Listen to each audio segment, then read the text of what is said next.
Good morning, everybody. What do you say? Good morning. Welcome to a Wednesday. Live on the radio. Oh, yeah. Hey, Evil Dave Letterman's stopping by today. Yeah. Robert Godfrey's stopping by today. Yeah.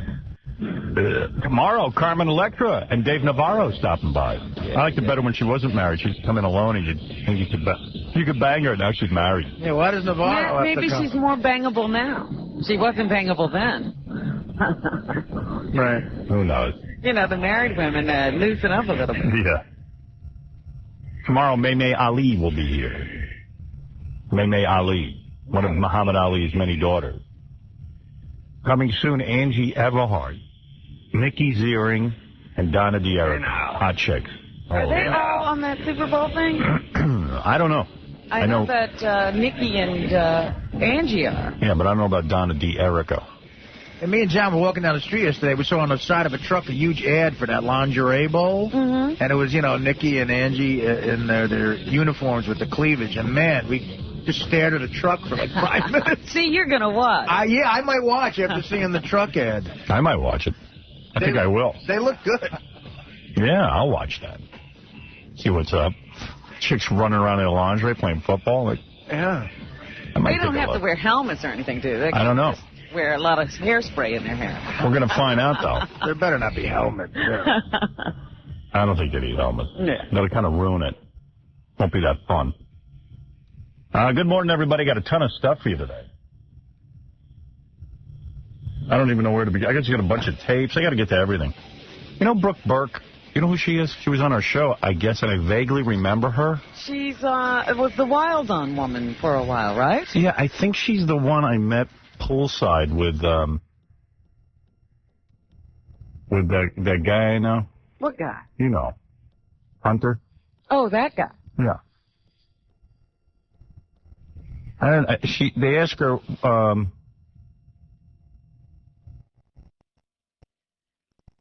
All right, here it is. They go, it can spoil it if you meet someone you admire and they're a jerk. Has that happened to you, they say to her. I don't know if I want to go there. Should I open up a can of worms and start a war? By all means, yes. Probably the rudest person who ever interviewed me was Howard Stern. He was just boring and rude. It wasn't original. What original thing has he ever done that hasn't been boring, except for the fact that she looks good? What's the original question for her? He was just boring and rude. It wasn't original, not researched. Yeah, we didn't actually go and interview your friends because nobody else has anything to say about you. The same S as every interview. It just sucked. World War III, here we come. I don't even remember mixing it up with her. I don't even remember anything outstanding about her. I don't either. I remember her sitting there, and I remember wondering why she was on the show. Me too, and I remember her being boring because she wouldn't answer any questions. Right. World War III. Yeah, who even remembers you, you twit? Well, I think this would be more like the... She's not even that hot. War in Grenada. It'll be over in a day. I saw her at poolside with Hunter. He brought her by. And, you know, I know way too much about her. She got to shut her trap.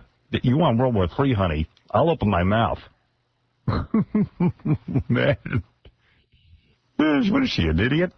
Obviously, picking fights with you. Good Lord. What the hell? She and Dice, the only two people who have found you bad interviewer. Yeah. I can't tell you how much money I've been offered to just do interviews because I'm a good interviewer. And, gee, sorry, we didn't research the Brooke Burke two people history. with nothing to say find you a bore. No. An interview is generally boring if I do it and the person I'm interviewing is a big bore. No offense, honey. And no one could possibly research you because you haven't done a goddamn thing except be pretty. And you're not even that great at that. That weird little scar and the belly hanging over your belt. I mean, come on, honey. Whip yourself into shape because all you are is a hot chick.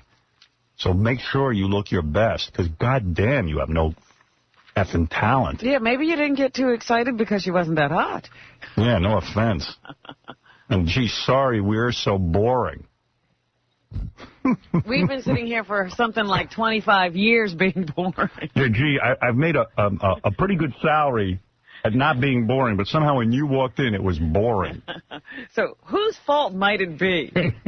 Figure it out. If you and her fighting is World War III, what would be like you and Julia Roberts? That would be like a nuclear disaster. Well, that's what I'm saying. This is more like Grenada than any World War III. I don't recall fighting with her. I just recall her being a twit and not having anything to say. And I said to Gary, she had nothing to say. Mm-hmm.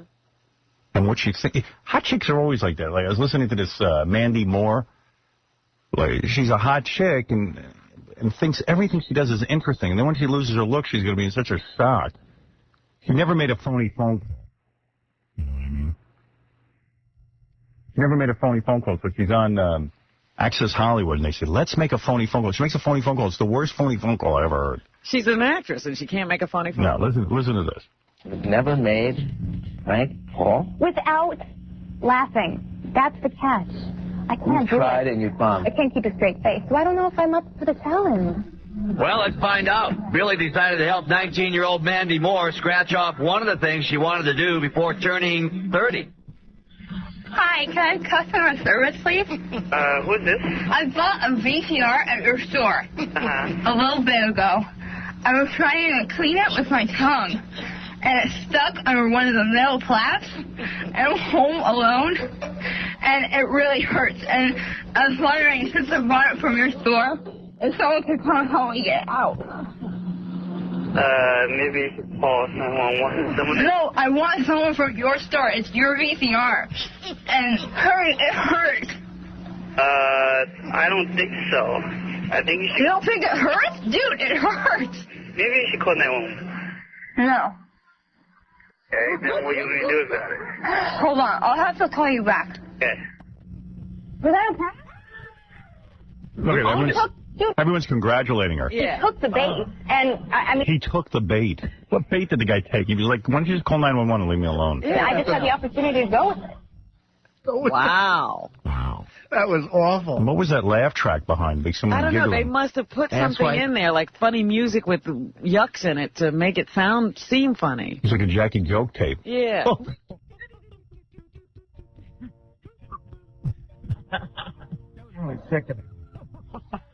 But they're telling her how funny she is. Well, that's the thing that happens to beautiful girls. They get congratulated on anything. Everything. They do. And so they think it's all good. Yeah, you know, you talk about beautiful girls. They do have problems like Beth came home yesterday all rattled. So what happened? She was freaking out. I don't blame her, man. This is gross. She was on the subway coming back from something. And some dude is like sitting next to her and he keeps going, oh, your hat looks beautiful on you. And he keeps staring at her like he's sitting next to her. No. So sure enough, the guy, some woman screams. She goes, get away from him. She jumps up. The guy's beaten. Oh, he's pleasuring himself. Oh. Like right there on the train. I mean, what the hell's wrong with guys? I said, she should just kicked him right in his penis. He's a perv, and he should have been taken care of, taken down. There was one dude who like even stood up to the guy. I said, Jesus, what's that about? I mean, imagine like the guy had a raincoat over his Johnson, but his pants were pulled down. He was real ready. Just, it was real weird. Like I didn't want to look at the guy. Like he kept talking to me, and I just would say, okay, thanks, and then like. So she couldn't even see what he was doing because she was trying to ignore him. Yeah. And then somebody else had to tell her. Yeah, she says, I'm wearing a big winter coat and a hat. I mean, what a guy. A guy needs a patch of skin, that's all. yeah, he just needed to see, like, her nose was the only thing exposed. Patch of skin. She said, and like all of a sudden she felt like the guy's arm vibrated, like, you know, like just kind of motioning and moving, and she didn't know what the hell he's doing. Who the hell would sit on a train? And lots of people can you do imagine, it, though, Dan? apparently. What the hell is that? No, I ain't look. I mean, I'm a pervert, but not like that. No, you're not. I'm not. You only think you are. I know. I just have dirty thoughts. You talk perv. Yeah. I've never done that during the day. That's Wow. ridiculous. You've done it on the train, though, Artie? No. Please. And like in broad daylight. Yeah, he's already got his raincoat ready, his pants down. And you want to hear the ultimate disc balls on this guy? Oh. He goes,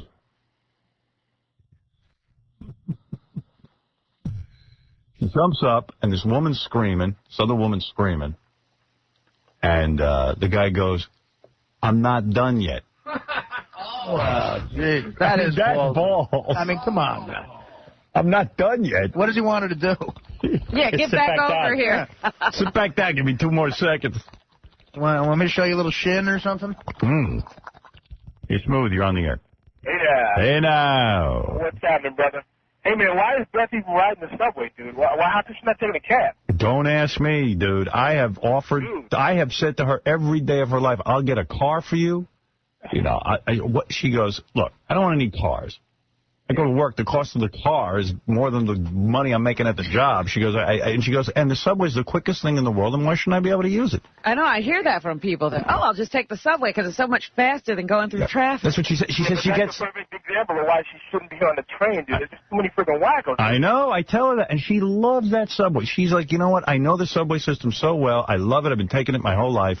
She's a model, she's hot, she's a girl, dude. There's just no way, man. I know. You'd not be sitting next to her, dude. I yell every night about this, and it makes me mental. I got to tell you, I've been on the subway a million times. I've never seen anyone in Beth's league. I know. I mean, that's what I'm saying. Once in a while you hear, like, so-and-so, some famous woman was on the subway, but I've never seen it. How do I miss the hot chick on a subway? It's usually a guy who looks like me. Hey, man, I had to go to Atlantic City to see Beth. I can see her on the subway. They need a hot women-only train. Right. There's that hot car. Hot car. Thanks, brother. I've said to her, there is no reason why you need to do that subway thing. But she will not listen to me, and she won't. What am I going to do? Her life, she has to make her choices. And she should be able to ride the subway, quite frankly. I agree with you, but hey, Steve. What's up? Yeah. Al, what's happening, man? What's happening? Hey, listen, same situation. My girlfriend went to school down in Florida. And, there's this guy in the courtyard. You just sit in the middle of the courtyard. All the girls would walk by for school. And this guy would just sit there and whack himself off right there in public. Didn't care who was watching him. Yeah, I mean, that's a balls move. You get away with it because nobody will say anything. What's wrong? Yeah, no, I mean, what's she going to say to him? You've been down on the subway. As soon as you start in with someone, they're crazy. Then they start going crazy with you, and you're just like, I just want to get off this goddamn train. Well, I mean, who's got the balls to sit there and whack himself off, man? It is against the law. You could hold them for the cops and get them arrested. Yeah, great. Yeah, I ain't touching him. I know somebody that did that here. Yeah, staple him down. I mean, what do you do with him? You know what? Unbelievable. What did you say? Somebody that used to work here did that. She was on the train, and the guy started doing it. She said he was looking her right in the eye. Right, that's what Beth said. And he wasn't even hiding it. And she waited till the train stopped, and she got a transit cop. They arrested him, and she went to court. She took him the whole way. No kidding. Well, good for her. I think a typical New Yorker would just do nothing. It sounds like it. Yeah. That's why they're there on the subway. Yeah, Lou. Hello? Hey, Lou. What's up? Howard, you got to give Brooke Burke a break. I'm looking at her right now in Playboy. And she is amazing. Yeah, you're looking at her in Playboy. I've seen her in person by a pool boy. They airbrushed the hell out of that. Dude, That's amazing breasts, man. Dude, I've seen her by a pool in the flesh. And no offense, hey, don't get me wrong, she's a hot chick. You know. A, though, she's not a model, she's not tall enough. B, I don't even know what this girl's done except host a show on E. She makes millions selling swimsuit calendars. Really? Well, man, I don't know about that, but I'll tell you one thing. She's going to comment on my interview skills. I mean, this girl hasn't done a goddamn thing except stand in different poses and have pictures taken of her. She does her own interview show on E. And oh, this is her biggest fan, I guess you are, but as far as I know, I don't know anything about her. She's amazing, dude. All right, there you go. There's a fan. And Artie, they're running those ads from Mad TV. You're killing me. Don't make me break my foot off in your ass. No, thanks, buddy. You're a fan of hers because she's good looking. You're not a fan of hers because she's talented. What does she do? The only thing she could hope for is a reality show like Paris Hilton. Oh, no, he says she's got an interview show. Yeah, okay. So maybe she's a great interview. Yeah, somebody's seen that. I haven't heard one thing about it until now. Yeah. Jeez. Unbelievable. Hey, Pete, you're on the air. What's up? Hey, how's it going? Hey, now. Well, the reason I'm calling is I was listening to you guys yesterday for a little bit, and then I actually got out of the area, and I couldn't pick you guys up anymore, so I flipped over to Imus for a little bit. And he was talking about, again, he was copying your show, talking about the Spanish radio stations, you know, how they're gaining all these listeners and stuff. Yeah. And he started badmouthing you a little bit, nothing really too specific, but then he went on to say that Artie is your talking sidekick Cow, and that Robin is the talking Pile. No. I was stunned. I'll tell you what. I'll tell you what. He's completely retooled his show to mimic my show. So I mean, who are we kidding?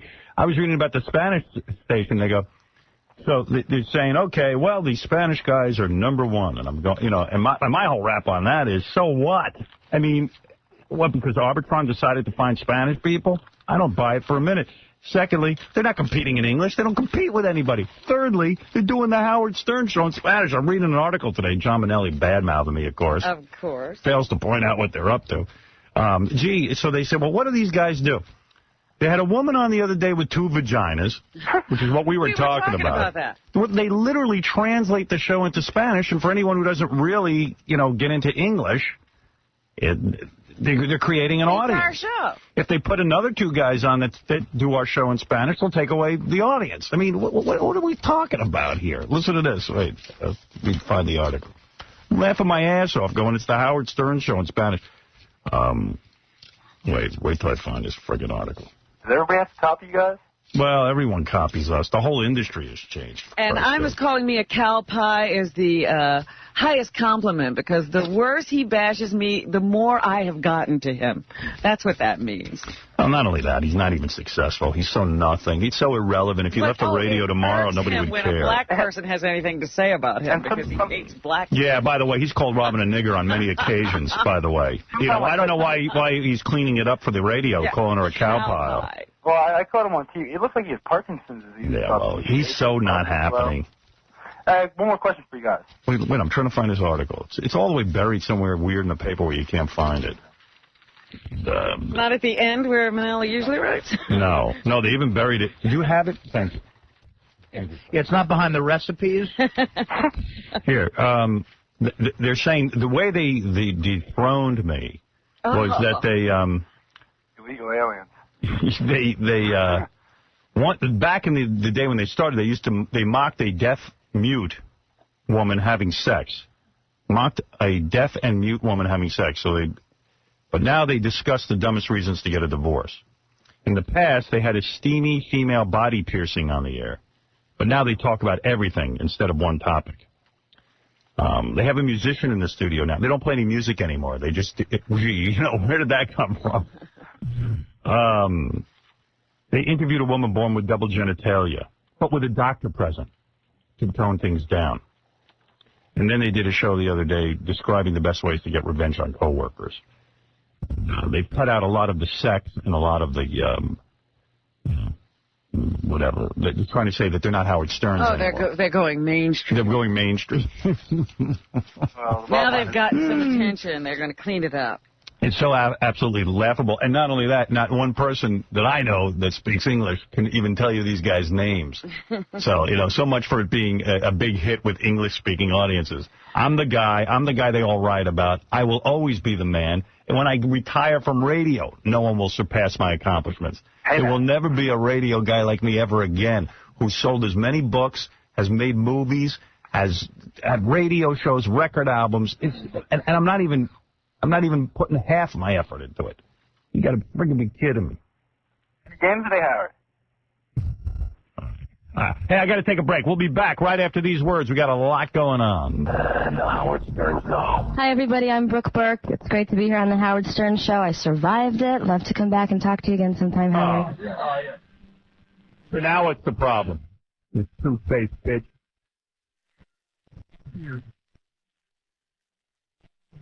95. So critical, he could even find fault with Mother Teresa. Howard Stern. Okay. Anyway, in the news, sort of. I didn't even hear about this. Someone sent me an email. Ted Nugent had an accident with a chainsaw and cut his leg. Did you know that? Oh. Yeah. He had to get like 40 stitches. He hosts a show that's kind of like Survivor. It's like Surviving Ted Nugent. Right.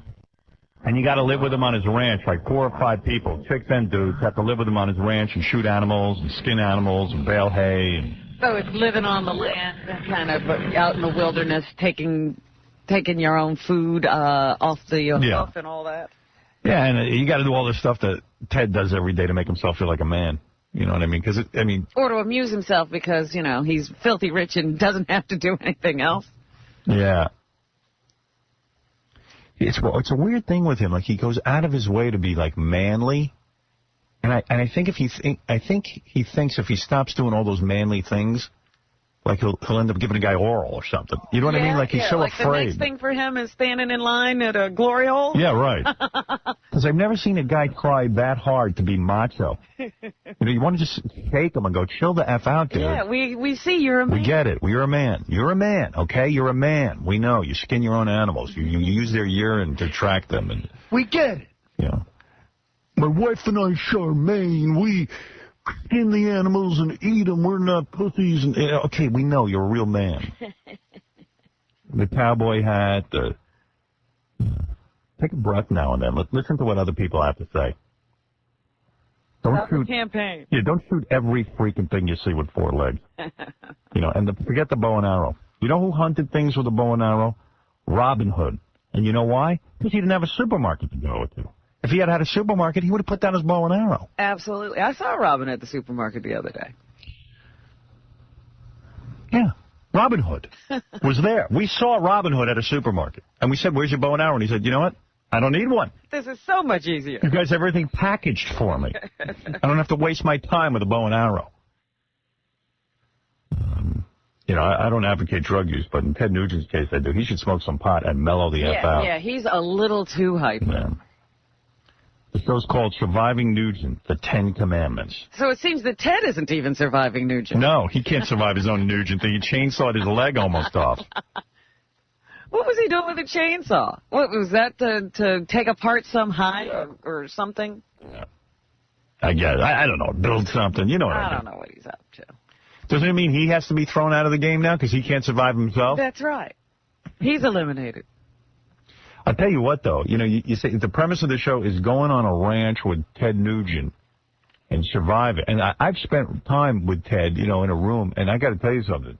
You can't take more than a half hour. Tough. It is tough. It's hard. This is a hard game show. You just want to get away from the guy. Well, it's like when he's on this show, when I used to listen to him. He's amazing for 15 minutes. It's unbelievable. And then you got to get him off. And then, it's over. He tried doing a morning show. It was, and I said to myself, hey, that could work, a morning radio show with Ted Nugent. He's an interesting guy. Yeah. But after 15 minutes, you can't do it. Yeah. See, it turns out he should have only done a 15-minute show. Yeah. A little insert. He should have been like Paul Harvey. I like having Ted on the show. Don't get me wrong. I put him in my movie. But he's a tough guy to be around, man. Yeah, I don't know how that wife does it even. She's got to be out of it. She had to have a piece of her brain removed. You think? Yeah. She had a lobotomy. And this whole Michael Jackson thing is going on, and it's a circus. They got the Nation of Islam now in there, and everyone's all worried about the Nation of Islam. I'm thrilled the Nation of Islam's in there. They're watching him. Yeah. Won't be up to any shenanigans. I think it's great. I know they're against pedophilia, and if he is one, they're going to keep take care of it. I'm all for the Nation of Islam watching that dude. Anyone who can watch him and who isn't a little kid is fine with me. This is the first time he's hung around with grown people. Yeah, this is good for the man. Then that Debbie Rowe, the woman who had those white kids with Michael Jackson? Yeah. She's on the news all over the place yesterday. She's having lunch with 2 of Michael Jackson's advisors at the Ivy restaurant in L.A., which is like the most public place you could go to be photographed. Uh-huh. And she had a meeting with all of the advisors. What's she meeting for? I don't know. But she's the odd one. People talk about all the time, Michael Jackson. Wasn't it weird that he married Lisa Marie Presley? No one even mentions how strange it was for this woman to, I don't know, either bang him or artificially inseminate and get First of all, the chick looks like Chris Farley. Right. So you know it was a love match. Yeah, I mean, it's just a strange thing. In fact, Michael Jackson looks 500 times more feminine than his mother of his baby, Michael Rowe, or whatever. And this is after she's been fixed. She had tons of plastic surgery to look this bad. Right. And I know Michael Jackson had to find a chick to have his children, and this woman was his nurse or something, but couldn't he, Is there any hot nurses in that doctor's office? Find a hot nurse for me to look at. There's got to be a hot nurse who wants some money. What am I hearing? What? Somebody's scratching on a paper. Yeah, guys. Did you guys hear that, or am I the only one that when you guys write? I've turned down every micro. It's coming off of Artie's mic. I was just writing. So. Oh, yeah, you can't do that. What are you writing? He's writing a letter during the show. Yeah. What are you busy with? Oh, I need a 4-letter word for... Oh, I mean, give me a break. I'm kidding. Yeah, Sometimes I write notes for myself to remember to say... Oh, all right. Just get a quiet pen, seriously. All right. All right. But, I lost my thought. I don't know. Debbie Rowe. Debbie Rowe. Anyway, he could have gotten a hot chick to be the mother of his kid. That's all. And I think everyone's afraid now. They go, Well, maybe not. Maybe the hot chick would want to see the kid sometime or be around the kid. Well, Debbie Rowe is saying, here's my thought. Debbie Rowe is saying she doesn't want the kids maybe around the Nation of Islam. And I'm saying these kids have been living with Michael Jackson, and she's worried about them being around the Nation of Islam. This is the best goddamn thing ever happened to these Here's kids. a confused woman. Boy, she loves Michael Jackson. You think the Nation of Islam is going to freak out Michael Jackson's kids at this point? Nation of Islam is the most normal thing that walked into these kids' lives. These guys at least wear a suit and have a haircut and a polite. Bow tie. Yeah, bow tie. I see it as a good thing. And I wonder if the Nation of Islam considers the kids black or white. I mean, Obviously, they've claimed them as black. Really? Everything in that house must be black. Uh-huh.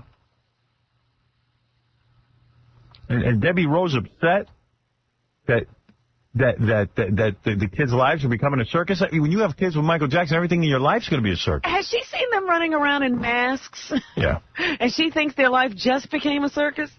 The other weird story, and we talked about this yesterday in the news, but I got to talk about it again because it's still developing. There's this guy, Spalding Gray.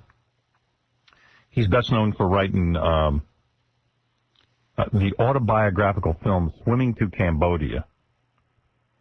And now he's missing. The guy's tried to kill himself a bunch of times, and what they think is he might have thrown himself off the ferry, Staten Island ferry. What a way to go, man. Yeah.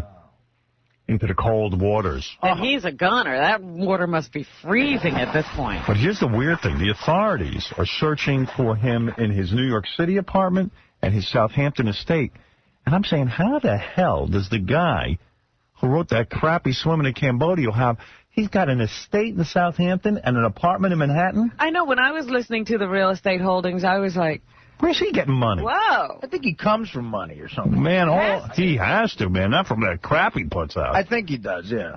You know, they say he's been suffering from depression for years. And Wasn't there also something in North Haven? I think he was all over the place. How do you afford to have an apartment in Manhattan and a place in the Hamptons when you've never had a hit movie or a TV show or anything else in your life? Well, I'll tell you, the Swimming to Cambodia was a hit. Oh. With who? Swimming to Cambodia, where he stares at the camera and talks for 2 hours? Yeah, I mean, he did it on Broadway, and then they filmed it. Broadway? Or off-Broadway, somewhere on it. There's 3 people sitting there. No. It was quite something. That's why you know his name. Man. You don't know it from those little acting parts he gets. Hey, you know, I'm not a detective. I certainly don't work for the police department, but anybody think to check to see if the guy is swimming in Cambodia? Maybe that's where he is. He made a whole play about it. Yeah, maybe he's swimming in Cambodia. See if he can. Hello! And here's a great story. Rosie O'Donnell just lost $10 million on a Broadway show, and it's called Taboo. It had Boy George, and everyone said... Well, she ruined it. She ruined the show. The show was doing very well in England. She had to bring it over here, and they say she was a tyrant. It says in the paper today that she was yelling and screaming, wouldn't listen to anybody, and she put up all her own money. She wouldn't take any private investors, nothing, and now she lost $10 million. They say she was losing a couple $100,000 a week. Well, if she kept it going, I'm sure she's lost more than that. Yeah. And she was going to be real stubborn and keep it going, but I guess somebody got through to her. Somebody talked her into some sense. Yeah, it closes in February. They did 100 performances. Yeah. Well, it got the worst reviews and hardly had, people were saying it was embarrassingly bad. Oh, you see, now I want to go see it. Well, I would have gone to see it just to see how bad it was. Yeah, just for the goof. Well, it's still there for you to see. Maybe we should go. I'm going to check it out. Get drunk. Do you really want to hurt me? Is that song in the play? Yeah. Well, it's funny, though. The Boy George isn't playing himself. He's playing somebody else. Right. Yeah, it seems like it's totally misguided. So that's some of the stuff that's going on. All right. This is kind of hard to hear, so you got to listen carefully as we span the globe. Katie Segal, the woman from 8 Simple Ways of Dating My Daughter, with John Ritter, who died. Larry King, I think last night or 2 nights ago, was interviewing Katie Segal about what it was like when John Ritter died. Okay. Now, one of them, their stomach is grumbling and gurgling through the whole thing. But you got to really be silent and listen. Okay. And it's kind of funny because I got a feeling it's Larry King, because when Katie's talking and stuff, it doesn't seem like she's getting distracted by her stomach. I know it's Larry King's stomach. All right. You better take some garlic. Seriously, it might be hard for you to hear, but listen. You'll hear his stomach going crazy.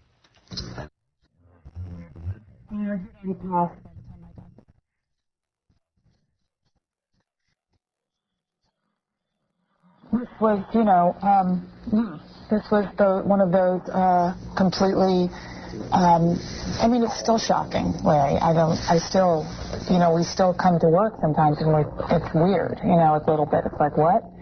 But, yeah, this was completely out of the blue and it kind of just took our breath away. You're working actors, You checking this out? So good. Yeah, you can hear it, right? Stomach, or her somebody's stomach is going crazy. All right. What's the first things that go through you? You have to when think. You lose a friend? Yeah.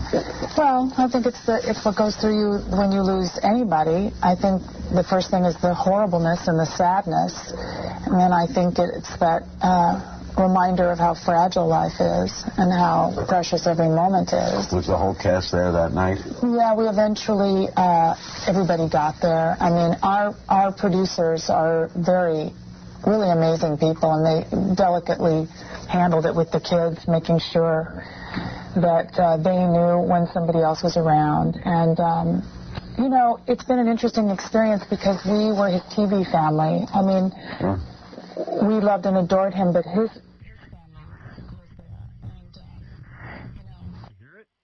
Yeah, I'm turning on the mic so you can hear it. You hear what's going on? Yeah, no, I hear it clearly. It's got to be Larry's stomach, right?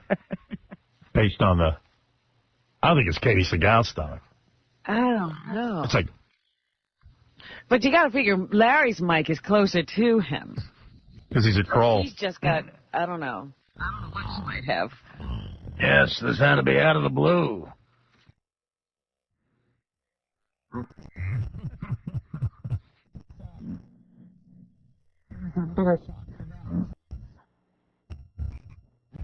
Got a frog. Great. I like that. In fact, you want to tell her to shut up so you can hear the stomach. Yeah, can you shut your mouth about John Ritter so we can hear a little bit of Larry's stomach going berserk? At least it takes the attention away from the awful questions he's asking.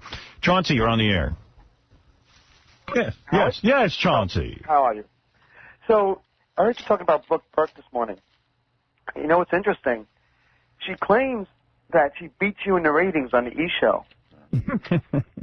How absurd is that? I mean, what is she, mentally ill? She has no talent whatsoever. What do you mean, like one time they ran a Wild On and everyone was naked and she got a big rating? Like, I'm on every night on the E! Show. How could you compare yourself to me? She beat me in the ratings. It gets better. Yeah. She also claims that for years you begged the people at E! to please let her do your show and that she kept turning you down. She is, first of all, she's a pathetic liar. I never even requested her to do the show. She called us and asked if she could come on. I said, fine. She came in. It was just not memorable. I mean, it was stupid. She didn't have anything to say. She thinks she's like a big star or something. It's people don't even know who she is. It's absurd.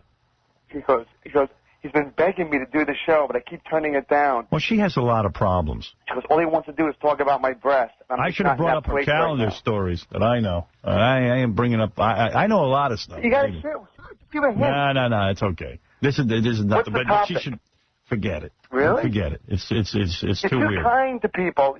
People. No, I'm not kind. But Chauncey, get off my phone and leave me alone. I just told you enough. He I said, needs a scoop. I said it's ridiculous that she would even compare herself to me. She's a no talent. She's a bim. Saying out loud. Thanks. Okay, man. It's so stupid. Why would I compare myself with a bim who stands there and looks good? And isn't even that successful at that, quite frankly.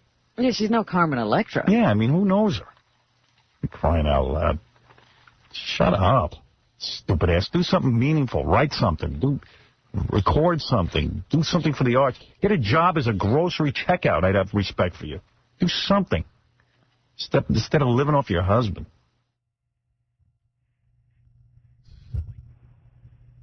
To Cambodia with that Spalding Gray. Jump in and find Spalding. Yeah, go find him. It's a sad story, that Spalding Gray. Like, the last thing he did was he called his 5-year-old son to say, I love you.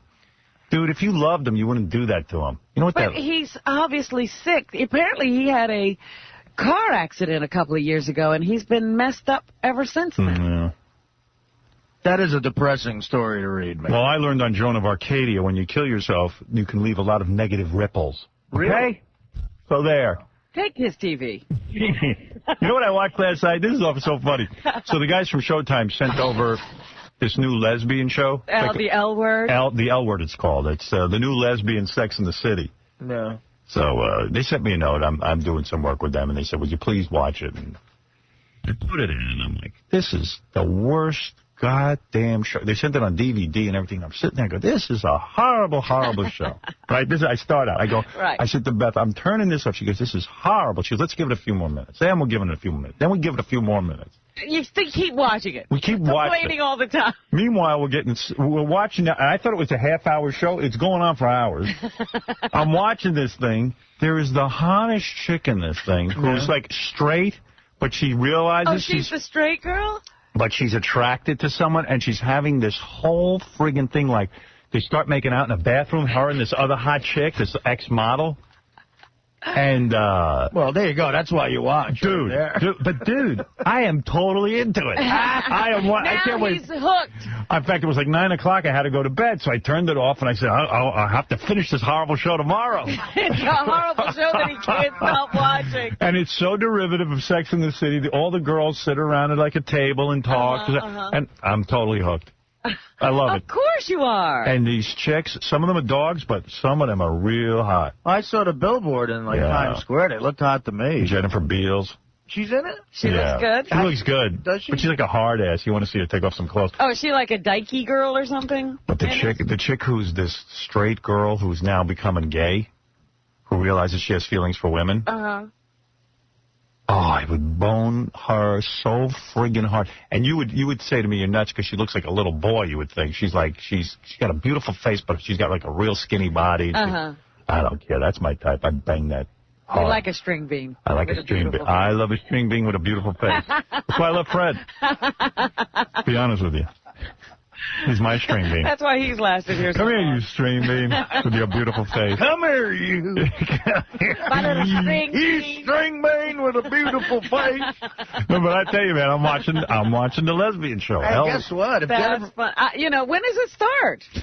I don't know. Now you got to find out. It's your new favorite show. I got it on DVD. For Howard, it started already. And the chicks, it's like weird when they do their lesbian stuff. At first I was like, I'm not even turned on. And like Beth even did a pants check on me to see if I was turned on. I wasn't. I was just like, these chicks. Then I turned me on.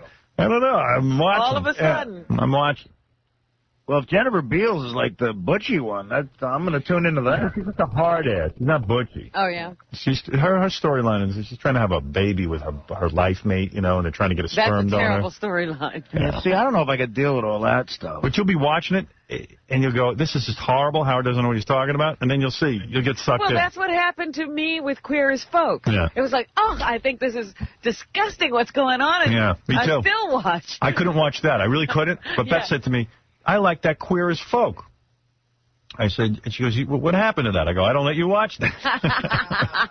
Oh, I love that show now. Really? Well, this Sunday at 10 o'clock it starts. There's a plug. So everybody watch the L Word and get hooked, too. See, I'm telling you, I don't know what happened. It's addictive. It's hypnotic. I'm watching this, and I'm like, I wonder if they'll get together, those two. They're you're already into it. They're building suspense. I watched the People's Choice Award on tape. Boy, was that bad. Man. Yeah, I didn't even bother. I said, that is the stupidest award show. Well, a lot of the TV shows they honor, I got to admit, I mean, I hate to sound like my dad, but I don't even watch half of them, so I don't know. There was one hot blonde chick that came out in the beginning. She's on some show called Cold Case. Anybody seen this? It's on CBS on, what, Sunday nights? Yeah. Blonde chick. It's another sort of CSI kind of show. Yeah. John just got me 2 DVD collections, the first 2 seasons complete of CSI. I'm going to watch that. Yeah, CSI is a great show. Yeah, I never get to see it, so I like that they put it out on DVD. That's smart. But People's Choice is weird. Like, whoever is there gets the award. In other words, they tell you ahead of time you won. Right. And it's only like a popularity contest because, like I said, Mel Gibson won for best or favorite actor, and he hasn't even done a movie this year.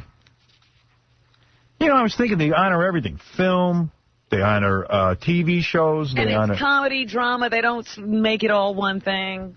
But there's no favorite radio host. I could get a People's Choice Award. I could beat some of these award shows if they'd honor radio. I know I would win. I mean, who the hell else would win? There should be one, as a matter of fact, since they're just doing stupid categories. I mean, come on. Let me have some awards. Crying out loud. You should have been there. I should have been there.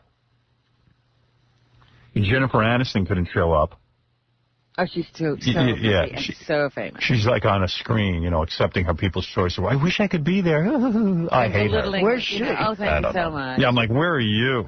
Isn't that show in L.A.? Isn't that where she always is? The camera was at her house. And the hosts are Charlie Sheen and the guy from Pretty in Pink. John Cryer. John Cryer. What's his name? What was his name?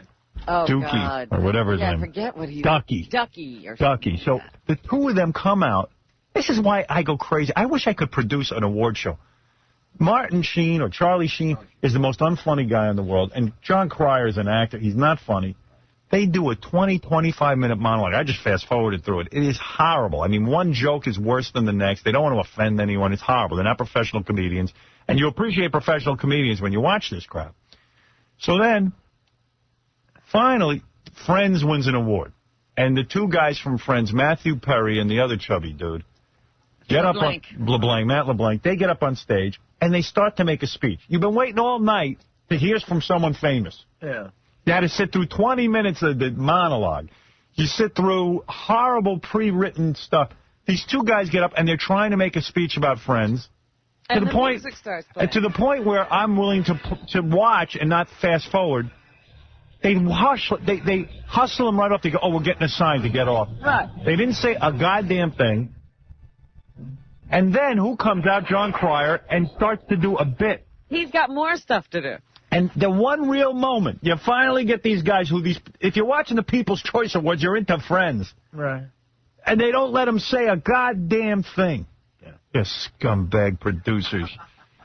And this, I'll tell you who looked good, who I can't even believe, is Marg Helgenberger from the CSI. She pulls herself together for those award shows. I interviewed this woman on the Howard Stern interview show on E! It was an old show I did for E!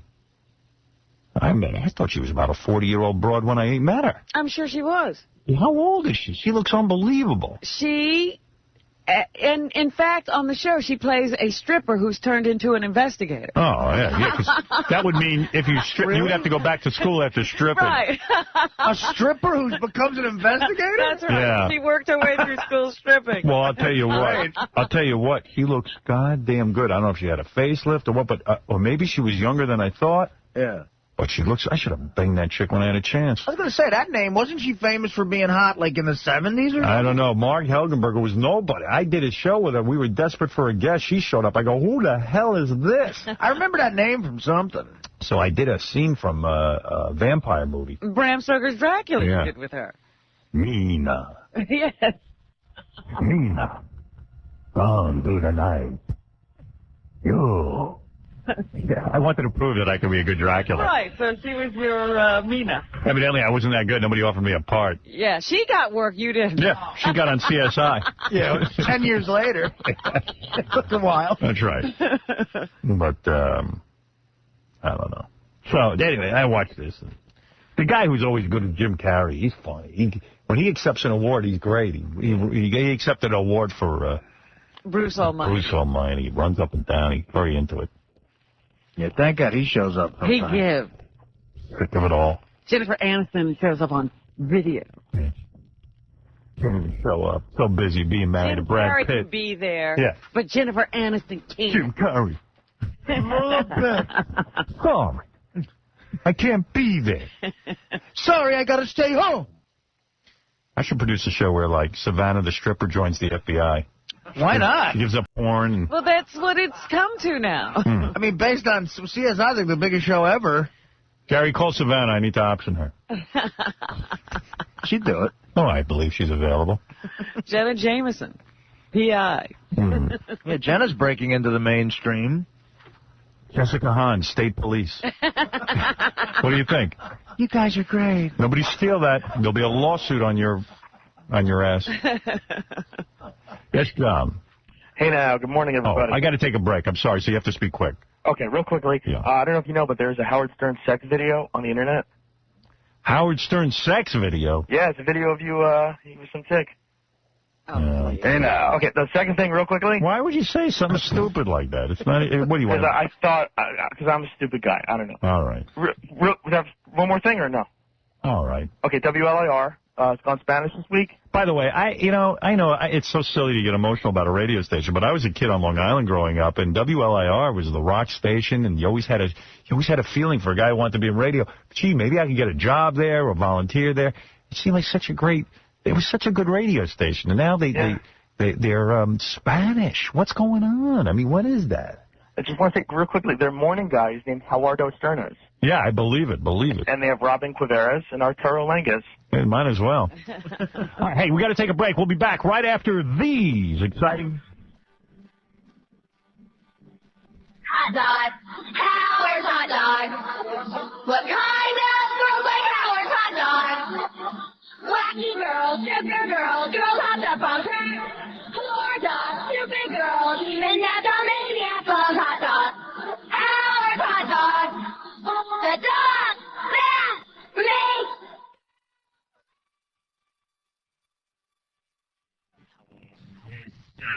95. Yeah. The Howard Stern Show. Yeah. Yeah. Yay! Yay! Yay!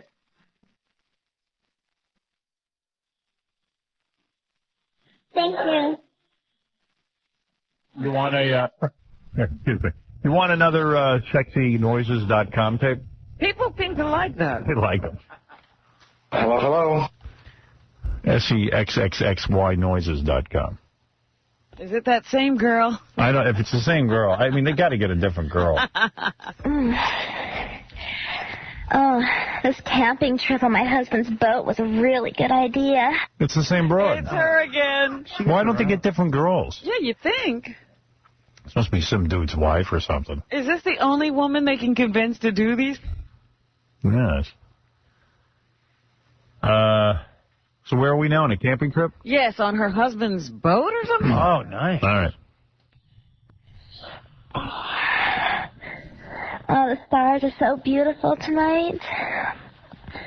You know what I've always wanted to do? I've always wanted to make love on a boat underneath the stars. Could you take care of me tonight? She always has problems breathing. Yeah. She goes into heat. It looks like she's in distress. Somebody should be rushing her to a hospital. Yeah, she got real problems, this girl. I promise I'll be good. If you can just help me take off these pants. They've kind of been bothering me all day. Her pants are bothering her. That's hot. My pants are bothering me. You never say my pants are bothering Can me. we take yours off? My pants do bother me, actually. Mine always kill me. Let me pull off these. Sometimes when I'm watching TV, my pants bother me. Really? Yeah. Like I'll say to Beth, my pants are bothering me, but I'm not coming on to her. I mean, my pants are bothering me.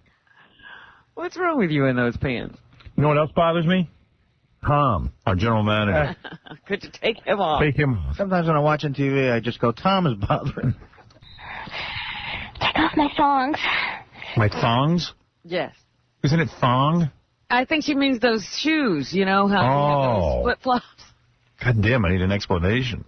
I'm not sure. No, she means take off my thong. Because we already took off her pants or her thongs. Her shoe How many thongs. thongs does she got? Oh, yeah. Oh, rub it. Oh.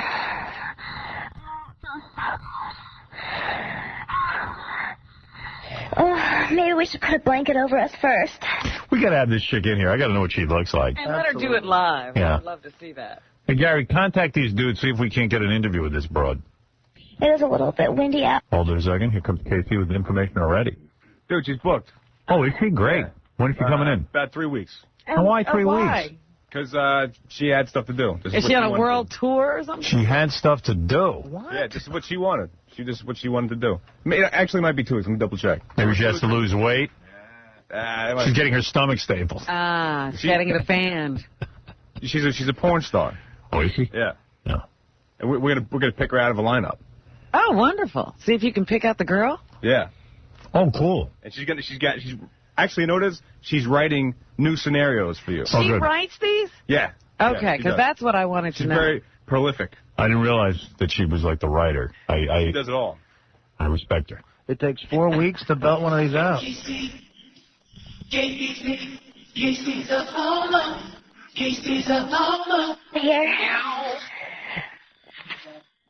Hold it, I have to write something down. Yeah.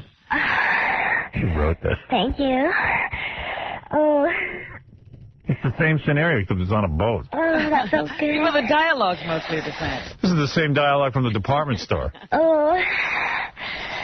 Okay, I want you to stick it in now. That's the same thing from the I just want you department to store. shove it in. Oh.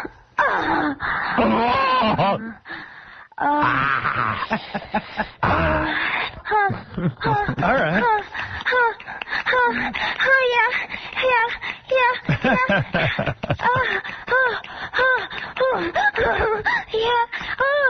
Oh, I got to meet this broad. You know what? Somebody told me the other day, they listened to this and they said, you know, it's great. And then after a while, you just want to turn her off. Want to kill her. Because she's making so much noise. And if she was with you, you would have to kill her. You have to kill her.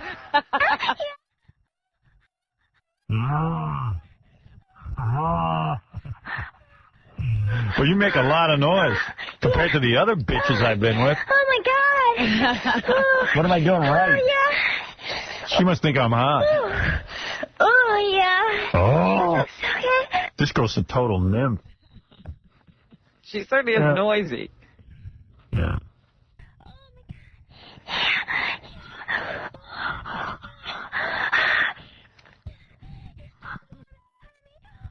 What am I? I don't know. Horny? You're so warm. And horny. No. Wherever you are in her. Oh. Let me drive my Audi A8 into you. Yeah. I think it'll fit. Yeah, it looks like you're such a whore. But I can pretty much... I want to back it in. I want to back my Audi A8 right into you. Let's try to think of new scenario. Oh, that's good. It's good. But I wish I had a bigger car. She's banging Jack. Can't you get a truck? Hey, it feels good. Oh.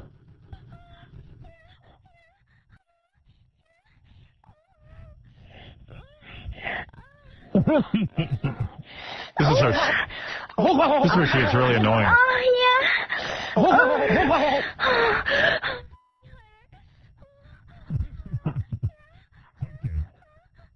Harder than this? What do you think I'm an athlete? What do you think I'm an Olympic star? Uh-oh, she's clamping up.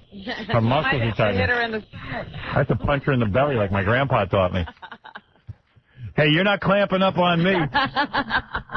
My grandpa taught me what to do with broads like you.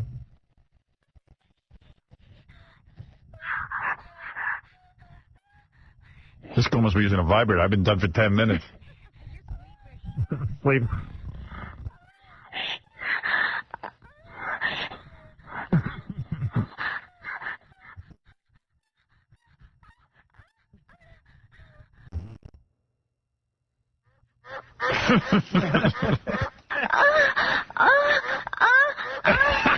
She's still going.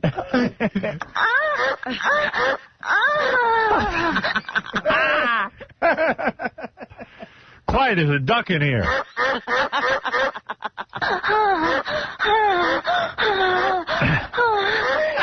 Honey, I've been using a duck on you. Oh, did somebody step on a duck?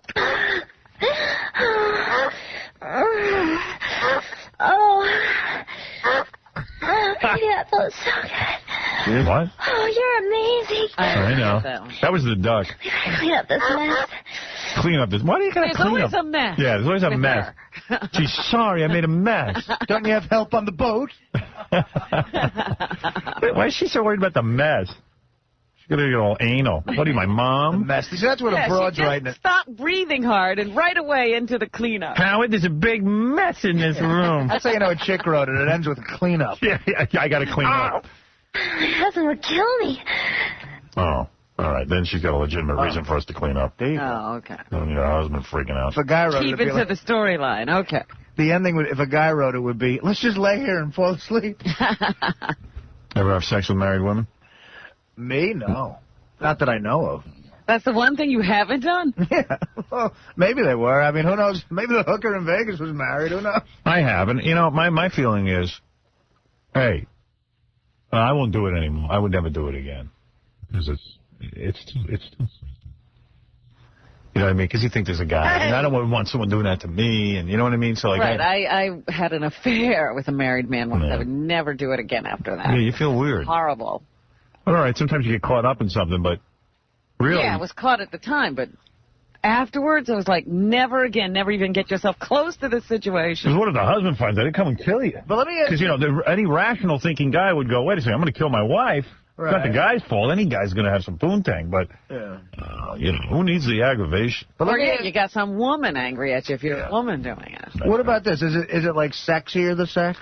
Oh, yeah. Well, it's safer, Because too. it's dirtier. Well, it's safer. It's like, you know what? There's no complications. She doesn't want anything but, you know, that's the only women that really only want one thing from you, sex.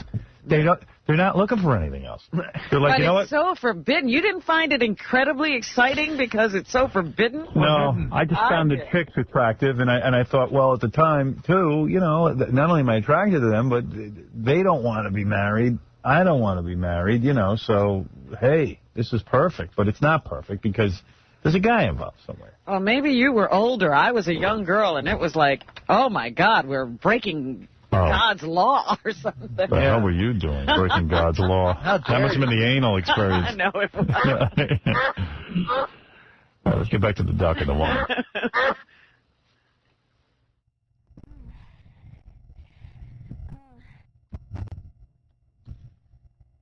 You know who I want to interview?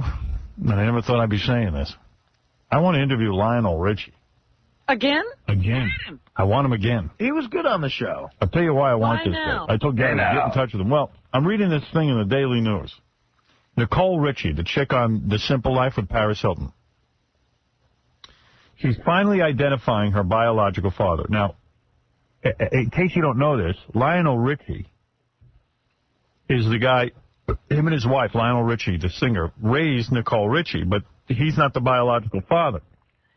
The biological father gave up the kid when Nicole was 3. So listen to this. Paris Hilton, co-star on The Simple Life, Paris Hilton's co-star, is the adopted daughter of Lionel Richie. She recently reunited on The Wayne Brady Show with the Wayne Brady band leader, Peter Michael Escovedo III. Nobody on the program knew of the connection. Nicole's biological dad was a percussionist in Richie's touring band. And Lionel was reportedly so taken with toddler Nicole that he asked Escovedo if she could move in with him and his wife, Brenda. According to Nicole, Escovedo and her biological mother, who had split up, decided that Richie would be a better provider for her. Quote, it's much more complicated than that, says Escovedo, who's the brother of Prince protege Sheila E.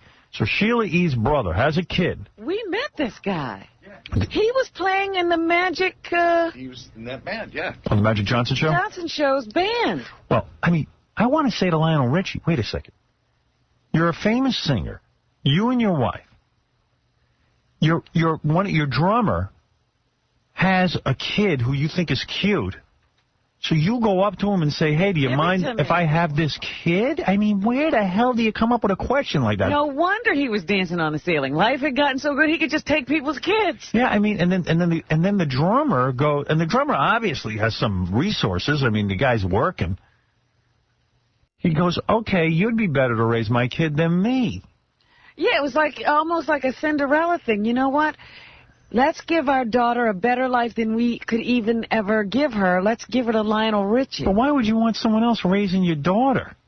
I mean, of course you wouldn't if you had any sense. I mean, I want to interview Lionel Richie and go, so then you take this kid home.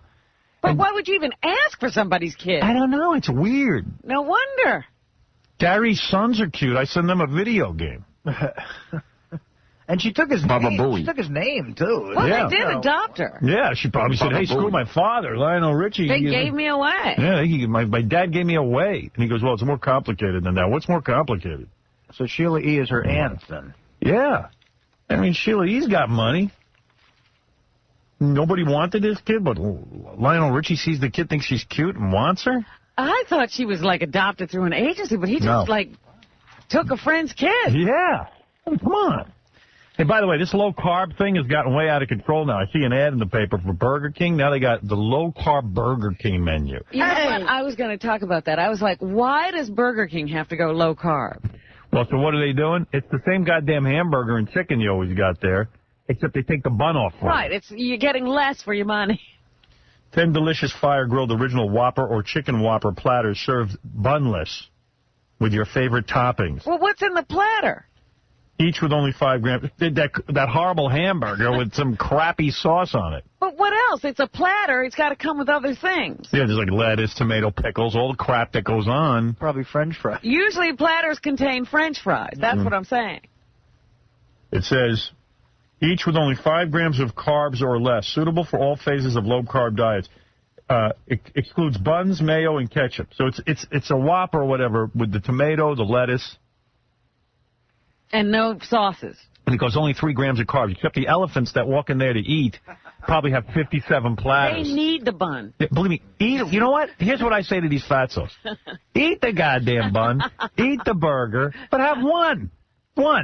One a day. One is not going to help. They're going to take off the bun. Then they're going to eat 50 of these platters. I'm telling you, they put something in a Whopper where you can't have just one. It's like, you got to keep eating it. Well, all this dieting crap, Oprah had on Randy Jackson, the guy from American Idol. Uh-huh. And this guy, he's telling Oprah how difficult it is to have your stomach stapled. Like, it's not the easy way out. Sleeping. Yeah, he goes, it's not the easy way out. People are psychotic. He's sleeping while it's done. How come it's not easy for him? Okay, so what do you say to people who think that this is the easy way out? Because from looking at that, it seems like you go... I mean, I've heard so many people who are having this that somebody said to me, it's like getting your teeth cleaned. It feels like so many people are doing it now. So what do you say to people who say this is the easy way out? Because it looks like it goes snip, snip, snip. Just shut up and let him answer. Is he finished with his question? Go to the party. And go to the party. Yeah. Finish the thought. No, friends of mine and I, 2 friends of mine had it done around the same time I had it done, and my mother-in-law had it done. You could think that it's the easy way out because we were thinking, you know what, we've just given up. By having this surgery, we're saying we're no good, we don't have the willpower, we can't do this, we can't do whatever, we're losers. Okay. Really, it's really not that easy. This is a risky surgery, and I don't know the numbers. They say 1 in 200 don't make it out of it. Okay. So this is... Is that it, 1 in 200? That's the national average. 1 in 200 don't come out of the hospital. So meaning what, they die? Yeah. That's what happens when they stay in the hospital. They live at the hospital. Yeah. 1 in 200 say, you know what, I'm so emotionally crippled, I'm going to live in a hospital. This is serious surgery. You have to really, really think about it. So how is it that you... How come it's not easy then? Yeah, it sounds easy. The surgery might be hard. You didn't do it. Yeah, you didn't do anything to better yourself. And not only that, even I look at Dominic now, he lost 100 pounds because he got his stomach stapled. He looks like somebody let the air out of his tires.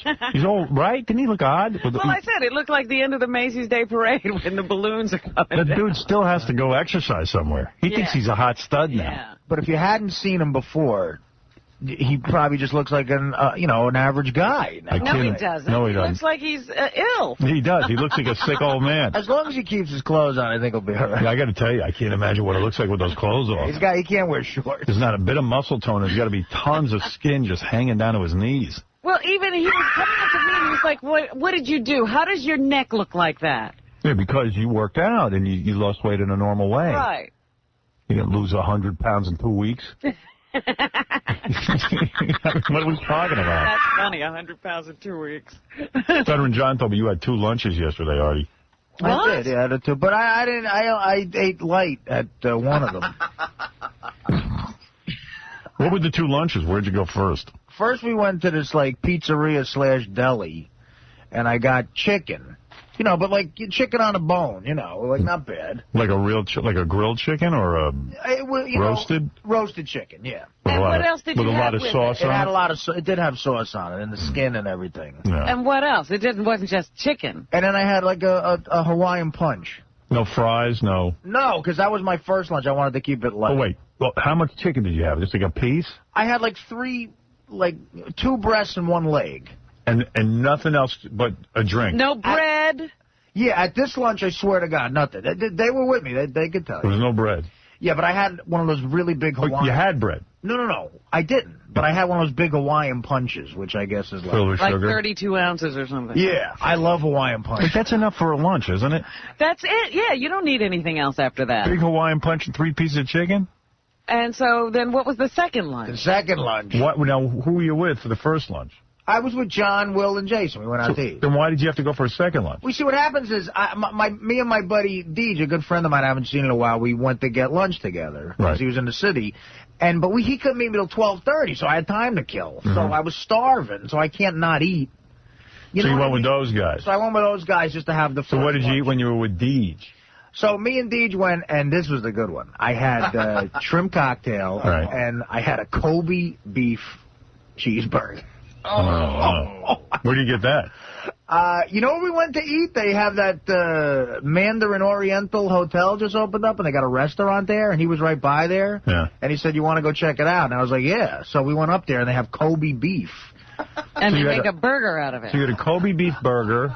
Yeah. And what else? They have with cheeseburger. And bread and everything? And potato chips. All right. Yeah, bread. Yeah. Well, what cheeseburger? Right. He didn't doff the bun. Wow, man, that's 2 big meals. And what else? Did you have dessert? And then we had coffee, and they brought out they had those. They look like pedophores almost. They brought out. They ordered some dessert. We ordered a dessert. They had a dessert, what they call a tasting of a bunch of different desserts with cookies and So I had that. Yeah. So you had the Kobe beef burger. How many sodas did you have with that? I don't know, 3. 3 sodas? Yeah. And then chips. But a lot of ice in each soda. Yeah. And chips. And there were chips. They have those colored chips. They almost look like it's like a new thing now. Like the vegetable chip. Yeah, it's like a red potato. How were those? chip. Good? Oh God, they were great. They were really. You know what I did? I put some of them on the cheeseburger. Wow. You ought to become a chef. Look at how you enhance that burger. It was actually... No, he doesn't actually want to cook the stuff. He just wants to eat it. No, I don't want to cook them. Be a food critic. Yeah. But everything's good. Yeah. But I first had that Kobe beef at Nobu. You like the Kobe beef. In Vegas. That was unbelievable. Good for you, pal. So wow, that's 2 big lunches. So what'd you have for dinner? The first lunch was small. Did you eat when you got home? My neighbor, I have the best neighbor in the world. She makes homemade pasta. Right. So she made that bow tie pasta with sausage in it, and like a vodka sauce and stuff like that. And she gave it to me, and I said, you know what, I'll save this. That's a nice cream sauce, isn't it? Yes, it is. Yeah. I said, you know what, I'll save this for tomorrow. But it was talking to you. It was talking to me, man. It was still good. So I heated that up, and I had about half of that and a Kit Kat. All right. Amazing. I have frozen. Thank God for the show, because this is the only thing that slows you down in terms of eating. Yeah, you'd be eating now if you weren't doing that. Well, he eats during the show, but normally when the mics are on, he'll stop eating. Right. Normally, when we're on the air, I don't That's eat. why I don't understand how he says he's so starving when he leaves here, he eats all during the show. Not all the time. I come in and I have a bagel with butter and coffee, and then sometimes I don't eat for the rest of the show. All right. Yeah. All right. Well, I there want to you get go. that stomach staple up. I really do. I would like to see you stomach staple. You're not that bad. But that's how I know it's the easy way out, because I want to do it. Yeah, who wouldn't want to I do mean, it? why not? I could drop 80 pounds. It'd be great. Yeah, like Randy Jackson, all proud of himself. Yeah, it's not easy to do. You know, people say it's the easy way out, but you know what? You could die. You could die in surgery. Well, still, so what? And so what have you stopped doing that you were doing before? What did you used to eat, for example? Oh, dude, I mean, I love cakes, pop. Dude. I love it how he always says that to women. Dude. Dude. Yeah, that makes Oprah feel good. She's not insecure enough about her big fat look. Oh, dude. She said, like, do you think I look like a dude? Look, my brother. My brother. Oprah Winfrey, Negro woman from the South. Cookies, I mean, anything starchy. I mean, you know, I'm a kid from the South. I'm from Baton Rouge, Louisiana, from the dirty, y'all. And I'm saying, if you go down the grocery stores in the South, just going down the aisles where the cookies are, there's more varieties of sweets there than any. Oh, please. Dude, you know what? Get over it. You grew up poor. Big deal. So now you got to eat everything that's within sight. So what is he saying? He doesn't eat that anymore? What is he eating now? He probably eats a cornflake every day, unless he'll throw up. Anywhere else in the world, right? Right. So, I mean, I was brought up on that. I mean, you know, and your parents and your grandparents, you know, I'd go to my grandma's house and she'd go like, oh, you looking kind of skinny. You ain't eating. Yeah. Are you hungry? Don't you want some cake? Every house is Food cake. is love. Yeah, well, it's everybody's fault but his. Food is love. Yeah. So now I can't eat half of it. How about love is love? And food is food, douche. Oh, now he's saying he can't eat half of what? That stuff. Okay, you literally cannot. I literally cannot eat anything too rich. I literally cannot eat anything too sweet. Because if you do, you get sick or what? I get either some sort of diarrhea or... Come on, man. What the hell? My stomach starts hurting. It really is painful for me now. Well, this was a good idea doing that surgery. Well, yeah, because he's so out of control. But it's the hard way out. It's not the easy way. Well, yeah, because you get the diarrhea if you... Everyone's now on talk shows talking about how they have their stomach. After his morning at the gym, Randy and his... At the gym. Can you imagine the effort he puts into that? Erica head to one of Hollywood's trendiest restaurants to show us exactly what he can and cannot eat. Avocados are bad for me. I spend a lot of time in the bathroom. I can't do beef anymore. Even fish or chicken has to be somewhat moist in order for me to get it down. I can't eat dried things. So literally, you've made yourself sick all the time. Right. So that's what he thinks is... That's the way to solve his problem. Made himself ill.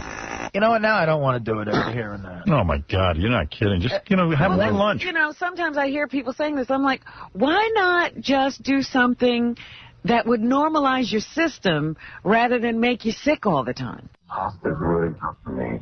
Bread is terrible. And peanut butter's a problem. Well, now he can't eat anything. Yeah, it sounds like life's miserable now. What I had was the Phobie one, that the silastic ring goes around the... That's right. The Phobie pouch, what it's called, is actually a variation. It's a modification of that exact picture that we just saw, except there's a ring, like a washer on a faucet, that's placed around the newly formed stomach. So 1 in 200 die. I didn't know that was that risky. Oh, yeah, it's major surgery. That's crazy. Yeah, but those are probably like the Walter Hudson type guys who are going to die maybe anyway. Yeah. Yeah, I'm with you on that. All right, hey, I got to take a break. Whole bunch of other crap we got to get Sounds like a lot to. of fun, that surgery. Evil Dave Letterman's coming in next. Yeah. Oh, I can't wait. Yeah, I'll tell you some funny stuff about him. Hey, now. Something going on with him? Yeah, he's nuts. He's out of control? Yeah. All right, we'll be back right after these words. Let's keep it real because I'm keeping it real. I'll get to some phone calls next, too.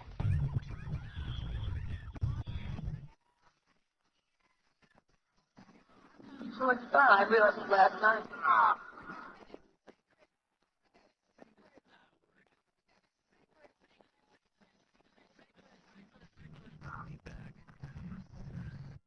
Five.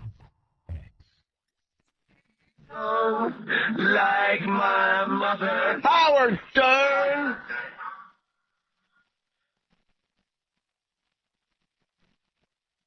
Tonight on E! Smoking hot porn star, and I do mean smoking hot, Savannah Sampson.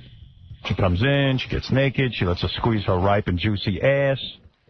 Really one of the... You get to play the game with her where she asks you questions for the right to touch her. That's right. That's the best game ever. One of the sexiest women I've ever seen, really. And she used to strip at Scores, then she went into porno. And if you ask me, she looks like Britney Spears. And she's super, super hot. Yeah. Very sweet face. Yeah, she has a sweet look about her. Yeah, not a bad ass either, Robin. Right. Sweet boobs, too. Yeah. Real sweet girl. Lets you really play with her. And, oh, yeah. Yeah, she's not all uptight. She's a good girl. She's a good girl. That's what you call a good girl. Not like an uptight girl. Yeah, you're an uptight girl. You're not a good girl. Really, Rob. But, why don't you ask some questions every once in a while? So, Evil Dave is here. I'll get to him in just a second and introduce you to him, but he's settling in. I tell you what I got on tape. This is kind of funny. This is Private Parts is now airing on HBO in Spanish. Yeah, lots of people have been telling me that they've seen it. In Spanish. That's great. So here's the scene where I meet my wife. Okay. And you're the Spanish guy talking? Yeah, I'm the Spanish guy talking. That's me seducing her at the table. All right. Anyway, check this out. This is cool. Desnuda ni nada así. That's Estará me. vestida. ¿De qué se trata? It's Mary. Me alegro que preguntes eso. En mi clase de psicología estamos estudiando a B.F. Skinner y comencé a darme cuenta que lo que él dice es la verdad. Todos somos ratas atrapadas en una caja, todos buscando un pedazo de queso. Let me ask you something. Y pienso comenzar este sábado. Hold it, Robin. I'm watching myself. Did you think you'd sound like this in Trabajo en un Spanish? programa de pacientes I esquizofrénicos. sound like a mature man. Visitaré al grupo al funeral este sábado, lo siento. Gracias. En realidad eres perfecta. Muy bien. ¿Qué tal otro Oh, día? what a performance. Perfecta. Hermoso, hermoso. No puedo creer. Hermosa. Hermosa. I know. It sounds creepy in Spanish. Yeah, you can't help but sound like you're a little sleazy in that language. Debbie. Oh, my Debbie. Oh, Debbie. Oh, my Debbie. Oh. Vinny territory there. I love you. Bambina. I'm touching... Ti voglio bene, ti voglio assai, ti voglio fare amore con te. I'm touching my balls right now. Oh, Debbie, you're muy perfecta. I don't know what to do with my hands since you're not here, but if you were here, you would benefit oh so much. Oh, so much. Oh, so much. Oh, my Debbie. Thank you so much. I know you know that. You're sick of me saying it. I'll try to cut it down to only 500,000 times a day. Let's see. What should I show you next? Oh, really? That's fine. I have it. I have it. This thing next.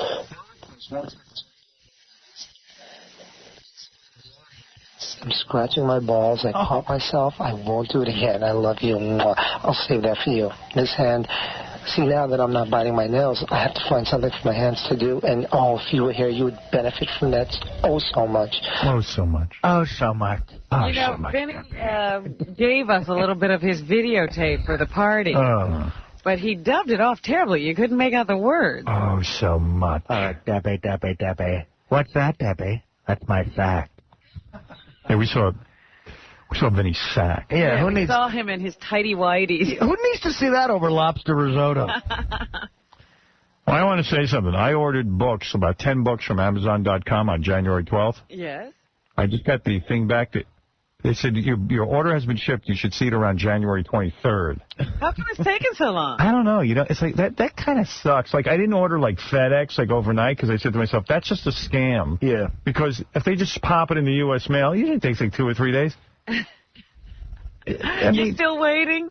Like, I wanted to read the book last weekend. Right, that's when you wanted them. Yeah. So how long has it been total? Like, just... It's going to be like 12 days? Yeah, that's too much. I mean, like come on. Needs to wait for... Give it to me now. We're a society that's instantaneous. That's why I always get the rush delivery.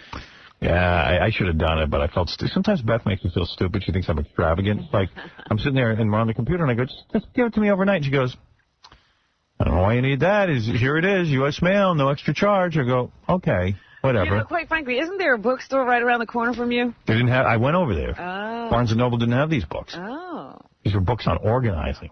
How to organize your life. 10 books I'm going to read. Haven't you conquered that, though? What is this? You're going to read 10 books on organizing? See, here's the problem when you order over the Internet. You really don't know what's in the book. Right.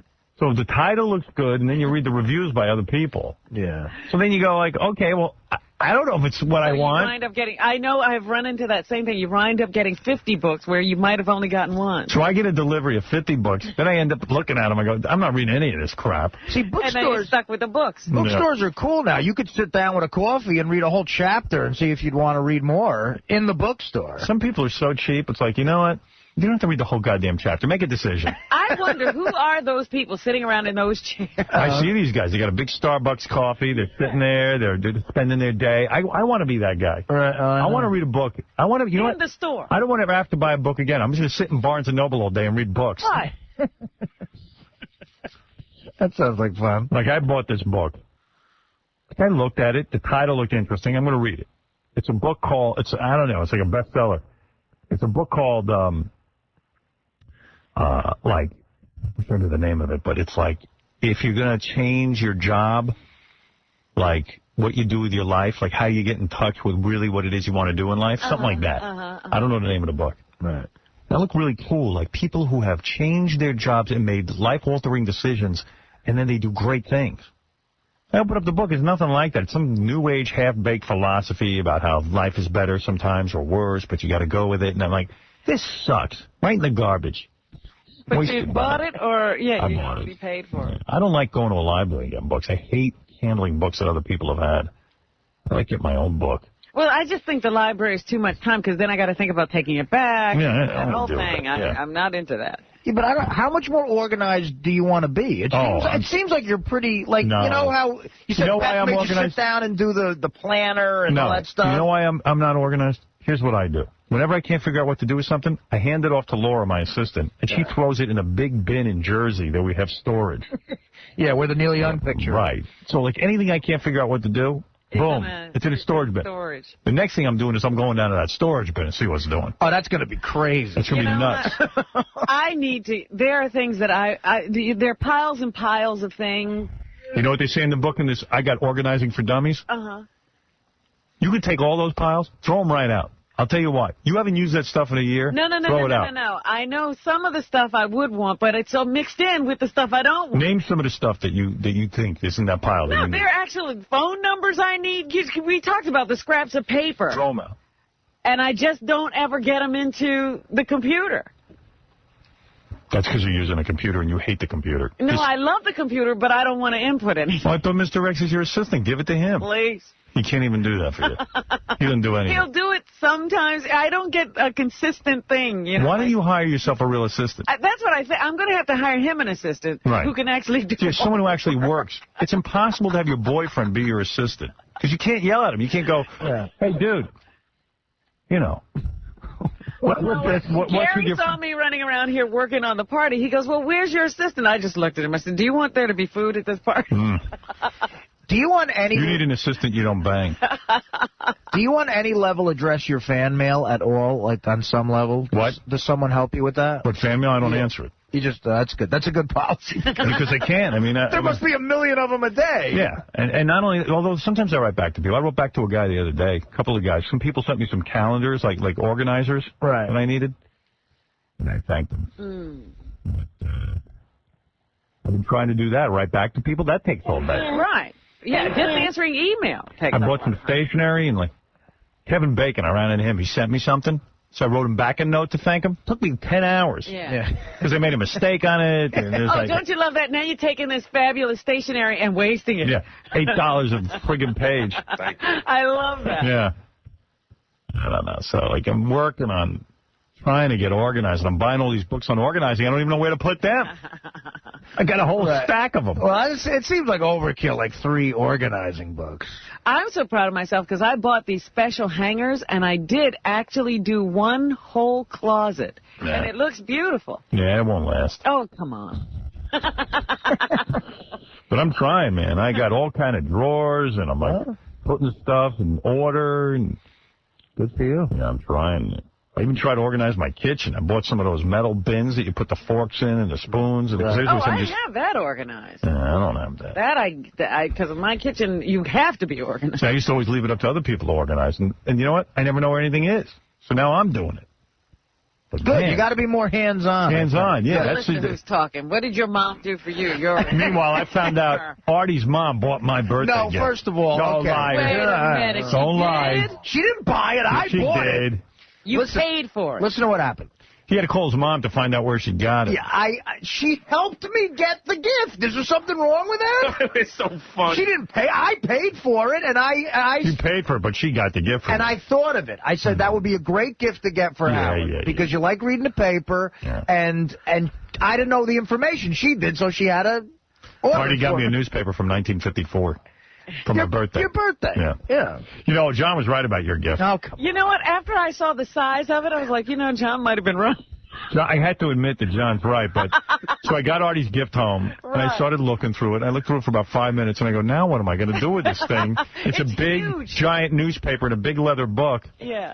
And I go, well, it was nice and everything, but I'm not going to put it on my coffee table. Right. So guess where it went? The storage bin in Jersey. No, right with the lithograph, just like really, John said. where can you put that? I mean, where am I going to put a newspaper of 1954? Well, it took you 5 minminutes to read the whole thing? You know what it is? It's kind of boring. Yeah. Like, nothing really happened on the day I was born. There was a snowstorm. There was a snowstorm. Did it snow? That's fascinating. Yeah. Artie, let me ask you something. What about, like, the... My mom always said there was a big blizzard the day I was born. Well, there you go. Right. Now you have documentation. Confirmation. Yeah. Where'd you think he was going to put it, though? I'm just curious. You know what, John? I don't know. wherever he puts the brethren. Well, he put that on his bookcase. I'll probably read it. At least it fits. Your thing can't even fit on a coffee table. Yeah, right, whatever. Yeah, you'd have to live 4 by 4. You'd have to live in a palace to have a coffee table that big. Well, some people have, a lot of people over for coffee. But it was so funny, Artie. He was on the phone with his mother asking her where she got it from.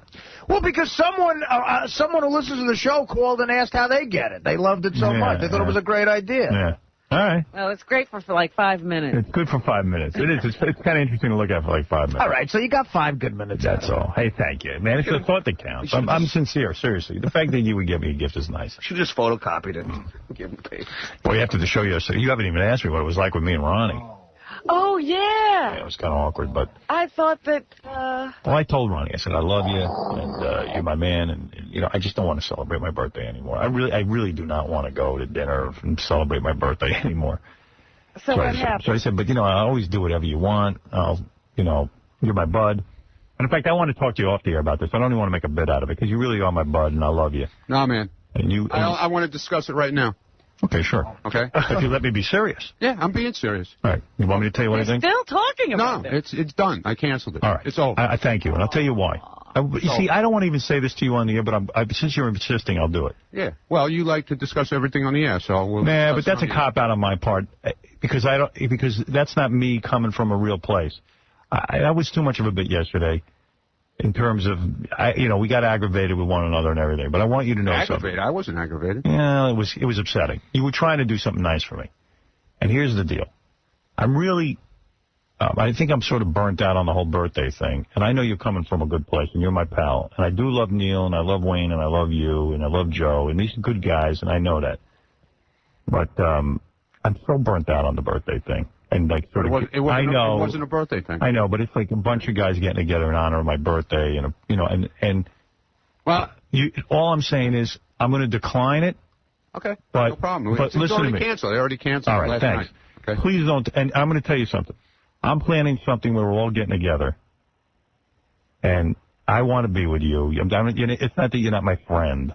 I don't. If you're going to take it like a chick, I mean, that's crazy. I'm not taking it like a chick. All right. I was going to say that, that you hurt some people's feelings, but that's okay. I'm sorry I did, but I want to say to Neil and Wayne Siegel from Legend Porsche, Neil from whatever that Fakakta business is. Right.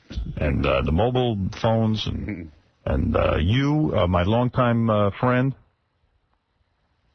Joe, too. I love all you guys. I do. You're good people. And I'm honored that you would want to celebrate my birthday at a restaurant or to give me this gift. Okay.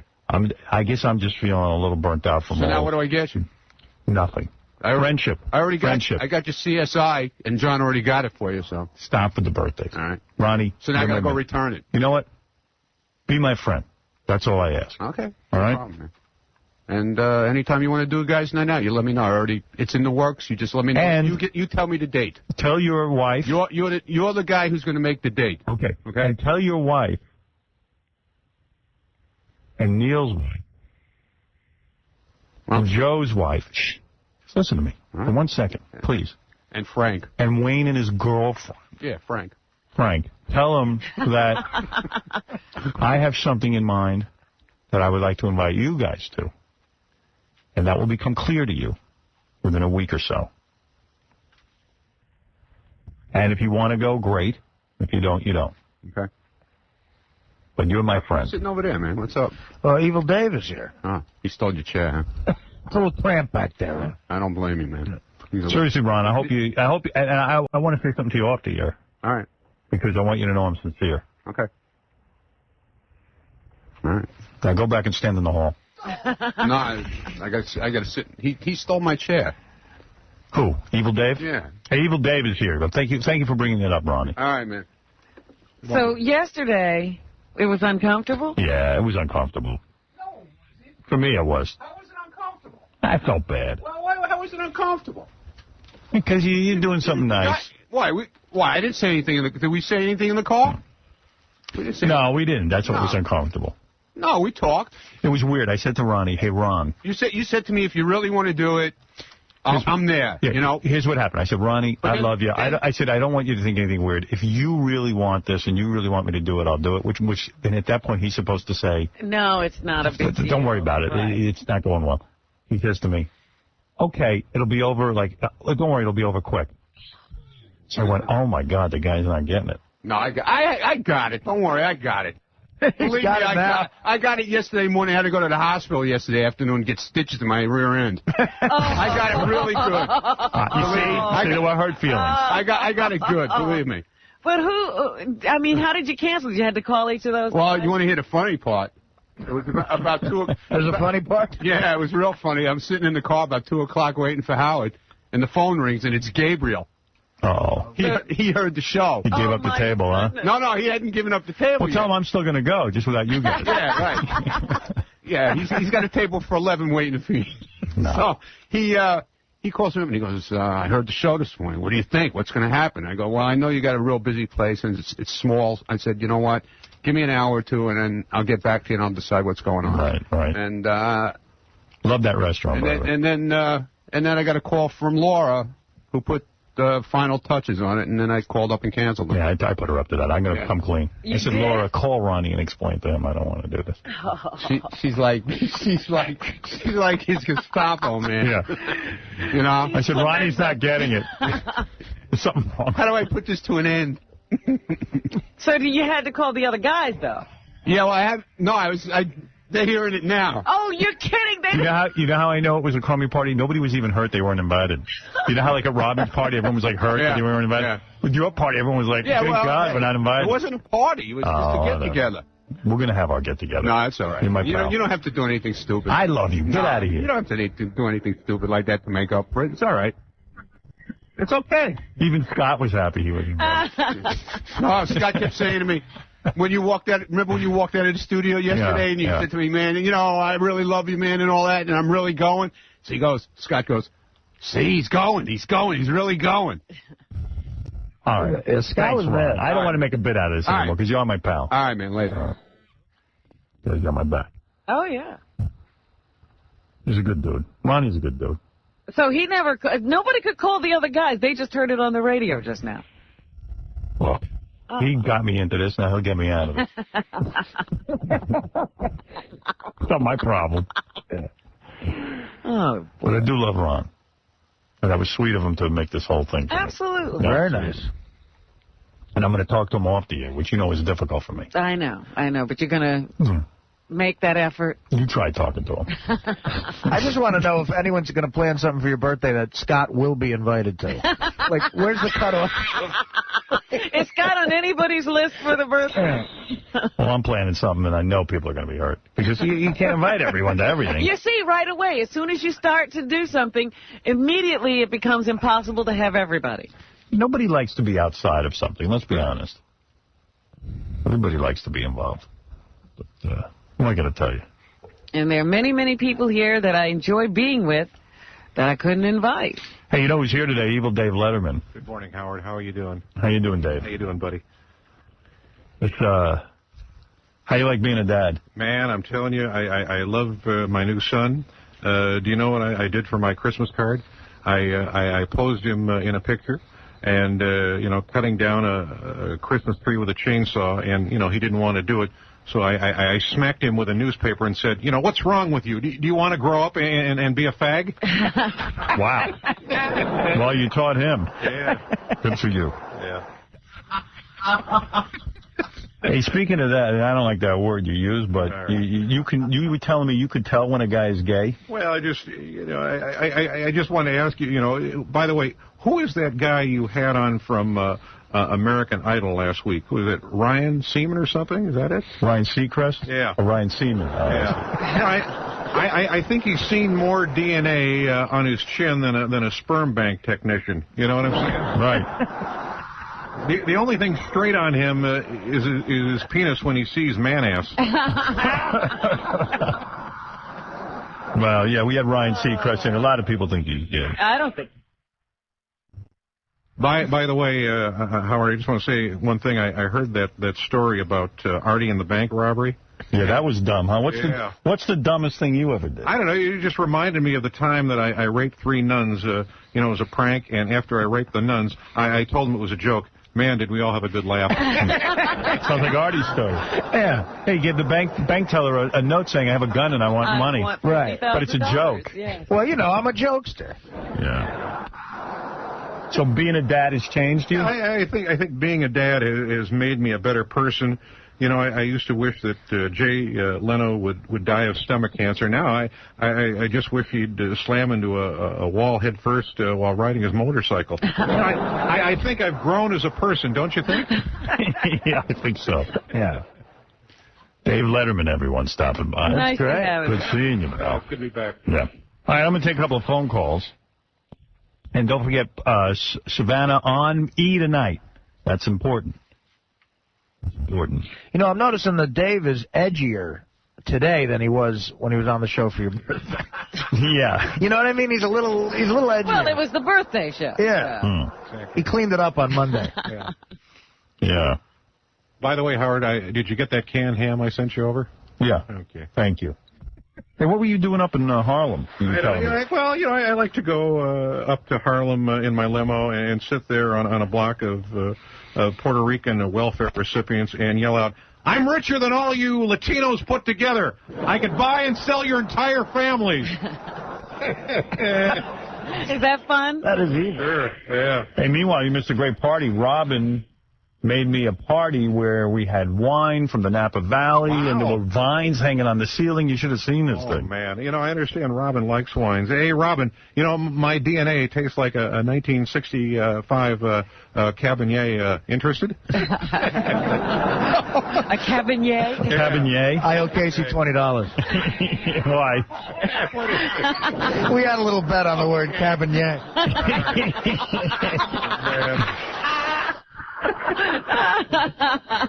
Wow. You laugh or you get it, yeah. We were going to do a thing, guess how many times Evil Dave makes a mistake, but I think it would have been too much. Blown his mind. Cabernet. By the way, Howard, I have a question. Yeah. I have a question. How did Lou Gehrig's body know to die of Lou Gehrig's disease? I don't know. That's a good question. You should answer that on your show. Yeah. So, you going to marry that broad that you're with? I don't know. I just, you know, I got to do something here. So meanwhile, this guy, Evil Dave, comes to town and he's obsessed with the real Dave Letterman. Right. I'm going to break character for a second because I think at this point everyone knows. You're going to break the fourth wall? Yeah, I'm going to break the illusion. Let everybody in on it. Yeah. This isn't really Dave Letterman. It's the guy who plays Dave Letterman. Right. So this guy, Dave, his name happens to be Dave, too. He comes to town and he tells Casey, What happened? You always go over to the Letterman show, right? Oh, yeah, you got to. Well, why do you go to the Letterman show? I don't know. Do you actually go in, or do you just stand there? Huh? I just stand there. I'm just begging for money, Robin. That's what I do. He goes there because he sounds like Dave Letterman. Right. Yeah. So, and don't forget the last time I was on Letterman wanted to call him and everything. Right. So now he's all obsessed. He used to go to Letterman and like keep quiet. So he goes over to Letterman. Casey, you tell the story. Hey, wait, Dave, did they tell you not to come back one time? What? Did they tell you not to come back? My hand to God, they never said that. Are you sure? Honest to God, maybe behind my back, but I never had it said. Okay. To me in front. In front? So Dave, what did you say to me yesterday when I saw you? Well, I said you want to drop by and see if we can. No, that this was the opportunity. What? Oh, I said it was the opportunity of a lifetime. Right. It was like Christmas, a month late. No, because he showed me a piece of paper. He had went down there. Oh yeah. Wait, what are you saying, Casey? You're telling a horrible story. I don't understand what's going on. What are you telling me? I see Dave yesterday, right? Right. Yeah. And he comes in, and the first thing he has to say to me is, "This is an opportunity of a lifetime. Yeah. I have a present for you. You have to come with me. We're going to go down and stand in line. We're going to go to Dave Letterman." Yeah. Why is that an opportunity of a lifetime? I don't know. So did you go with him? No. So he went down to Letterman. Yes. And he told him that he was the Dave Letterman from the Howard Stern show. Right, Dave? Yeah, I guess. You guess? Yeah. You weren't there? All right, I guess whatever. All right. Guess what? I said it. Yeah, all right, go ahead. So I guess they let him in, right? Yeah. And I saw him this morning, and he was ecstatic. I mean, the guy was on cloud nine because you met who? They brought him into the green room, you told me. right. You're the worst storyteller. Get out of here. Yeah. That's all right. Not you. Wait a minute. They didn't just take him in and put him in the audience. So I guess, so what happened? You went there. Right, Who do you tell that you're the Dave Letterman from the Howard Stern show? I don't know. I said to one of the girls that I had met before, talked to, and I said I wanted to say hi to everybody and all that, and then all of a sudden I'm going into the green room, getting Grindr Girl's phone number or something. Who's Grindr Girl? Some Grindr regular, Girl, regular on the show. Yeah. So were you in there with all the regulars from the show? I was hanging with them and stuff like that. And what do? You go up and we were making prank phone calls on their cell phones, things like that. They wanted me to call their boyfriends and stuff. I don't know. As David. Yeah. Tell them I was a bill collector or a wage garnish lawyer or something, and they were late on their payments. Things like that. So he goes over now. He's sitting in the green room and he's meeting like Paul Schaefer. Yeah, I met Paul. Yeah. And I So Dave didn't come down and meet you? Oh, no, he was busy. I was going to say he probably met everybody. Mom likes him better, Howard. Weird. Mom likes him better. All right, so that was the big. So and then after the show they kick you out? Yeah, they kicked me out. Sent me out begging for money. What did Paul Schaefer say to you? Huh? What did Paul Schaefer say? Just Paul, he was glad to see me. So, like, Dave has these weird things that he's got some connection to Letterman because he sounds like him. Yeah. And he goes down, obsessively to see the show whenever we bring him to New York. I happen to like it. It's a good show. Yeah. And now he wants me to call the real Dave Letterman and convince him to have him on the show to read a top 10 list. Oh, God. Oh, he wants you to do that. Yeah, like I'm going to do that. Dude, just so I can tell you right now, that's never going to happen.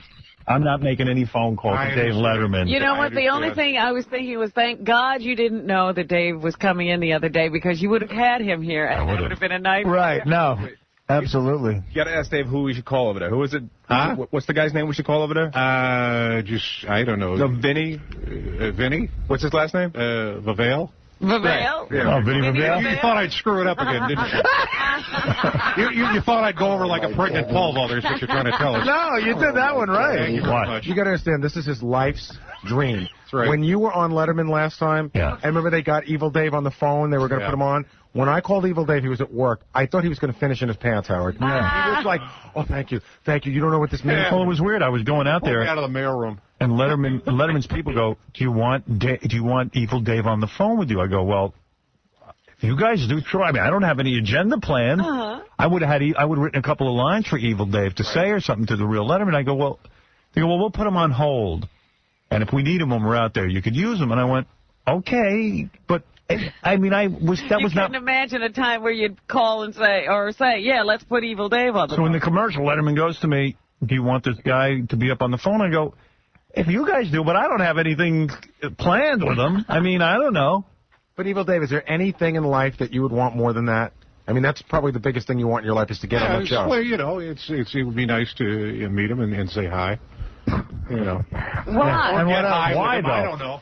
Why though? Why not? Just to say you did it. I don't know. What would you say to him? Huh? What would you say to him? I'd ask him if he'd autograph something for me, you know, sign it Regis. I don't know.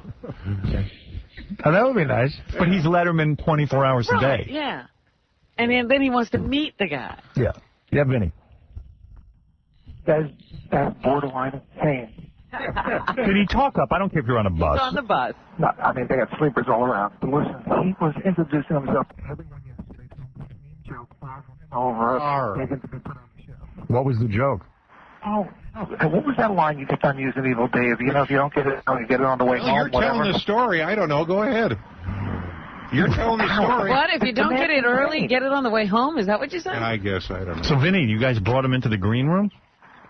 He's kind of distracted out there on the line with the Dave voice, so, you know, we figured he might enjoy being back there for a change and get him out of the way. How come Dave? All your cookies. I thought Dave was all fascinated with him, and didn't you want to meet him? No.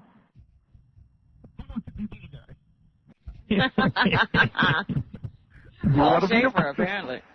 I got to get a haircut anyway. All right, thank you, He's Vinny. actually scary. Like, I thought he was a normal guy. The man's a little off. Yeah, as opposed to a guy. You're a lawyer, and I'm a little off. Okay. A guy in a stolen sport jacket whispering on a bus. Yeah.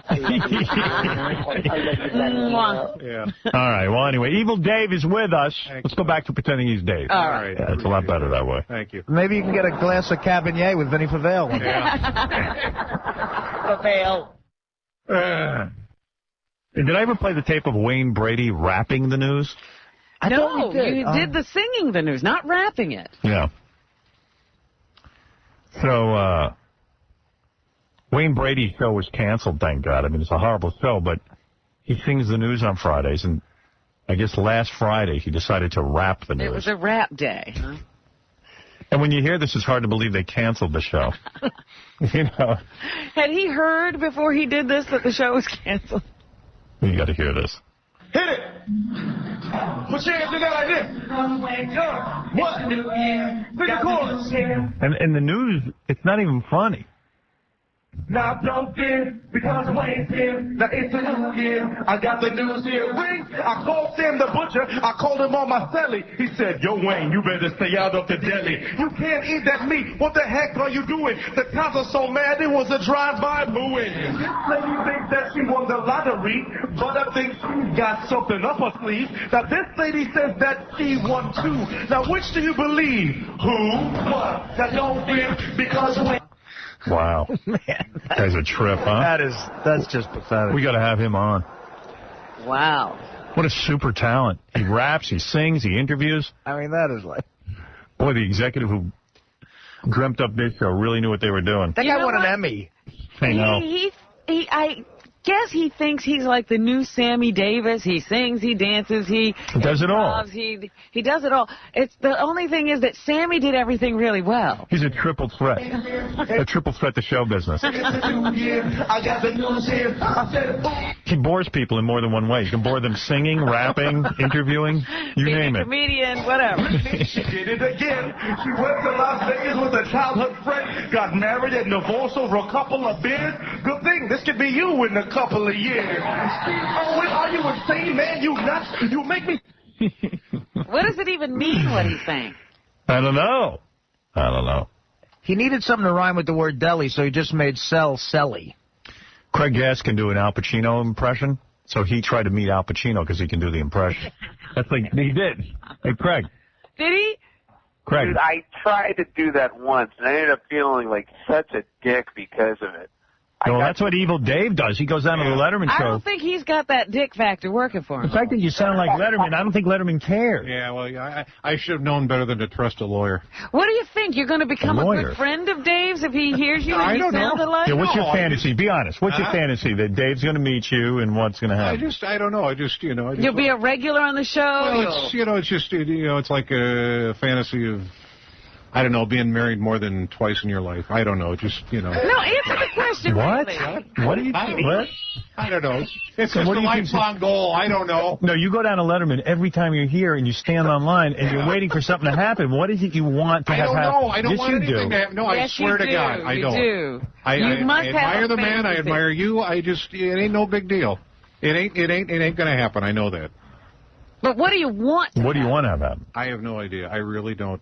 It's Zion. No, Yeah, I'm he's not. not going to tell us. You want my hand to to do the God. top 10. What? You want to do the top 10. Sure, if it happens. And then you figure it might work into, like, you'd be a regular on the deal. Yeah, that's right, Robin. Then I could do it in Spanish. You know what I'm saying? Why are you trying to talk to him?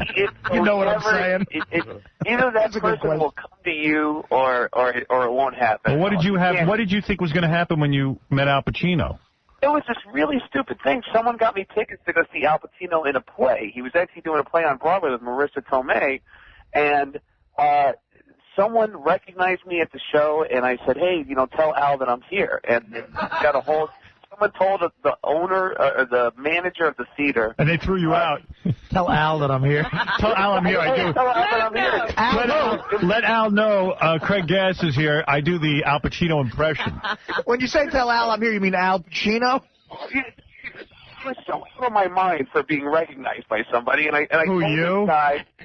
I told this guy who was the manager of the theater. I said, "Hey, listen, can you tell Al that I'm here?" The manager of the theater is so excited. He says, "Yeah, this will be great. He'll probably be excited to meet you." Yeah, sure. Getting me excited, and after the show, they tell me and everybody that I'm with to just wait inside the theater, and so we're going to get a hold of somebody.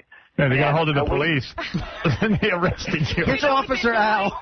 They told him to stay there while they hustled Al out of the building. Mr. Pacino's going to go get a hold of somebody. Yeah, the greatest move of all. They said we're going to have we just got a hold of Al's his security guy or his manager, whatever. Came down and picked your phone number and address, didn't he? The guy walks out and he says, he goes, "Can I help you?" And I said, "Yeah, I'm Craig. I'm the guy who does the voice of Al Pacino's baby on the Howard Stern." Oh, great. And, Thanks for and the bringing only my thing name he into your ridiculousness. The only thing he says to me is, "Yeah, good for you." And he lifts me up and he says, "Thanks for coming." And I go, "Am I going to see Al?" No. Now I look like a dick, and in front of all my friends, too. And I was just... Because it's dumb. Right. It was so stupid. You go, I felt like hey. an ass. Hoo-ha. Did you do the voice for him? No, I didn't Did take you it go, that far. hoo-ha? Would Al like to see me do Gary? What a moron. What else? Hey, Do your Al Pacino a little bit. I'll tell you what's great about this voice is it's fun for parties, but don't let your ego get out of control. It is good. That's great. It's good. Perfect. Hey, listen, Howard, you should try to get yourself written into an episode of Las Vegas. Those guys love you. All right, thanks. That's what I need to do. All right. Thanks, Craig. All right. Later. Craig Gass. Very talented impressionist. His Kinnison might be the best impression I've It's ever great. heard. It is great. It is good. What about Evil Dave's Dave? Well, I'm not sure it's an impression. Yeah, that's just his voice. Right, yeah. No, but he actually. Do you have a real Another voice? voice? Huh? Do you have another voice? Yeah, I talk like this. I got to go through puberty. All right. Evil Dave is with us. And it's great to see you. And we're going to take a little... You want to do a top 10 for us? I'd love to do a top 10 reasons to have a dog instead of a wife? Exactly. Go ahead. Top 10 reasons to have a dog instead of a wife. Here we go, ladies and gentlemen. Number 10, if you bring another dog home, your dog will play with both of you. I don't get that. What do you mean you don't get You it? don't get that? Yeah, I get it. That's All very... right. Number 9, dogs like to get petted. That ain't right. Number 8, a dog's parents never visit. Well, hey, that could work out pretty good. Do you have to comment on everyone? No, I'm 10 sorry. reasons to have a dog instead of a wife. Is this the first time he's read this? He's like going over it like he does in the writing room. All right, screw it. Number 7, if a dog leaves you, it will not take half your stuff. Number 6, dogs are not allowed in Bloomingdale's. Number 5, a dog will not care if you call it by another dog's name. Yeah. 10 reasons to have a dog instead of a wife. Exactly. Good. Number 4, a dog will never let you put a studded collar on it. A dog will let you. But a dog, I'm sorry. Yeah, I did it. All right. All right, forget it. Forget it. I want to hear the other All right, number 3. Number 3, dogs can't talk. There, that was easy enough. Good. Number 2, dogs like it when you leave things on the floor. And the number 1 reason, Howard, Robin, and Artie, to have a dog instead of a wife, the later you come home, the more excited they are to see you. Wherever you go. All right, good for you, Dave. Congratulations on getting through that. That's almost the first top 10 list we bailed on. All right, we're going to be back right after these words. Oh, well, I guess there's no point going on about it. You know how I feel. So let's get on with the show. The best of Rupert Pupkin. Jerry, I sketched out this little outline in order to save you a little bit of time, okay? It's a little introduction. So close your eyes and imagine it's exactly 6 o'clock. You're standing in the wings, and we hear Lou Brown and the orchestra strike up your theme song. And now, from New York, it's the Jerry Langford Show with Jerry's guests, Richard Pryor, Ben Gazzara, Elizabeth Ashley, Carol Burnett, and the comedy find of the year making his television debut, Rupert Pupkin, the new king of comedy. Rupert! Hello. Say hello to you. Yeah, Malone. Sleeping. Lower it. What's the matter with you? Mom! Take it easy. Lower it. I'm not going to lower it. I have to do this now. I don't mind you playing it, but lower it. Now, you come on, Jerry, and you do your monologue, and then when the time comes, this is how I see you introducing me. You could say something like this. Will you please give your warmest welcome to the newest king of comedy, Rupert Pupkin? 95. You're listening to the Howard Stern Show.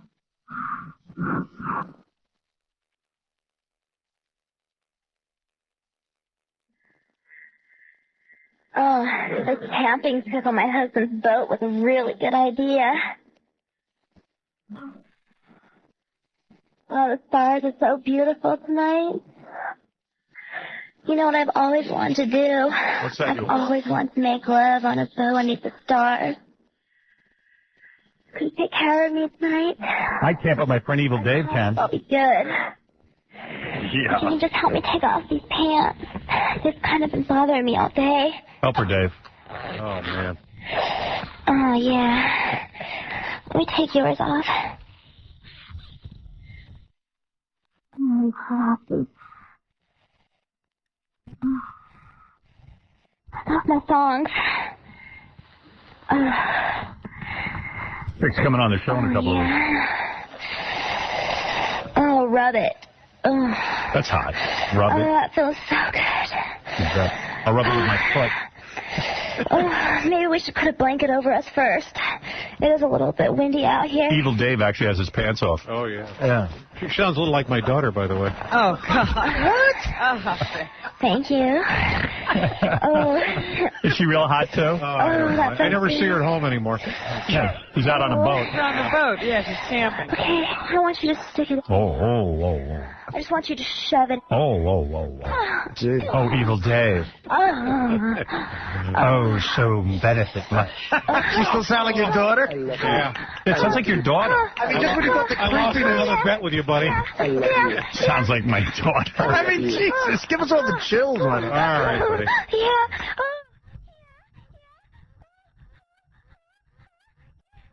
Wait, there's a duck on the boat. Yeah. Oh, my God.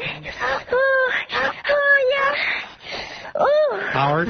Oh, yeah. That feels so good. Dude, what is it? Yeah. Getting laid and buying insurance at the same time. Can you be quiet? Trying to bang a chick on a boat.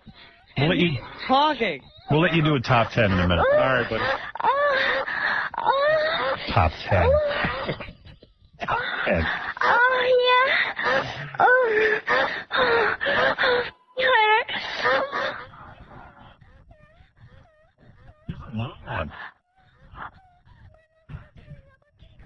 Uh-oh. She's clamping up again. Evil Dave's done. You know, I thought this thing, I used to goof on stuff like this, but I don't think I'm goofing on this.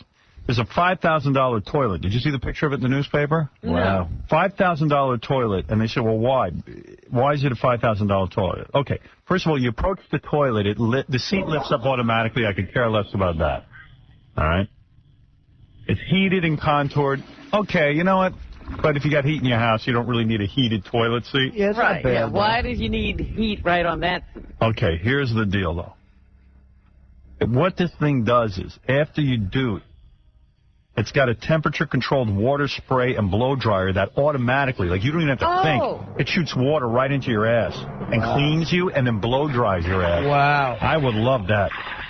I got to admit. I saw one on TV the other day. I did see this thing. It looks complicated. No, really? Yeah. Look, it's got oscillating water, pulsating, rinse cycle. It's almost like putting your ass in a dishwasher. Oh, that's but great. like there's a control panel right next to you. Yeah, because you can pick what you want. You can have your rear cleansing, rear cleaning, or front cleansing, and they have like 2 different angles it comes at you from the rear, or one from the front if you're abroad, I think. And then, I mean, it's awesome. That's amazing. I may buy that tomorrow. You know, how much does it cost? $5,000. But I'll tell you what. Does it come in the right colors? It's white. I mean, actually, that wouldn't work in my apartment because I actually bought prison toilets. You need metal, right? Yeah. Yeah, no, do you have, like, the heavy pull, too, the water pressure? Yeah. I got those. I got those installed. I needed them. Yeah, I got that installed, but a lot of times my duty gets stuck, and I have to plunge. Really? Yeah. See, I'm always plunging. No kidding. My duties aren't that. Really? My plumber told me it's that, you know, like the bowl maybe has too thin a opening. Like, oh, really? I go, well, yeah, all right. Either that or But you got that heavy pull. it does. It usually sucks it down. I got to say that I did a number 2 in jail once. It's the heaviest suction I've ever seen in my life. I have huge suction. Yeah, that's what you need. That's great. But the $5,000 toilet also has a catalytic air deodorizer that zaps any smells that comes out of your It ass. pulls the air right down. It doesn't let it go up. Automatically flushes when you get up. Practically silent with a relaxing white noise feature. I like that, but I don't need any of that. The only thing I'd like is the You don't automatic... like to mask the noise sometimes that you're making? Yeah, maybe. But the one thing I would like is the water. The spray. The spray. The cleaning. Yeah, like you just sit there and it completely cleans you. And then it blows air on you and dries you off. Then lowers your seat lid automatically. Dave is raising his hand. Howard, Well, put your hand down. It's distracting. All right, I'm sorry. I just was going to say, you know where that heated toilet would be perfect for? Newark Airport would get more people to travel. Hey, dude, honestly, we're going to stick to the lines, aren't we? Stop Seriously, raising stop your hand. All right. I know you sat in the green room yesterday, but you know what? That doesn't really mean jack squat. You once did it on an airplane. Oh, sure. I have about 4 times in my I can't illustrious do duding career. All right, let's let Evil Dave do another top 10. That's what he's waiting for. All right. Thank you. What is this called? The category here, Howard, these are top 10 things to say now. Things to say to Star Jones while having sex. These are things you would say to Star Jones while having sex. Exactly. All right. Here we go. Number 10, do you always fart like that when someone shoves it in a bad place? Number 9, how come it's so big in there? Number 8, is that cat food? That cat food. Number 7, do you know what a douche is? Yeah, I guess you would say that to her. There you go. Let's see. Number 6, maybe if you lose some weight, I could get it all the way in. All right, now you're rolling, buddy. Yeah, all right. Number 5, next time I come over, don't bother with the underwear, okay? I like them. Thank you. Number 4, you've always done this with a lot of guys before, right? Number 4, you've done this with a lot of guys before, right? All right. Yeah. Number 3, you're great in bed, but your sister gives better oral. That ain't right. Number 2, what are those blisters on your privates all about? And the number 1 thing, Howard, Robin, and Artie to say to Star Jones while having sex, I've never seen a fat broad with hairy boobs before. Well, there you go. All right, not bad. Come on, give the guy a break. Yeah, that was wonderful. He had his moment. Yeah. You ever make a duty on an airplane? No. Oh, I use the airstick bag.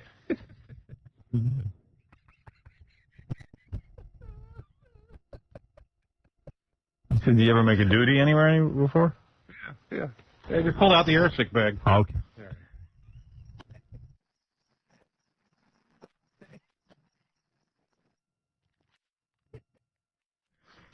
What, you ever make a duty anywhere before? Well, you know, I word of advice since we're talking about duties. You know, I don't go into that men's room. Yeah, because I just made a duty so bad it cracked 2 mirrors, and I call those code brown alert.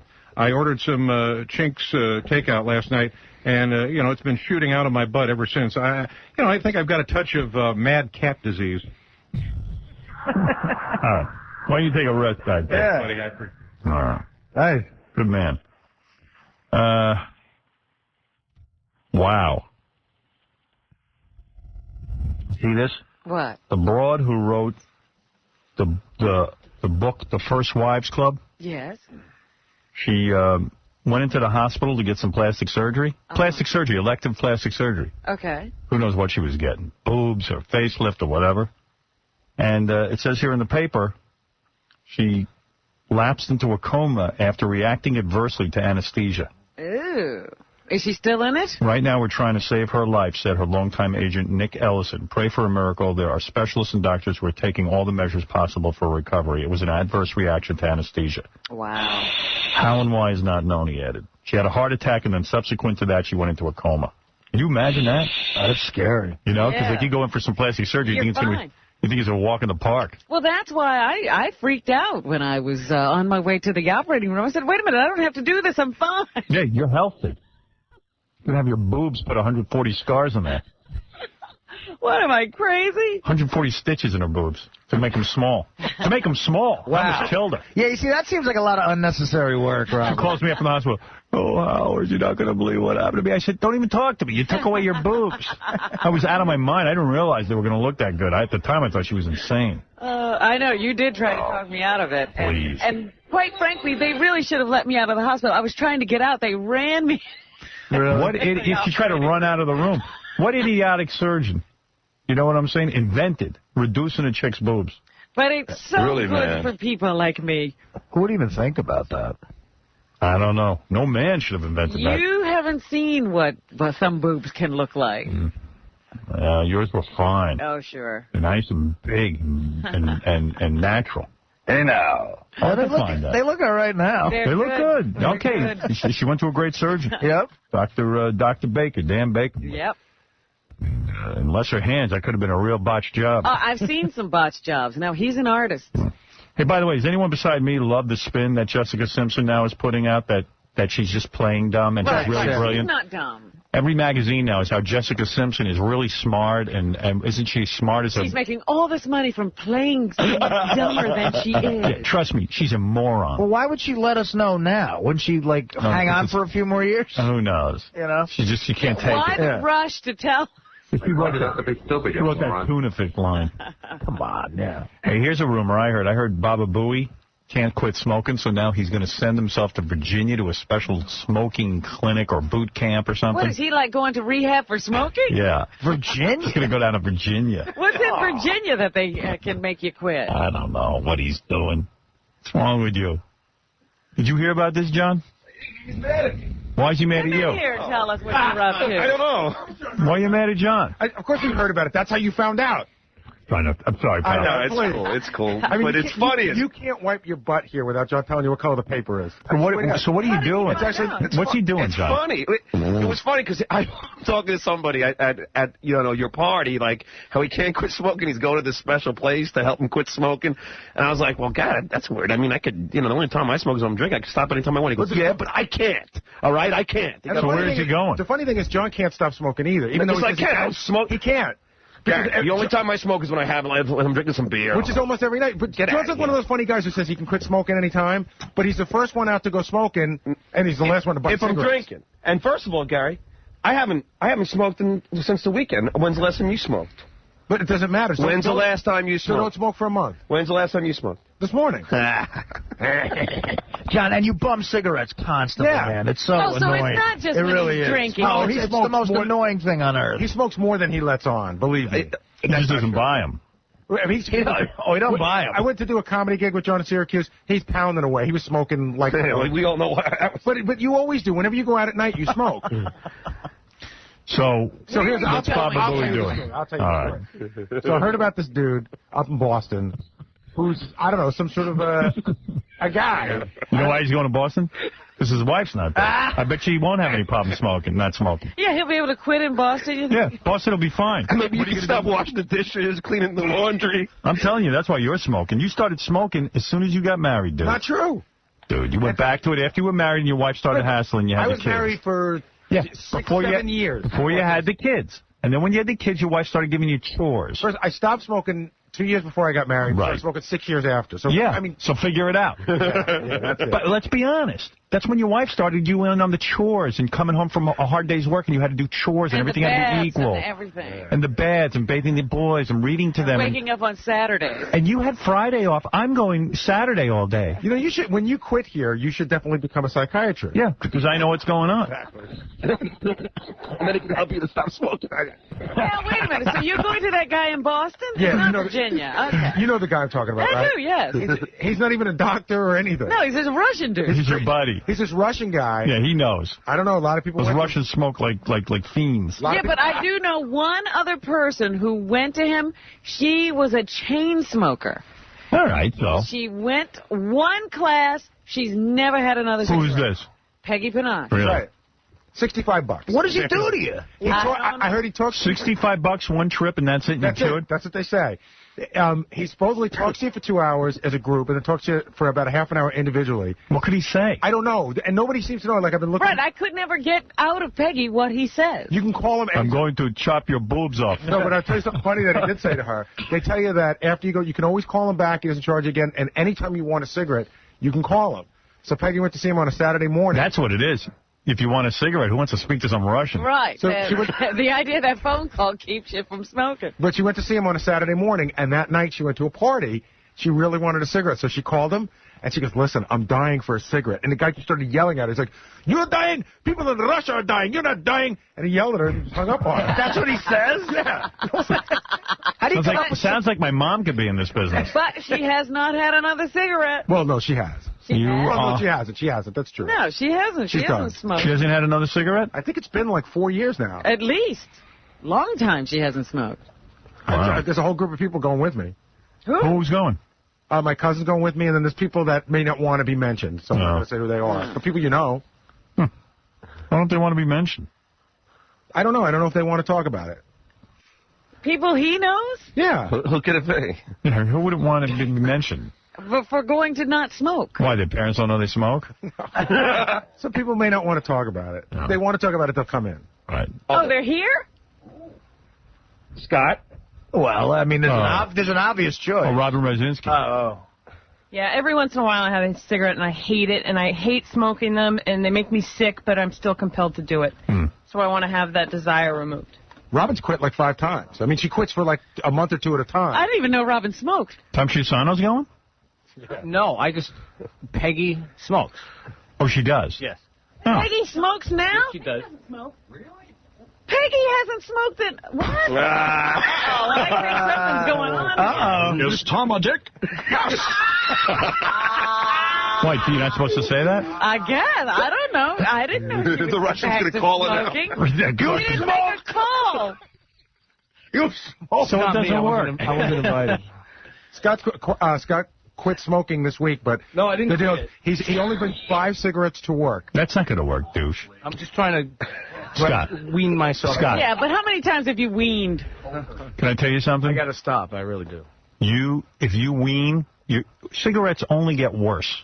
So in other words, even if you cut down to 5, you got to either cut it off Build back up. or not. But the idea of those patches, it's nicotine. But Scott, haven't you've done the cigarette with the holes in it so the smoke can't get to you? You've done everything. I'll tell you how to quit. Every time you look at that cigarette, realize it's your baby bottle, you big baby.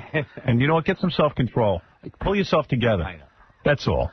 It's like Artie standing there with the Jack Daniels holding it like it's a baby bottle. And after I go see the Russian, What? After I go see the Russian, I'm totally willing to do that bet with John, so you can go longer smoking or no drinking. Well, at least I don't need a Russian. Yeah. But you still won't stop drinking. You won't. You're a drunk. Get out of here, Gary. Just admit you have a smoking problem. Admit you have a drinking and problem. you're driving to Boston to It's easy it would be easy for John to stop smoking. He's just hanging out with people who don't have any money on him. Exactly. And No, but he's saying he wants him to stop drinking for a month. Oh, it's an easy... No, I you would do that can't. in a second. You can't. Yes, I can. I mean, I don't drink all the time. I think I could stop drinking for a month. If there was I know will never happen. If we put up some sort of cash, and I could do it. Yeah, but you'll drink. Not if you had Tell us. comedy shows in that month. There's no way. Right. I bet I could. You're not good. You can't give up drinking. I'll bet you $1,000. John, absolutely. Okay. When are you starting? When are you Starting today. No. Starting today. What do you mean no? I can tell you right now. Artie can't start till after What do you mean no? I can't do it. Give John $1,000 I didn't think anybody right would call now. my bluff. I just wanted to get into the conversation. All right, Evil Dave wants to say something. I got an idea to get John to stop smoking, and this will be a nice reward for John. If John can quit smoking, he gets a breathalyzer test from a stripper. How about that?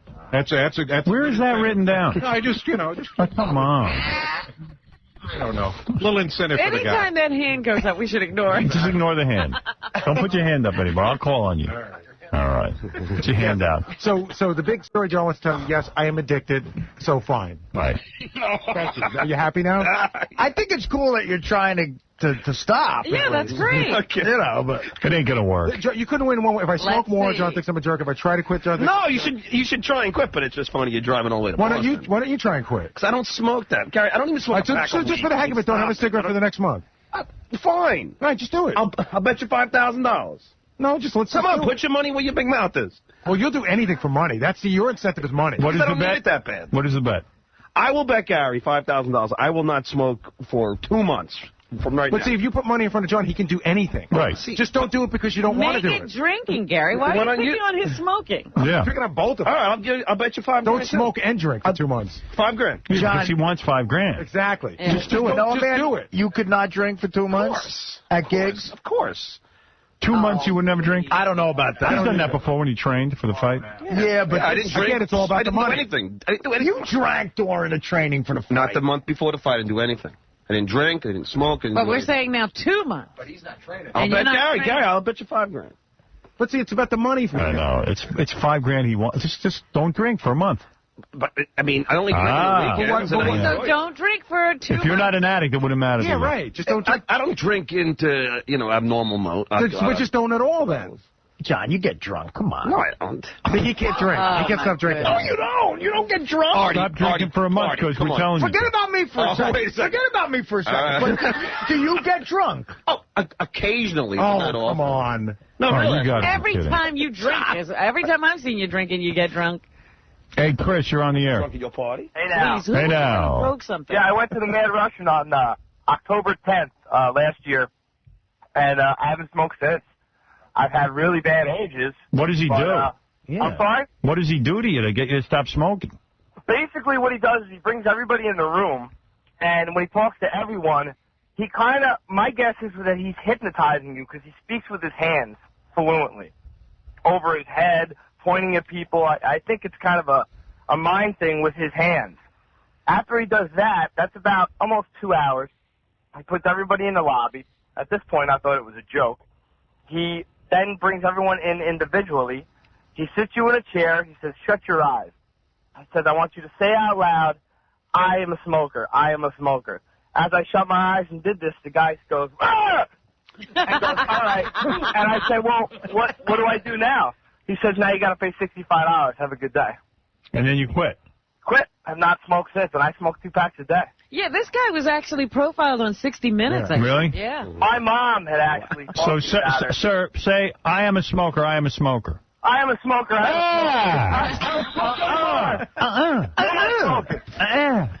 Like if this guy said he was charging $650, I'd probably go. How many? $65. How many packs do you smoke like a day? I don't smoke even a half a pack a day. That's a lie. I can tell you, I know that's a lie. It isn't. When I drink, I'll smoke more. But like yesterday, I know I had exactly 7 cigarettes. Well, then why Exactly go? 7. One Yeah, day. but I don't want to have them at all. No, it's during the week. I've seen you on the weekend. You had 7 cigarettes at Robin's party in the first hour. If I'm drinking, but then like I love this if I'm no, drinking. but Saturday and Sunday, the 2 days combined, I got home, I think I had 4 those 2 days combined. That's because you're at home and they won't let you smoke. I don't smoke when I'm home. It's a weird thing. I'm averaging less than half a pack a day, easily. Gary, how long have you smoked cigarettes? This time? About 4 years. About 4 years. They tell you that after 3 days, 72 hours, the nicotine leaves your body. And then it's all mental. Well, let me tell you, it's bad.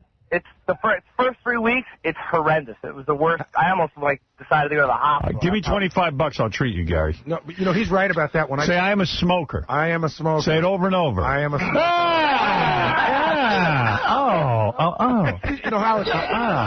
He's right about How that. you feel? When I quit the first time, like for a month, I couldn't sleep. Like I would wake up every half hour. It's almost like when you see those guys in the movies, rehabbing from alcohol. Hey, Gilbert's here. Let's tell him you're paying to go down and quit smoking. Where is Gilbert? Yes. Yes. A whole 65? I hear Gilbert's single again. Yeah, What? Gilbert's single. Yeah. Really? He broke up? He or dumped she... that girl. I think she dumped him. She must have dumped him. Come on. Well, here's what happened. Who's he dumped? I saw her. I ran into her at a party. Uh-huh. We're talking about your ex-girlfriend. I ran into Gilbert's ex-girlfriend at a party, and she told me the whole story. All right, tell me then. I'll fill you in. I didn't even know what she was doing with Gilbert, but... Hey, Gilbert.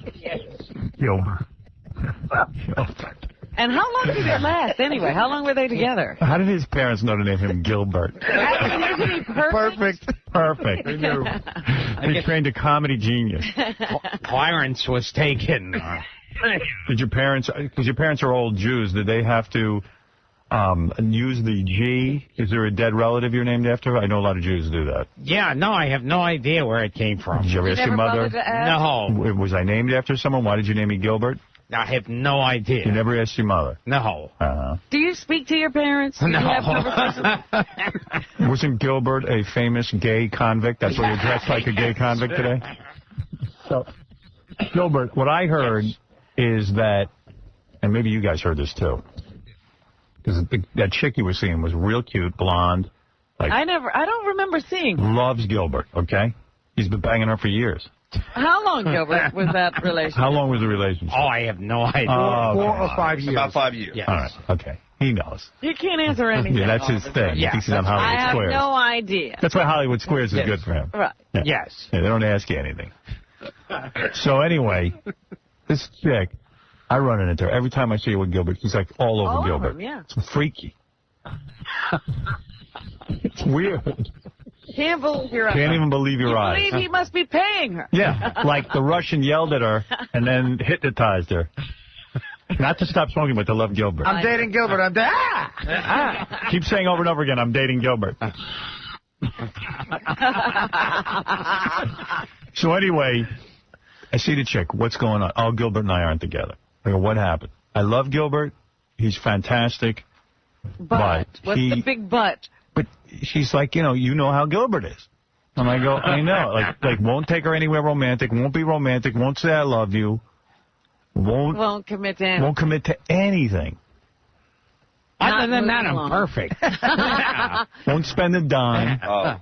Did they go on vacations together or No. anything? Nothing. Nothing. She said he's ill, He's ill? Ill. What do you mean ill? Like this is a sickness with him? His cheapness is a sickness. Uh-huh. I mean, it's really disturbing. Like in his apartment, he's got like boxes and boxes of shampoo that he bought on sale once, and he buys them in bulk. It's a way to decorate. What's odd about that? That's great. And it drove her crazy. Yeah, like he wouldn't pay for dinner. She had to pay for every dinner, Gilbert? Yeah, like I'm like 1 inch away from putting pages of the Bible on my wall. But it was really weird. Like Chicken blood. So I said, he won't pay for a cab even. Oh my goodness. Yeah. So I said to her, Sounds like someone else I know. It sounds like you were waiting. Won't pay for a cab. Yeah, John, you don't pay for a cab. Lord, you're such a liar. Everyone else seemed to get what I was talking about. So anyway, the girl was like, I think she hung around a long time. She definitely was in love with Gilbert, but she was kind of like, I think I got tired of waiting for Gilbert to change. Right. Like to give in a little bit. Yeah. It wasn't going to happen. Any progress at all. Yeah, there was no progress being made. It's tough loving a guy with 20 cases of Alberto VO5. Howard, with Gilbert. Like, what kind of shampoo was it, Gilbert? It was, toothpaste, too. Brack toothpaste. Tons of toothpaste. He buys, like, toothpaste. This was it. I'm sorry. Every hotel he goes to, he takes all the shampoo and conditioner out of the hotel in the hotel room and brings it home with him. Like all the little soap, all of it. And she says he has bins. That's because the bed won't fit in my suitcase. He's got bins in his apartment full of these shampoos and conditioners. Gilbert, let us into your apartment to film. Yes. Come on. Really, we got to see Come on, we want to see it. But Howard, ask Gilbert, Gilbert, do you own your apartment? Do you own it? What? Oh. Do you own your apartment? No, it's like a rent control. Did you own a car? No. So what's the biggest purchase you've made in your whole life? What's the most money you ever spent at one time? The toothpaste. No, but Howard, he doesn't buy VCR. He bought one VCR. He doesn't buy stereo equipment. He waits. Do you have a stereo? Yeah. It was probably given to you. Yes, right? pretty much. Right. Yes. And the VCR you bought, though? Yes. Right. So you paid for that. Well, that's what? My last VCR I bought, the other one was actually given to me. But he doesn't make big purchases. Like, he makes money, but he doesn't spend it. Why do you think you don't spend money? I did a show for a guy at Panasonic. He did. VCR. You know what it is? I know what it is. What? I think Gilbert's mom and dad were very, very poor. If I can play psychiatrist here for a minute. Do we have some music? No, but I mean like poor, like... Dirt poor. And Gilbert has always felt inside that he... Patches where depending on your son. Gilbert hates aspects... Gilbert can't stand his mother and father. Only you can. See, I'm getting to him. I know. You must be getting a chord. Start all over. No, Gilbert has, bad thoughts about his parents, and he feels guilty about it. So what he does is he punishes himself, and he's taken on his parents' affect of this cheapness, because they probably went through the depression. Well, he's probably still blaming them. The reason he can't enjoy life is because they never enjoyed life. Gilbert, I'm going to say something to you right now. That. I'm going to be Dr. Phil. Oh, okay. It's okay to have negative feelings about your parents. Wait, you have to have the Western accent. Gilbert, it's okay for you to hate and love and have full range of emotions. What makes you think they're Jew parents? Your poor Jew parents. You should hate them. But Howard, I think Gilbert lived with his mom for a much longer time than most people because that didn't cost anything. Yeah, when did you finally move out of your mom's house? About a week ago. No, come on. Tell the How truth. old were you? Were you like 30 or something? How old were you when you moved out of your mom's house? I don't know. Oh, you know plenty. I'm pretty sure it was over 30. If I remember correctly. He had to get rid of his mother. There was no more room for the Holiday Inn conditioner. Chauncey, you're on the air. Go ahead. In New York, there's always a party every night. There's always like a PR party for some sort of event. Right. Every one of them you'll see Gilbert at, and every time you see him, he has a knapsack. And I swear on my mother's life, he goes around at these parties and loads the knapsack up with everything at the party. I've seen it. I've seen it. We know you take food from parties. Everyone knows Gilbert. Yes. No, it's bizarre to see a guy with a knapsack. It's Chauncey. He goes to all these parties. I scoop lasagna and put it. Why do you stain at all? What do you put in the knapsack? You ever feel embarrassed doing this at a party? Taking things? What, taking hot dogs? Yeah. No, but I mean taking like little salt shakers and maple syrup he took in the plane, a little half bottle. That's amazing. I just used that up recently. Howard, look, someone gave him a waffle. I would love to have him empty his knapsack when he's leaving the party and see what's inside it. Artie and I burn your fingers. Artie and I took Gilbert out to lunch, and he would only come if we said up front that we were going to pay. So we're at the lunch, and I really enjoy their company. But how did he? It has nothing to do with the free food. But how does he? But how does he say that to you? Because I say to him, Gilbert, do you want to come to lunch? And he doesn't answer. He goes, I don't know. Yeah. And I go, Gilbert, we'll pay. He goes, definitely, I'm coming. So we're sitting down at lunch, and then I go, Gilbert, how are you getting home? Because he lives like, I don't know, 30, 40 blocks away from Jersey, where we're eating. And he goes, I'm going to walk. I go, why? He goes, I love walking. It's nice to get. I go, Gilbert, I'll pay for the cab. He goes, I'm coming with you. Wow. So you don't walk here, do you? No. When you're coming here in the morning? I'll tell you exactly what happens. What are you promoting today, Gilbert? Caroline. Caroline sent the car. Oh, okay. Yeah, absolutely. In fact, the one time he did us a favor, he came on for Hollywood Squares, so we got up at the last second. I paid for the cab. Right. Yeah.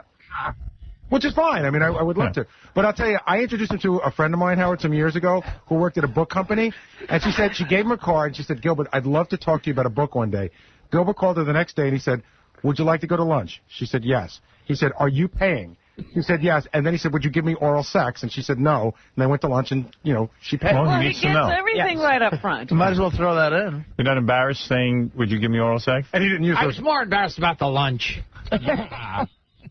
Valerie, you're on the air. Yeah, well, the girlfriend broke up with him because Well, it she couldn't doesn't take bother it. him to lose the girl?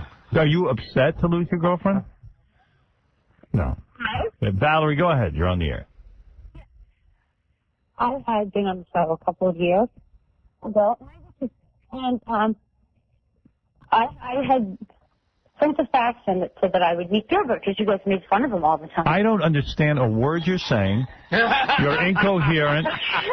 You're talking. I'm calling on my cell phone. Yeah, well, you better talk clearer and make more sense. Did you say you slept with Gilbert? No. Yeah. You did? About 4 or 5 times. Now we know she's lying. No wonder you're insane. No, absolutely not. Absolutely not. When did you sleep with Gilbert? How many years ago? 91 maybe? Is this the girl? Did you sleep with me, too? Wait. Is this the girl we both slept with? Gilbert? Hold on. If it is, she's hot. Is she? If it's the same girl. Okay, do you remember, Howard? You had a show where you had Sounds three like our girls. apartment's on fire. I think this is the girl. This is the girl. Killing yourself. Hey, Valerie, did you have sex with Stuttering John as well? Yes, I did. Yeah, she's smoking. So So, she's very but she's Huge mental. D-cup, real boobs, tiny body. So why'd you dump her? Is she mental? I was, it was just I banged her twice. She's got quite a resume. But then when she was telling me that she was banging Gilbert, I was like, totally like, oh no. You're like, oh, you're a loser.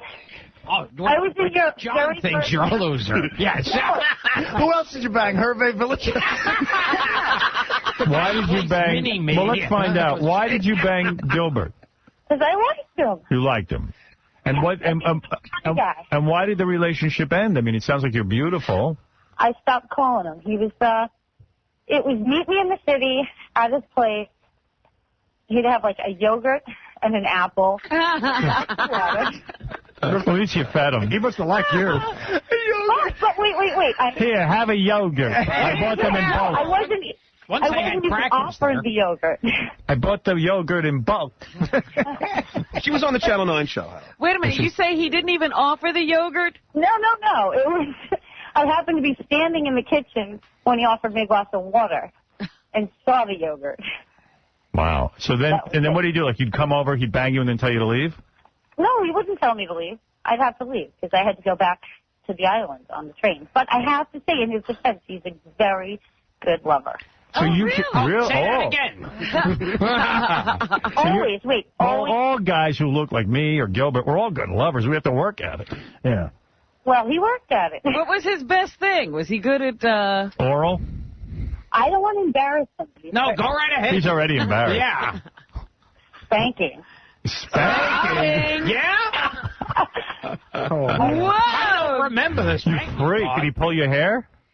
No. It was. But he liked to paddle you, huh? He paddled your ass. What was his mother doing while you... So, say again And who Howard. I was. It wasn't there. Gilbert, do you remember who I am? Mm-hmm. Gilbert, why no more with her?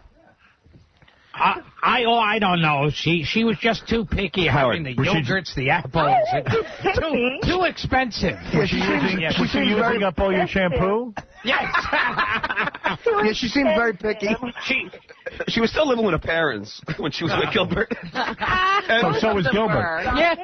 I think she was like... Can I ask you a question? Who was better in bed, John or Gilbert? Gilbert. Howard, I was 20 years old. So that's when you should be great. Yes, that 20. How can you be better? The Channel 9 show days. Gilbert is better than John. Oh, she's lying. That's rough. I made you orgasm. See, now all of a sudden she's lying. Well, Yeah. Wait, I didn't get you to orgasm? Up until now, everything was true. Now it's a lie. Oh, no, it's okay. As long as I got an orgasm. She has her opinion. Wait. John did, and he drove me home. And I spent more money on you. In his mom's house. Can I ask you a question? Yes. Who has a bigger wiener, John or Gilbert? John. But wait a second. Yes. That doesn't matter. It doesn't matter? I had a lot. I'm not saying I had a lot more fun with Gilbert, but sexually, it was better. All right. Was Gilbert 60 years old? Was Gilbert? There were no drinks involved. Was Gilbert very loving? Did he hug you and kiss you? We had a great time. Was he loving? Just watching. Was he affectionate toward you? What? It was a lot more fun. She just talks. She's not listening. Is he affectionate toward you? He's still Gilbert. He was never other than Gilbert. Yeah, how does Gilbert initiate sex, actually? She's not being honest anyway. She's not. Oh, no. She's not being honest. Valerie, tell him how weird. You got to, how bad. Tell Howard how weird the Gilbert dates were. You used to tell me that you'd have to meet him in a certain place. And yeah, and wait. At like a bar across from his apartment. Yeah. And it's not even like, would you like a drink? And then we'll go back. It was like, she's here. Okay, let's go.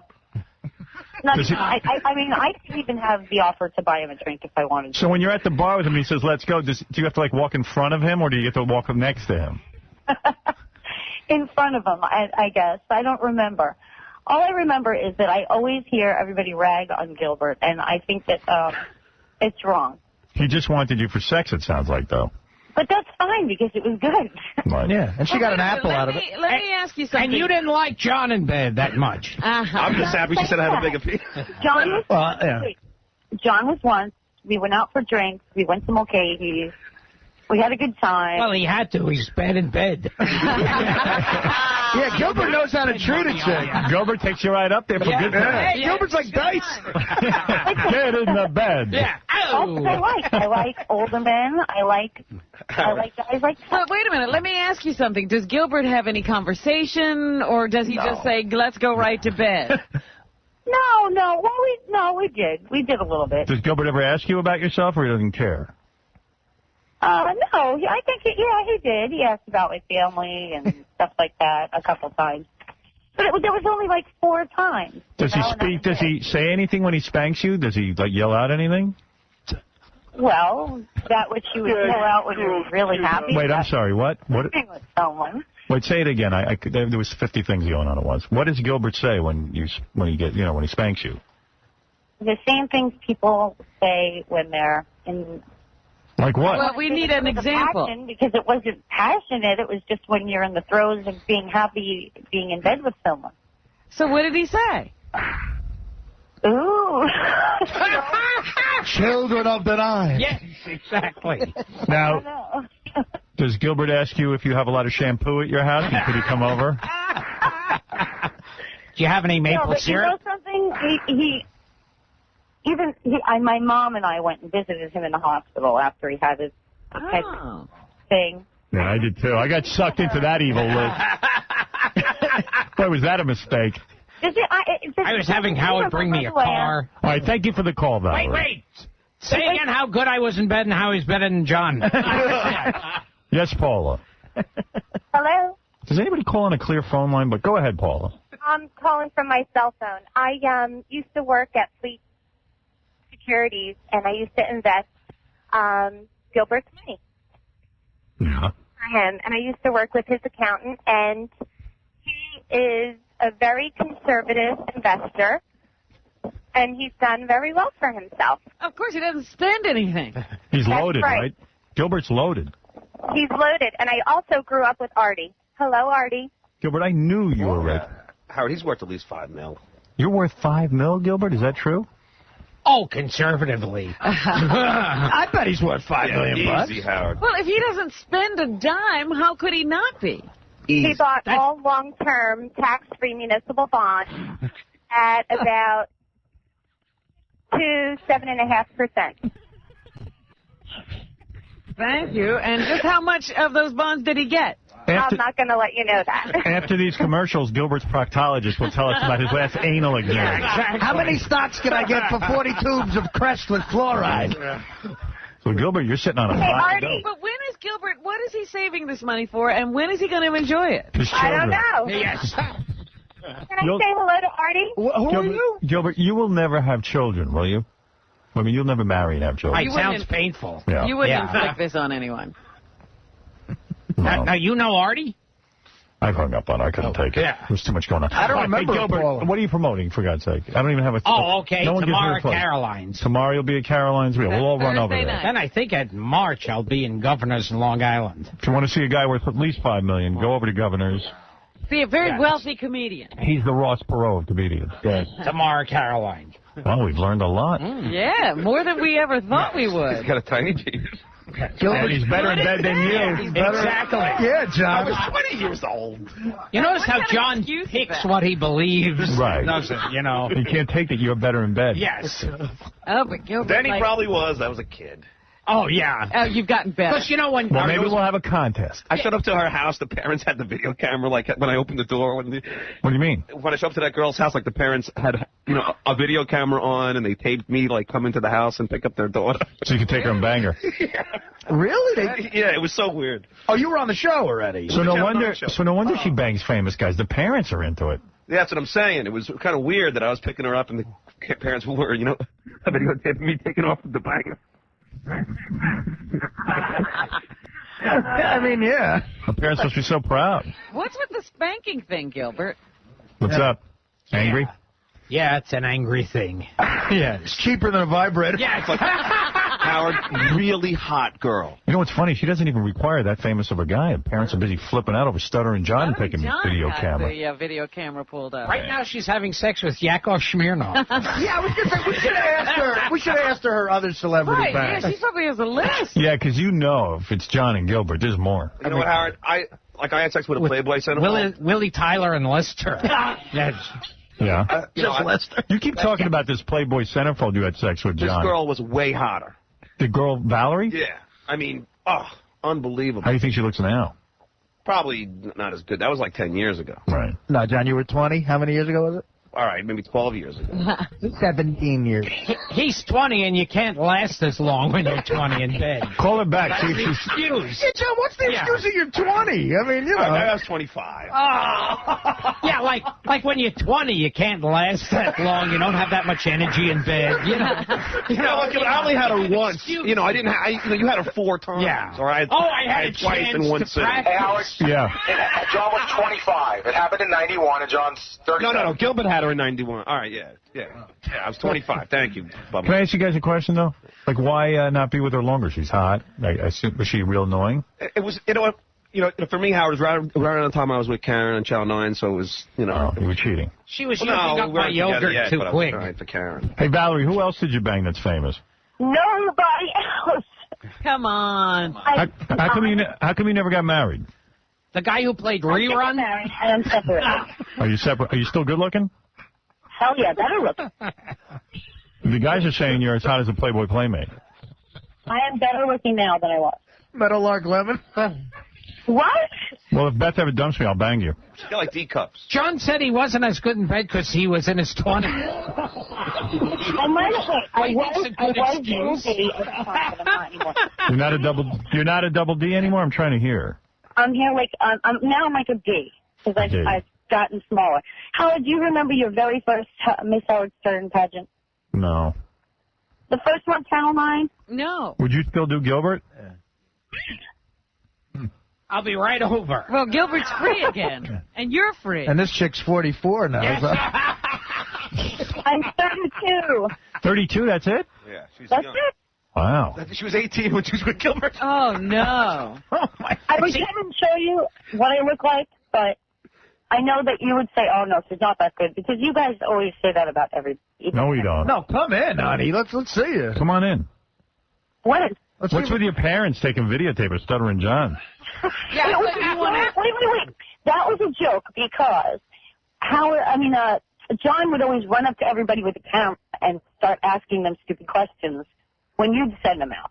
So my father, being the pothead that he is, would say, hey, this is so funny, let's do the same thing to him when he went in the door. He's way involved. I see. No wonder you're banging these guys. Did you tell your dad that you banged me? Did you tell your dad you banged Stuttering John? He must have been very proud. And he's got him on tape. Yeah. I would come in and show you what I look like now. Okay. Hold on. I'll put you on hold. See, John was in his 20s. He didn't have that much energy. Yeah, and John, where's this Playboy Playmate you banged? Let's get her on the show. Hey, what do I care? What's your name? I mean, give it to Gary. I Give it to already Gary. gave it to Will. I mean, he's already looked her up, has the pictures of her and stuff. What's the matter? She doesn't want to come on? No, she was on the show. What do you think I'm talking? He has pictures from the magazine to prove it. And you know what she told me, Howard? She said her boyfriend's going to allow her to have sex with me. What is it? I talked to the Playmate's mother, and she recently suffered a stroke, so she's recovering from that. The Playboy's Playmate or the mother? The Playmate. Playmate had a stroke? I stroked a few times to that Playmate. She had a stroke? Yeah. John's Playmate? Well, John was 23 when he banged her. It was really bad. She had a stroke after she banged John. That makes you feel old if a chick you banged had a stroke. Before I suck in bed and they gave a girl a stroke. Wait, there's someone on the phone who says that He was so bad in bed he gave her mother. there's another person on the phone who banged both Gilbert and John. Hi. Oh, excellent. Hey, this is Kevin. John banged me good. He's way better than Gilbert. Kevin says John is way better. Okay, we got to take a break. I was 19 at the time. I was not. Go see Gilbert Gottfried, Caroline's this weekend? Tomorrow. Thursday, tomorrow night. Yes. 2 shows or one? One. One show. That's it for you. He's very wealthy. He only has to do one show. You don't even have to work. Yes. And then also you're going to be at Governor's when? Yeah, I think at the end of March. All right, good for you, Gilbert. Can I plug something, Howard? Oh, come on, John. Now you're plugging something? I haven't plugged anything. Look, you weren't any good in bed. Why should we All get right. Plug something, John. I'm going to be at Cobb's in San Francisco this week. Great. Greg Fitzsimmons. Greg's a good guy. All right, we're going to take a break. We'll be back right after these words with the news. Couldn't get any stranger. Underdog woman. Another thing, I only bring it up because a lot of fans have written in and mentioned that they saw you on the Stern Show. I didn't know. I had never heard of or seen his show before they asked me to be on it. I did not know that he was such a vulgar television host. You might consider him the King Midas of smut. So after having been on it, I was so shocked and so maltreated. And no more Howard Stern, right? That's Thank goodness. enough of him. And because you said they were like drug pushers, making you do shows, right? That's right. They forced me to do shows against my will, and when I saw that I was surrounded by impurities, I had no way of getting out of the room because I was always strategically placed that I was in the crowds and couldn't find my way out. Wow. This is the Howard Stern Show. 95. Howard was happy. Howard Stern from the Howard Stern Show. Hey now, tonight on E! Smoking hot porn star Savannah Sampson. Hey now. Oh, yeah, okay, come on. Yeah, I just turned 50. Okay. At least you didn't have a stroke like one of John's ex-lovers. Yeah, John's always going around bragging about some Playboy Playmate he banged. We tried to get her on the air, and she just had a stroke. She's got Alzheimer's. Rather than talk about John, she had a stroke. She also said she slept with Lincoln. She also claimed that she never slept with John. Really? Yeah. Oh, and he's lying. Because he told me that story, too. He's got a bunch of those. Yeah. She swears she never slept, like they messed around or something. Did John ever tell you those stories about the girls he could have slept with, but he turned down, like... On the road. Yes. Yeah. Oh, yeah. He tells me those stories all the time. Like, one time I said to him, like, you ever have those situations where you think, oh, maybe I could have had a shot with her? And he goes, and he'll bring up, like, every lead actress and model. Well, oh, yeah, one time I was sitting with Pam Anderson. Yeah. He thinks he could have gotten Pam Anderson. He said to me one time, when I was on that island on who, a celebrity, get me out of here, I think I could have gotten a Nikki's earring. Yes, she really liked me. I know I could. Yeah. You know what his other big one is? The girl from Wings, Crystal Bernard. He knows he could have had her. I'm pretty sure Gilbert could have gotten her. Anyone he's in the room. Cindy Crawford.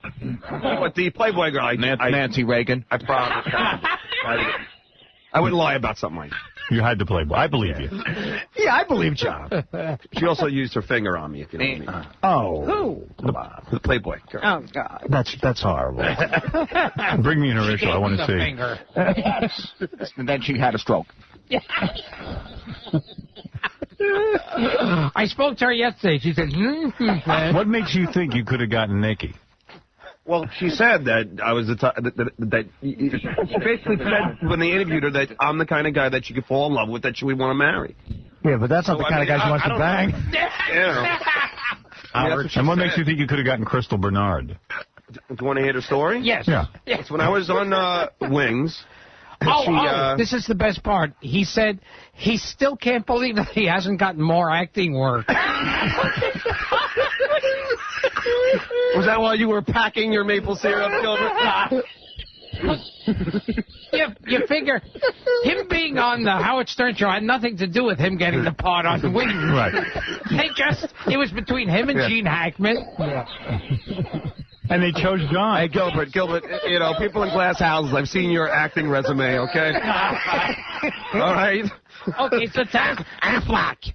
Tell us how you could have had sex with Crystal Bernard. Yeah, tell us about when you were on Wings. I had sex was with on the Wings, and she asked me to come to her dressing room. Yeah. So I went to her dressing room, and she sits across from me. Right. Now, what's a cute guy like you doing? Yeah. So I keep on saying that, and I'm like, well, I'm married, you know, and I just kind of got the feeling that if I would have said, you know, that I could have banged her. But, I mean, it's just my own opinion, but maybe I'm wrong. Yeah. That's like the kind of thing, like, I saw Julia Roberts in a movie, and I have a feeling. Because I think she smiled at me in the middle of the picture. Listen, I'm pretty sure I could have. And same with Nikki Ziering, I'm pretty sure I could have. And Pam Anderson? Now, Pam Anderson, that's a stretch. Yes, Dave. I just want to ask John one question. John, did they all pay for the cab fare? Evil Dave Lennon. Dave, what's going on with your production company? I just want to, we got to give it a plug because have you ever heard of this guy? What's his name? Craig Kilborn? Because someone told me today that he works for me, but I've never heard of the guy. He's a white guy, right? Yeah, he's a white guy. He's on the show after you. Yeah. And by the way, Howard, what the heck is the deal with that Britney Spears? You know, she's turned into a little whore all of a sudden. You know, if I had to knock off one piece of ass behind the old lady's back, she would be it. Normally, I just, like to sit in front of my CB radio in a leather thong and butt plug and talk dirty while I masturbate. Dave Letterman, everyone, watch the show tonight, where he can't be as outrageous there. Very nice. Yeah, you won't hear these.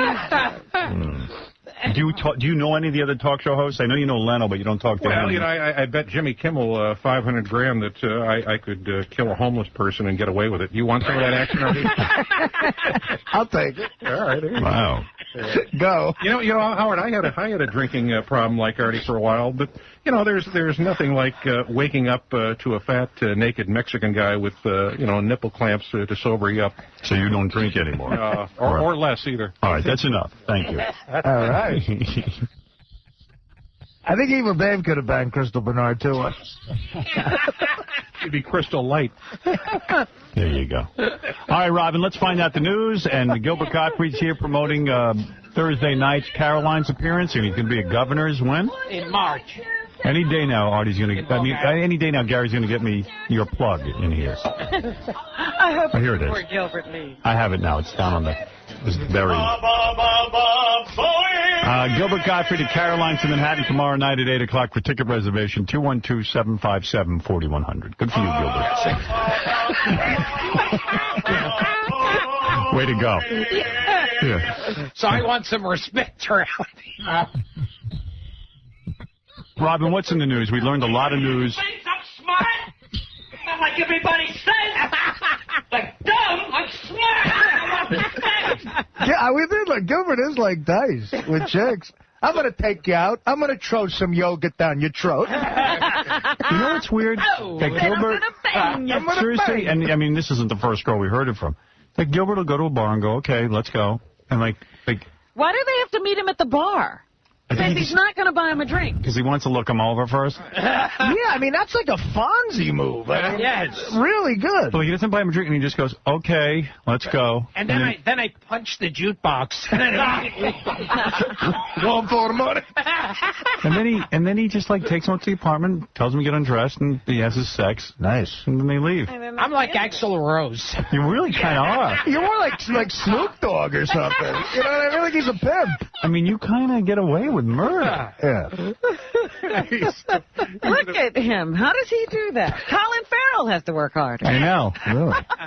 I'm going to try with him. All right, Gilbert, go home. I'm done. I'm done effing you. Do you ever feel anything for these women? Do you feel bad for them? Or? It doesn't seem like he's broken up at all about losing the girlfriend. If they're sleeping with me, you have to feel bad for them. Do you miss your girlfriend at all? The one that you just broke up with, or no? But you know what a wild man I am. Yes. You don't want to share your life with anyone. In other words, if they go along with the program, it's fine. But any sacrifice or any kind of change you have to make, it's not going to happen. Yeah, I'm like the guy in the movies on the motorcycle. Right. You ride off. Yeah. You don't want anybody dipping into that shampoo reservoir. Yeah, he would have had to split up all of his... There's a Prel missing. Would it make you crazy, like when your girlfriend... bulk buy. When your girlfriend would sleep over and, like, use your shampoo up? And, like, would that make you nuts? And my sewing kit. Look, brush your teeth at home, honey. It's my toothpaste. Yeah, hair's clean enough. I bet you there was a lot of that going on where Gilbert didn't want to share. Could have been. Could have been. I understand that selfishness, but you're never going to be able to hold on to a woman if you don't want to share. Where are you going to find another girl as good as this last one? Well, I'll find one. Yeah, I'm like Ice-T. Hey, Barry's on the phone. His son, his 9-year-old... slept with him. And Barry, your 9-year-old son is a big fan of the Aflac duck, I understand. Just pick up there. Go ahead. Hi, Up, you want to speak to the... Hi, is this your... what's your name? Daniel. Daniel, and you're 9? Yes. What are you wearing, Daniel? That's the... Daniel... I want to hear the Aflac duck. You want to hear the Aflac duck? Yeah. All right. He asked you a question. What are you wearing? Pants. Pants and... Are they tight? What? Are they tight? Do it like the duck, please. Can I hear the duck, please? Duck doesn't say very much. You could ask the questions as a duck. Yes. All right, the duck is going to talk to you now. It's so different from my regular voice. Duck, there's a 9-year-old on the phone. Yes. Yeah. What year were you born, son? I don't know. You don't know when you were born? No. He's lying about his age already. What, well, Affleck Duck, say hello.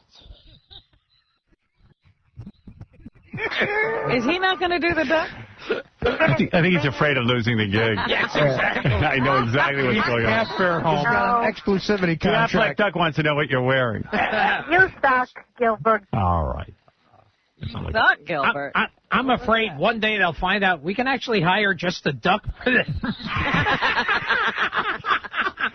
All right, come on, Robin. What's in the news? This is silly to waste time with Gilbert. Yeah, let's not get silly. All right, Mr. Blackwell put out his list of the 10 worst dressed women of the year of 2003, and of course, Paris Hilton was at the top of it.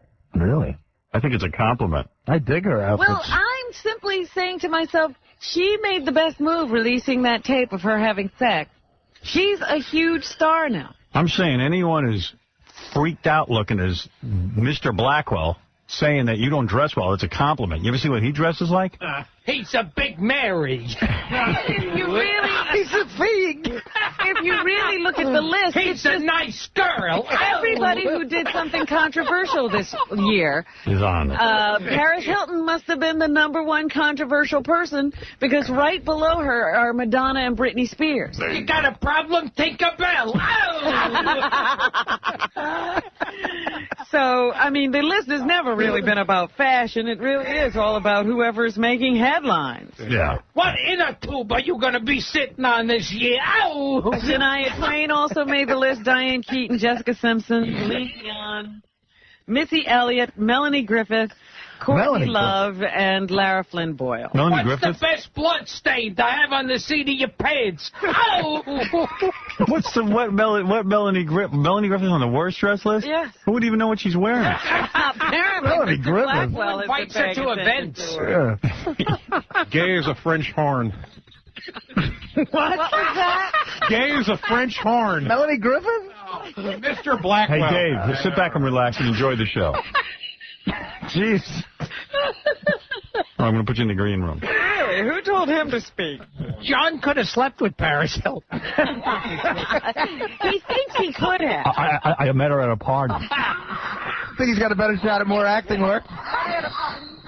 One time, she looked at me and she said, "Get out of the way." But I knew she won. Surely. I could have had. I could have had Gilbert's mother. Guess how much Paris Hilton's worth? $30 million. All right. Also in the news. I could have slept with Mr. Blackwell. Now that I believe. We were working together. And he started giving me a back rub. That I believe. I wasn't as good at anal sex back then because I was 20. All the fags didn't want me. I was too young. All right. An ex-model has filed my body wasn't as far because I was only 19. Damon Dash, the head of Rockefeller Records. Just ignore Gilbert in the background. Good luck. Yes, this model says she was down in the... Who was that model? I could have had sex with her. Well, the model was at a party.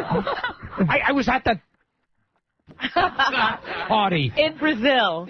To be in Spanish. Now, you're talking about Damon Dash, the guy who was on our show. Records. Yes, he owns Rockefeller Records. And he's in, I guess, in partnership with... She said Dash. Jay-Z. I think she meant Dash to her bedroom. Anyway, the woman says that Damon Dash was at this party and walked up to her and told her, and said to her, "Oh, would you have sex with me?" And she was very insulted. To me, too. What's a nice guy like you doing, Mary? She said no to him several times and then disappeared from him because she really had no interest in him. But she also said that's what she said to me. It's the way she flirts. She also says that she had 8 glasses of champagne and dropped some ecstasy and then went back to her hotel room. Damon showed up with her roommate later on, climbed on top of her, and proceeded, I guess, to have sex with her as she was passing out. And now she's... Sounds like Gilbert's entire sex life. a $15 million lawsuit against him. Yes, I always get them when they're just about to pass out. Or dead. She would never have sex with Damon Dash, and she really is offended by what he did. Oh, but she was awake when he came on to me. One time Heidi Klum said I wasn't that gross. Dash's people say that these charges are outrageous. What time Elle Macpherson didn't throw up? Saw me. Gilbert is on fire simply because the woman said he was a better lover than... Exactly.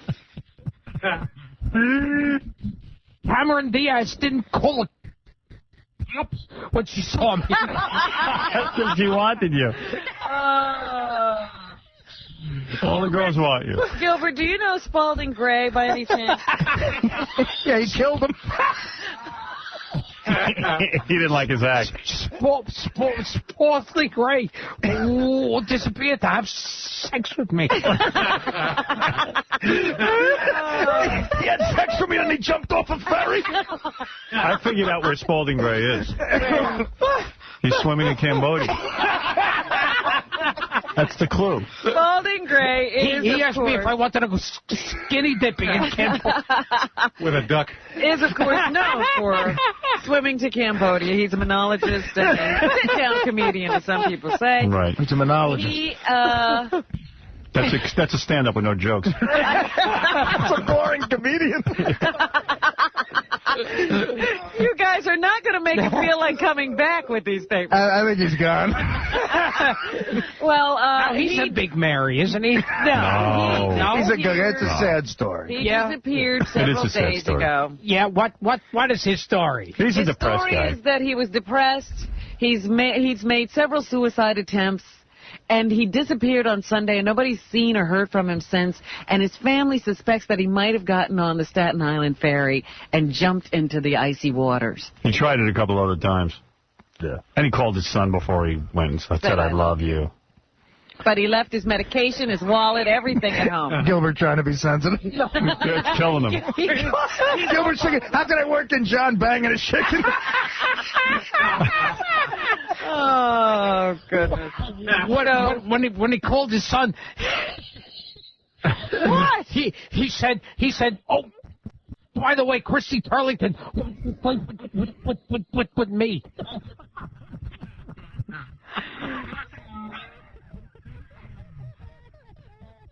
They are still searching. She would have slept with me, but I fell into the water in the ferry. Still searching for God, but people aren't holding. Mr. Blackwell's a big ferry. He jumped off Mr. Blackwell. Spalding Gray jumped off Mr. Blackwell. All right, what else is in the news? I don't know why I said that in John's voice. Kobe Bryant is in the news today. First of all, he's injured. I don't think he's playing right now. He bagged Crystal Bernard. The Lakers are not doing as well as everybody expected because they're so banged up. What's a boy like you doing, Maverick? Oh, meanwhile... Can you imagine? Crystal Bernard walks into the... John, come in the dressing room. What's a good-looking guy like you doing married? The only thing missing from the story is wah, wah, wah, wah, wah. That's some story. What's a really hot guy like you doing? I always rely on the kindness of strangers. Oh, you've got such big, strong muscles. I'm scratching my balls. I caught myself. I won't do it again. I love you. I'll save that for you. This hand. See, now that I'm not biting my nails, I have to find something for my hands to do. And, oh, if you were here, you would benefit from that so much. All right, they have now discovered, or it's reported in the paper today, that Kobe Bryant's accuser may be suffering from bipolar disease. Oh. And maybe she was in a manic state, which often leads bipolar sufferers to have sex a lot. Mm. When they're What's her number? A state of Why can't I meet a bipolar chick? state of I met mania. plenty of depressed girls and all like that. So they're thinking maybe that's what happened, that, you know, because it seems like she may have had sex with more than one person in a short period of time, if what they're saying is true about the DNA evidence. And so they're saying that maybe she was having a manic attack at the time she had sex with the basketball She wanted to attack me. So there you go. It also says she overdosed on the antidepressant Seroquel a month before the alleged sexual assault and had been prescribed Wellbutrin, another antidepressant. Isn't that the one Casey's on? Casey's on Wellbutrin. Yeah. It's really working. Had that fateful encounter with Kobe Bryant. He's much more cheerful. Yeah. See, Gilbert, at Caroline's Manhattan, will you be doing your Stuttering John impression? Oh, yes. Yeah. Some of your new material? I could have banged Caroline. She came on to me once after one of my shows. All the women want you Stuttering John, don't they? Even Caroline. See Gilbert at Caroline's Manhattan tomorrow night at 8 o'clock for Ticket Res, 212-757-4100. Quick break, come back, finish the news. If we can. If we can. Marilyn Monroe came back from the dead. Have sex with you? Yes. Yeah. But, you know, that's Howard. The mental mania that enslaved Howard Stern. The radio personality suffered from an obsession for years, but now Howard's confessing his secret. 95.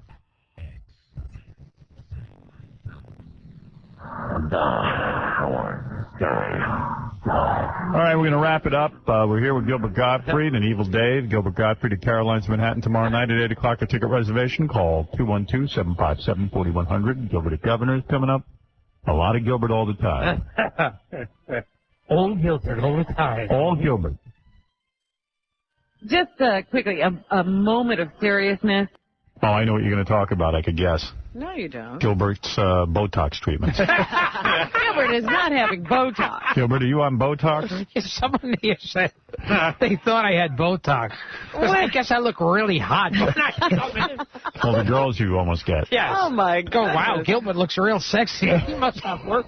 No one looks that good at 60. I can't imagine anybody would think that. No, I'm talking about that heroic nurse from the Staten Island ferry accident. She was the one who helped the guy. Could have had sex with him.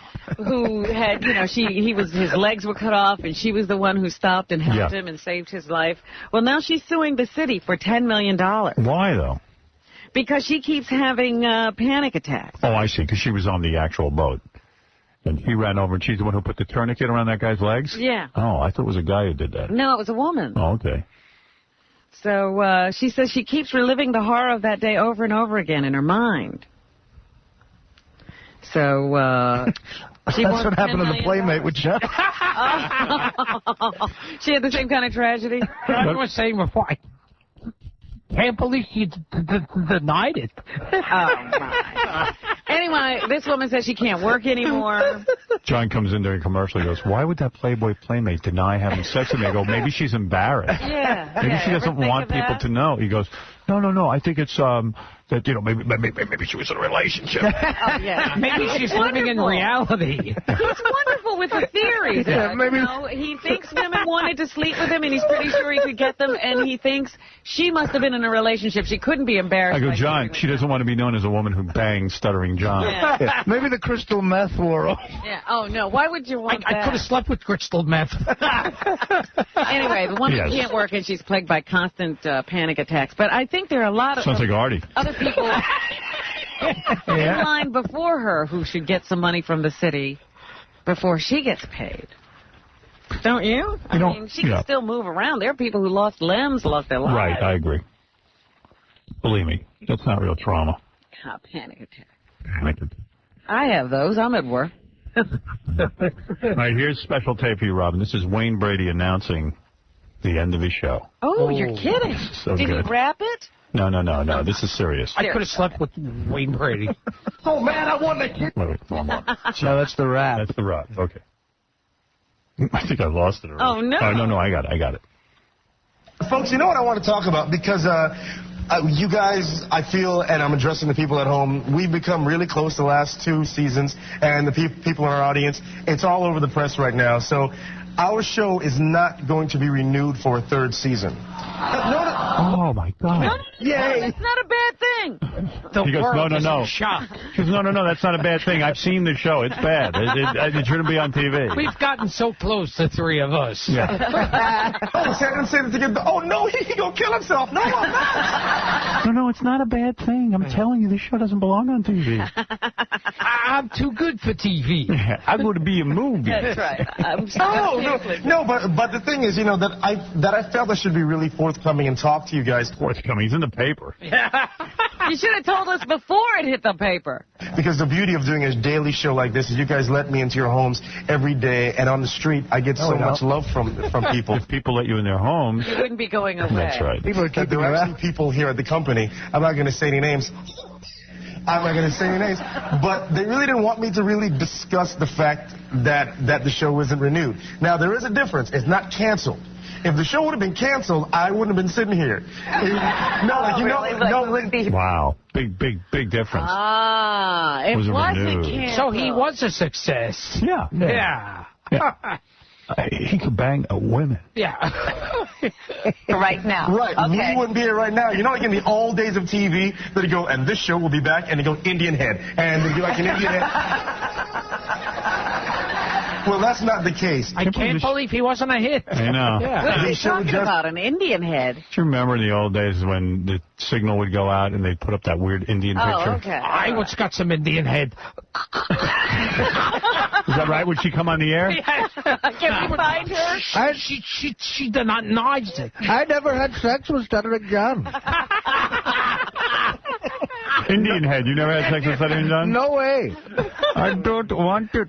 I was embarrassed. All right. Anything else, Robin? Is that all you have to say? There's no other explanation? Hasn't been renewed for a third season. And I just wanted to take a second out. You know, it's not a downer in the least. I want to thank everyone that logs on to the Wayne Brady Show website. You ought to read these emails. Folks are talking about, Wayne, we'll start a letter writing campaign and we'll storm Disney. Like, hey, calm down. Don't kill my agent. People are going to storm down. There's going to be a mass movement. Yeah. Everybody, but it just makes me so happy to get so much love. And what I promise you is, we aren't gone yet. We have like 5 more months of brand new shows. And in fact, can I get some gospel music? In fact, in fact, to you people, I'll make a promise today. Oh, no. A bit's coming up. He's making a bit out of the cancellation. I think those 5 more months are going to seem like 10 years. That you will see the past season. Yeah. We've had some incredible guests. Thank you, Brother Denton. Wow. Give me some ratings, please. He's so busy showing all of his talents. It's amazing. You think we'll go into movies? Yeah, he's a consummate performer. This guy, he does it all. Yeah, the movies are crying out. Yeah. To bring us Wayne Brady. Bomb. They just lost money, and there's a big difference. Yeah, explain that. All right, Robin, go ahead, please. Michael Jackson needed a $70 million bailout from some friends to pay the current payment on a loan that he had against his assets with the Bank of America. If he hadn't gotten that $70 million, they would have taken over that catalog of Beatles songs he owns and some of his other assets probably, and he might have been I like little boys' assets. And gone downhill. He's going to lose all his money, this guy. I love these people who get bailed out to the tune of $70 million. Wow. I like that people are nervous that the Nation of Islam now is advising him. like that would be, to me, those guys are normal compared to Michael Jackson. Right. They wear a bow tie, nice suit, nice haircut. And they like women, I think. And they like women. They and hate the Jews. Yeah, I mean, they're like normal. They fit in. I mean, those are the most normal people around them. Well, they're saying they're worried the children, Prince Michael Jackson, his children will be around the Nation of Islam. I go, that's a good influence. Howard? Can I just say something about Michael Jackson? Is it on that paper? You know, yeah, well. If it isn't, don't say it. I just say, you know, he could have been a perverted Mia Farrow. Let Robin finish the news. Go ahead. Thank you, Dave. I'll go on, yes. Michael Bergen, who is a male model. I can't believe the real Dave Letterman doesn't have him on. I can't even imagine what kind of mayhem he created in that green room the other night. Michael Bergen is a male model and rumored to have been in a relationship with Carolyn Bessette, who was the wife of John Kennedy Jr. So was I. Even after they were married. He is now going to write a book on for Regan Books. It's called The Other Man, a Love Story, John Kennedy, Carolyn Bessette, and Me. So I guess he's going to tell us whether he was actually still sleeping with Carolyn after she married John Kennedy Jr. She used to... I could have gotten her. I can't believe Carolyn never said she slept with me. She used to say that to John Kennedy Jr. when they were fighting, apparently. So, and now we'll get a book about it. Good. Taboo, the Rosie O'Donnell-backed Broadway show. T-A-B-B-O. Ooh, taboo. 1 calorie. Taboo. Is closing. The commercial looks horrible. Yeah. In case you were thinking of going, watch this commercial and you won't go. It's always bad when the word boo is in the title of the play. Yeah, let that be a lesson to you. It opened on November 13th to largely negative reviews and publicity. Has struggled since then to reach an even point, reportedly more than $400,000. Last week, according to the League of American Theaters, It grossed $281,000, filling only half the seats at the Plymouth Theater. She lost like $200,000 a week. I thought you were going to say pounds. No. She lost 200,000 pounds. Can you imagine $200,000 a week? Gilbert would have a heart attack. That's a lot of shampoo. She didn't lose it. She just has much less than she did when she thought, Max, there's a difference. Right. Taking the Wayne Brady approach. Yeah. It's not bad. The money that she had, she doesn't have anymore. And that's So anyway, different than losing it. All right, it come will on, close Gilbert. on February 8th. It will have played 16 previews. And So you're going to have to run and get tickets right away. I know. No, we're all going. Get them now. We're going to miss it. Let's buy out the theater one night. I don't understand this. I'm reading here that a date has been set for the Alec Baldwin-Kim Basinger custody battle. I could have had a date with Alec Baldwin. Well, My date's been set for how long now? No, they're probably arguing over money. So he goes and then says, I want custody. Then she shuts up, and then it all ends. The kid will be 30 years old soon, and they're still battling on where she's going to live. So they've set a date for that. On February 23rd, it'll kick off. So A lot of guys do that so that they pretend they want the kid so that they can get the wife under control? Yeah. She doesn't really. What she should do is go, hey, Al, here, take the kid. Have a party. Hey, I was kidding. You'll be in trouble. Can't you guys take a joke?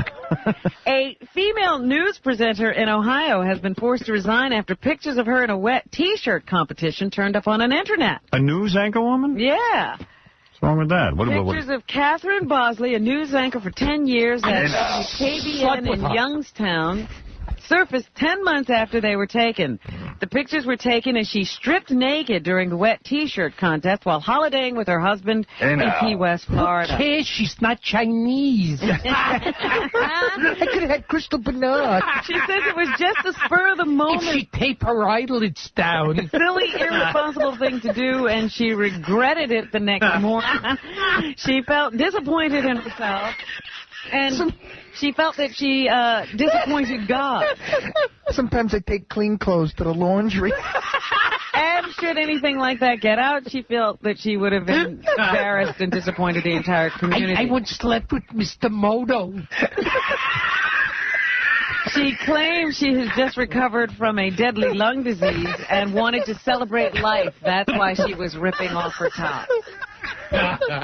Celebrate life. Yeah, that's why she had just gotten over deadly lung disease. Like smoking. And deadly lung disease. Ripping off your top. I didn't know you spoke Chinese. Lung disease. Fluent Chinese. You're crazy. A lung disease. I feel like such a loser. The BBC is Boy, going you'd like to recover from The BBC is going to broadcast a live radio performance of an orchestra I'd like to see her rabia. Playing 4.5 minutes of silence, Howard. Wow. It's John Cage's during my act. seminal work, 4 minutes, 33 seconds. Wow. It will be highlighted on Radio 3. It'll be the highlight of that concert series. The piece consists of 4.5 minutes of nothing. Reiki.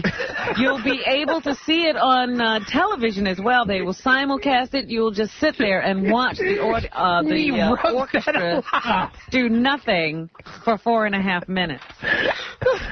I could have written that piece of music. Right. Oh, my goodness. I wrote soon you bunch of rub ready. I rubber all over. That rover, it's a rover, not a lover. Right. It's a rover. The Mars rover, they have figured out how to redirect it so that they can get it out of the... Redirected. out of the thing it got to Mars in so that it can now hit the surface and go about its business of collecting samples and analyzing rocks. So they will be launching that sometime today. So it will actually touch the surface of Mars tonight or early on Thursday. Everybody's very excited about the success of this mission at NASA. They are... I'm going to be there for the raunch. It's already raunched, if you will.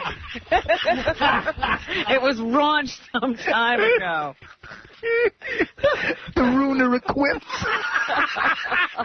Anything else, Robin? Oh, my goodness. How wrong will they be up there? Jennifer Aniston is out doing promotion for her movie Along Came Polly. Young, wet bitches. And she's on Flinge. In this interview, she was asked how her castmates and friends are dealing with the imminent end of the show. C1. We can't wait for the answer. Yeah. It's going to be one of the hardest things. It already is one of the hardest things. I mean, we have 3 shows left, and it's really, we're all... So hard. Only 3 shows Well, then left? renew it. Then stay with the show. I'm going to miss Courtney and Risa. I can't wait to see what Matt LeBlanc shows like. Yes, Nathan Robin. Lane is in a movie called Teacher's Pet. Nathan Rain. He plays the voice of Spot, a dog who can talk and read. Okay, dog. I'm a homo. I like guys. Ooh, rough. Hey, I'm South Idaho, the dog. Ooh, bark. Here's Nathan on why Spot wants to be a boy. He wants a normal life. He wants to be... Where's my bone? Eat out of a bowl, man. Now, don't truth. He doesn't... Well, he wants much more. He wants it all. Okay. All right. Paris Hilton and Nicole Richie, the finale of A Simple Life is on Fox tonight. I banged him. Here, the two talk about the outrageous things written about them in the press. B1. I read the most ridiculous things about both of us, like people we've never met, places we've never been. And she's all a big star, Paris. Right. The most ridiculous things, like I had sex on video. They said I was at a library. I actually find it funny now just because it's like... You're used to it. Yeah, and I feel like people go that much out of their way to make up something that... So, I mean, half the stuff I hear, I couldn't even imagine ever thinking of something like that. Okay. You Two could big have stopped stars. at I They're couldn't great. imagine thinking. All right. Nicole talks about sharing one bathroom with 9 people. It was disgusting, and it was bad because I don't know, I always felt like, okay, well, there's got to be another bathroom, and sometimes I would have to go to the bathroom so bad, and, like, Richard, the grandfather, would be in the shower, you know what I mean? So it would take a really long time, and She's kind of chubby, so she must have some big duties. She's waiting outside that door a lot. Got a crap out of Whopper. And what was the worst part of being on a farm in Arkansas, Paris Hilton? The worst part was working at a dairy farm. That was just awful. I hate milking cows. I hate them. I hate We milk hundreds. Like, literally, we pull up, and there's hundreds of cows in this field, and we were told... Too much for them. All right, whatever. Well, you can see the last episode tonight on CBS. And finally this morning... Have your eyes sewn into slits and then call me. The 18 new members are the former castmates who will make up the new tribes of Survivor All-Stars were announced yesterday. Here are some of the participants. Alicia Calloway of Survivor the Australian Outback on her motivation for competing this time around.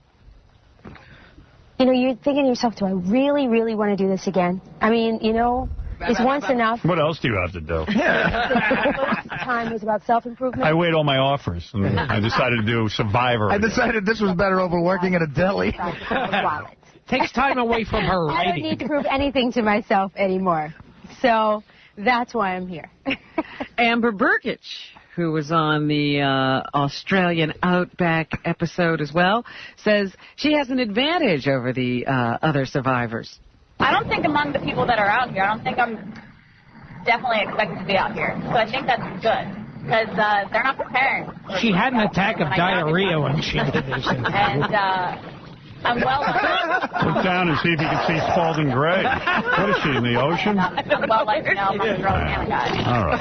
And Rob Mariano says he's looking forward to this one. Now I get the chance to play with the big dogs. I don't remember any of these guys. They have something, you know.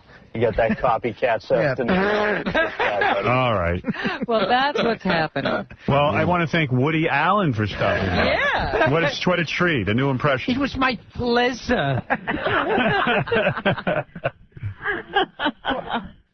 Want to thank Evil Dave. Thank you, Evil Dave. Howard, I just want to say I thank you for having me. My nipples are very sore this morning. I let Harry suck on them last night just to keep him quiet. All right, that's your son, Harry Letterman. That's Dave Redderman. I want to thank Gilbert Gottfried, who will be appearing at Caroline's in Manhattan tomorrow night at 8 o'clock. For ticket reservation, call 212-757-4100. Tomorrow, I'm there for a big rev. Tomorrow, Carmen Electra and Dave Navarro. Stuttering John, you had sex with them, didn't you? I was going to. Carmen said, what's a grotesque guy like you doing, man? Way to go, buddy. You've earned your cab fare home. What the hell? All right, Dave Letterman. Jesus. See you in a year. It's a drive-by bombing. All right, and we'll see you tomorrow. 95 X.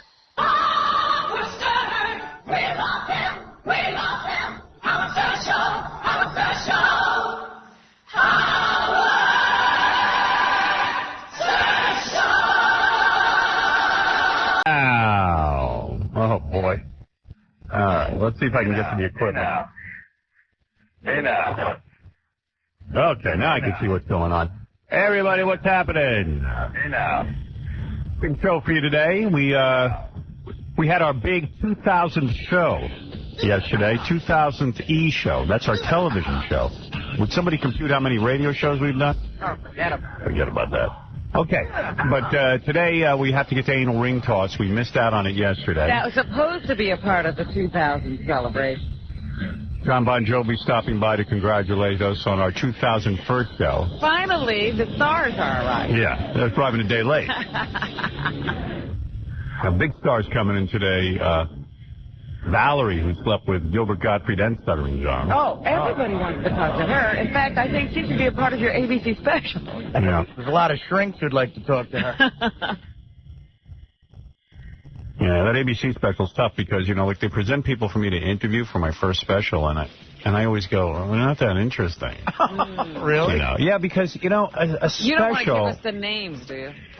Nah. They don't want to. They don't need to know they're not that special. Yeah, and they're big stars, the biggest stars in the world, but yeah, that's not... what I'm saying. They don't need to know that. Yeah, I mean, but they're not that interesting. You know, I mean, it's like, yeah, they're big stars, but you know they're going to be a crap interview. I mean, you know... We've had some of the biggest stars here. They've been crap interviews. Warren Beatty among them. Oh, Warren Beatty's the worst. Stiff. Stiff as a board. Tom Cruise would not be interested. No. He would just laugh. See, Tom Cruise, I think I could do something with, but I'll tell you. I've seen him. He does this. He gets that look on his face, and he doesn't answer, and he hardly moves his lips. I'd smack the look off that face. You know I would. I wouldn't put up with that. You'd have to then drag you'd be something. fighting. We'd see a wrestling match. Yeah, we'd go into a wrestling match. Speaking of wrestling matches, Real Sports, that show on, I don't know which channel. HBO, yeah. Of course, yeah. They did a piece on a wrestler who had no legs and no arms, and the guy's awesome. How could he win? No legs, no arms. They're saying it's unfair. He's advantaged because there's nothing to grab onto. Can you imagine? He, like, takes somebody down. I mean, what is... Yeah, they got videotape of it. He's that's awesome. Amazing. Not only that, he has better handwriting than you and me put together. I mean, the guy has, like, stumps that he can write with and type with, and he is awesome, this kid. Type? Yeah, he's awesome. He types 50 words a minute. He can type faster than you.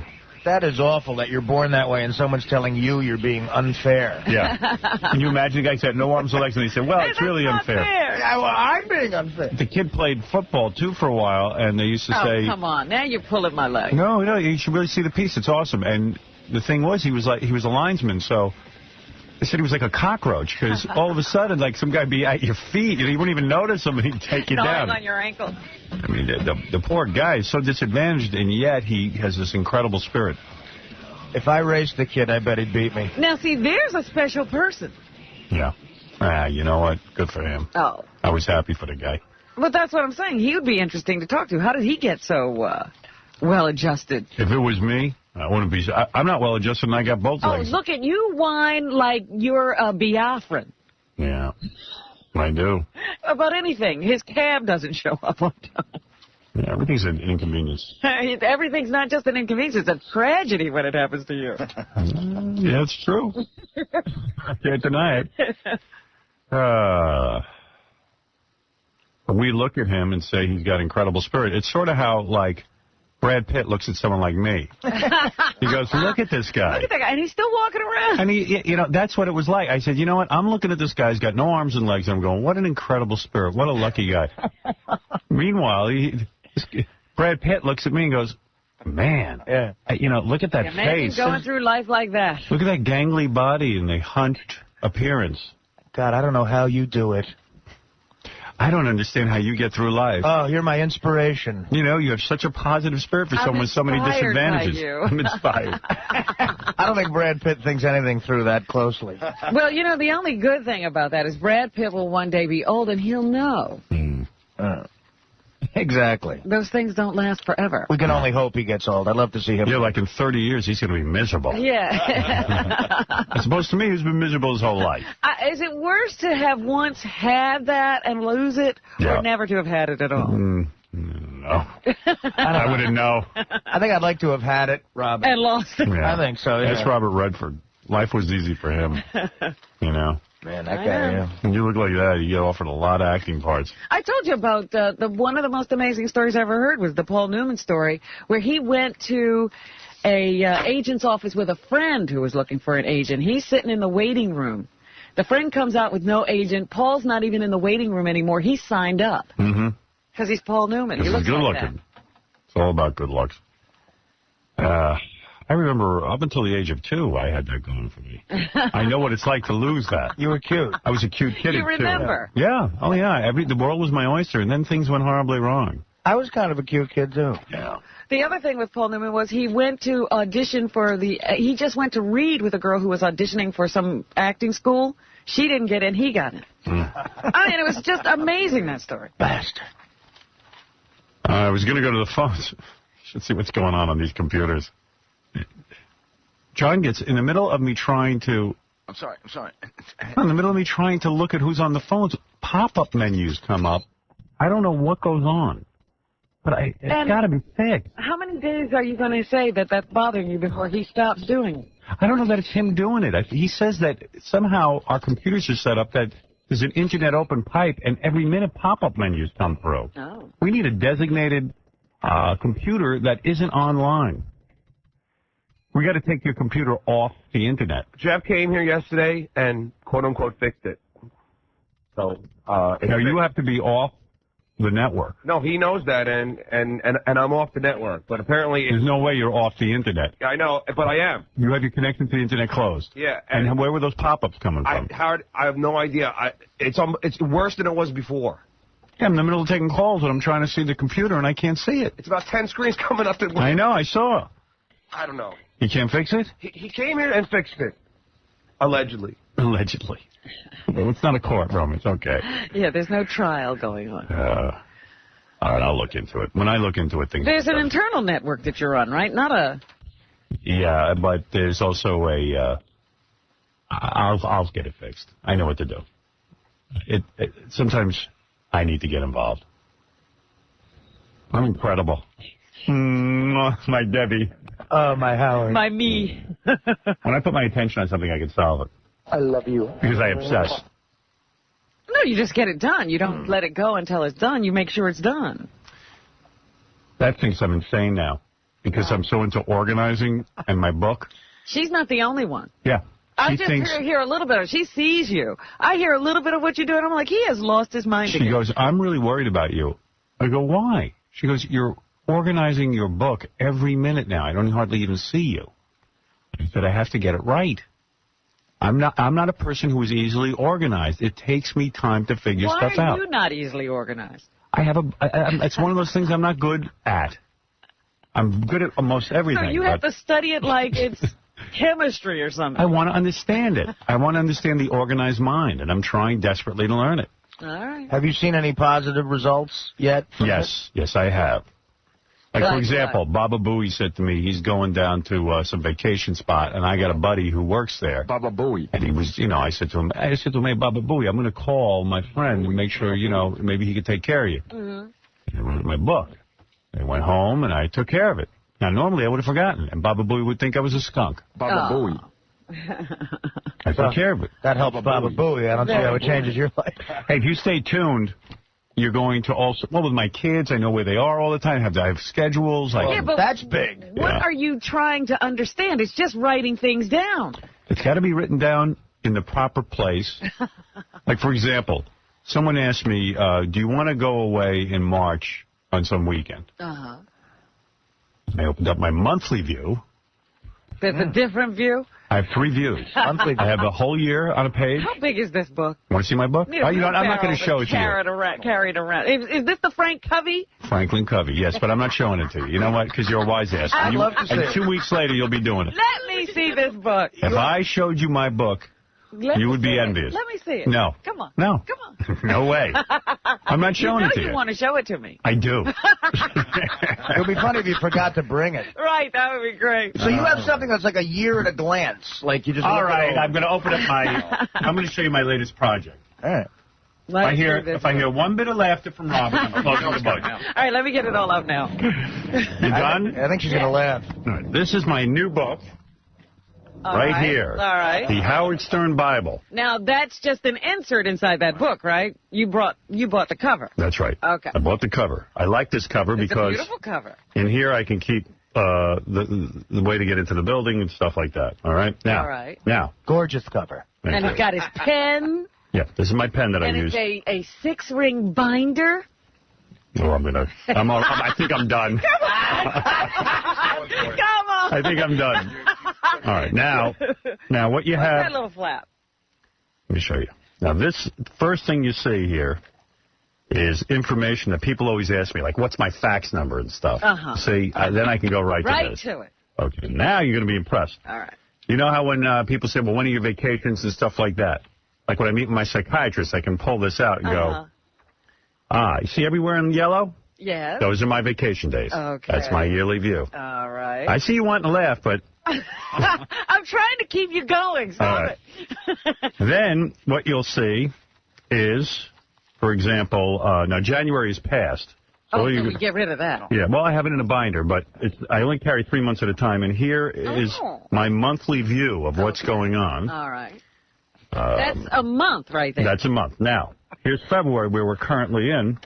There's the monthly view. Yeah. Okay? These are my vacation days and some important appointments. Okay. It looks pretty open. And then, not much going on in February. Well, then, here's my day-to-day, what I have to do. Here's my schedule for the day. Now, what's that red thing? That tells you where you are? This tells me the day. It's my divider. So you have to change that every day? You just rip it out and move it over. Oh, it comes out without opening the, That's right. the rings. Okay. Then here, for example, are things I have to remember. Like today... Big news. You see, I would have forgotten. Thank God for my book. Here's a big announcement. All right. You ready? Yes. I will be calling Mark Grandy later. Thank God for that organizer. No. All right, here's my big announcement, okay? Here we go. Give me the timpani. Here we go. I read the wrong thing. In Sacramento, California. Yes. There is a new radio station on the dial. Let's say a renamed radio station. Call letters, Robin? K. Howard. That's right. Named after yours truly, Howard Stern. K-H-O-W? K-H-W-D, K. Howard, they're calling it. They've renamed... That's right. Wow. They have named it K. Howard. It's the first time a radio station has been named after me.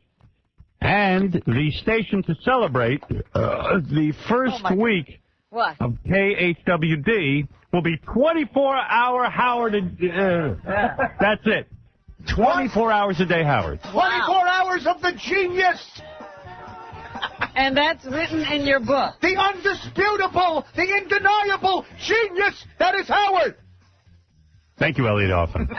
You know what? Now that's in your book. Let me tell you why it's in my book. Why is it? It shouldn't even be in my book. That's right. I was going to say, why is that in your book? That's right.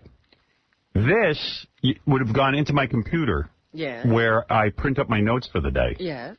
The computer and my cable are down. It was not functioning. So my backup is my book.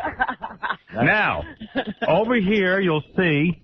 Now, where are you flipping to? That's a lot of pages. No. Easily I get to my address book, which I've just started filling in because I just got this, but it will have important numbers. And if you're lucky, your number will be in here. Wait a minute. Now, you're doing this yourself? Yes. You're inputting Yes, everything. everything. You could have that printed for you, couldn't you? Don't want that. No, this is all about me and me taking charge of my life. Why couldn't you have that printed?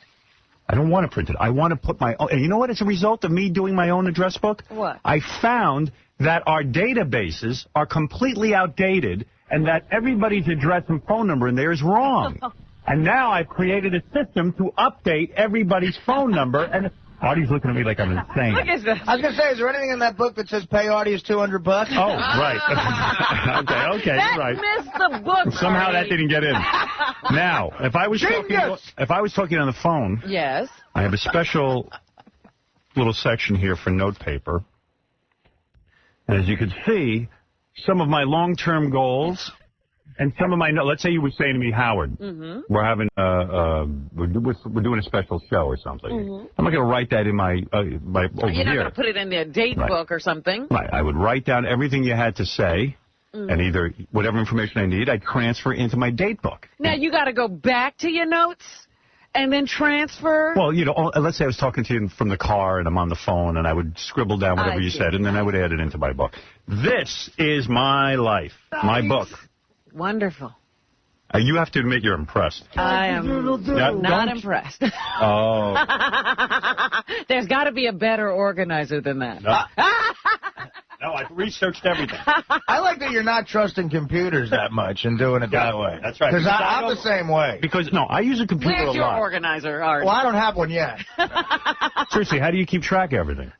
I don't have that much to do. Now, you want to know something? You do, but you just forget about it, and then you're stressed out because you got to remember everything you got. You know what I do? I have an assistant in my manager's office calls me like 4 times a day to leave me voicemail. And that sucks. It does suck, because if I have to go to a meeting like after the show... Also, there are things you want to take charge of in your life. Yeah. Let me thank a few people now, as long as we're talking. But What Lisa, does Artie have to take charge of? Because when you don't know what's going on in your life, it's very it's very painful. Because it's things happen. It's stressful. Like you go, if I had known it was somebody's birthday, I would have sent them a card, and then you realize you were keeping it in your head and you forgot. That stresses you out? It stresses me out. If I've got 20 things to do today and I got to walk around all day remembering them, it's a big problem for me.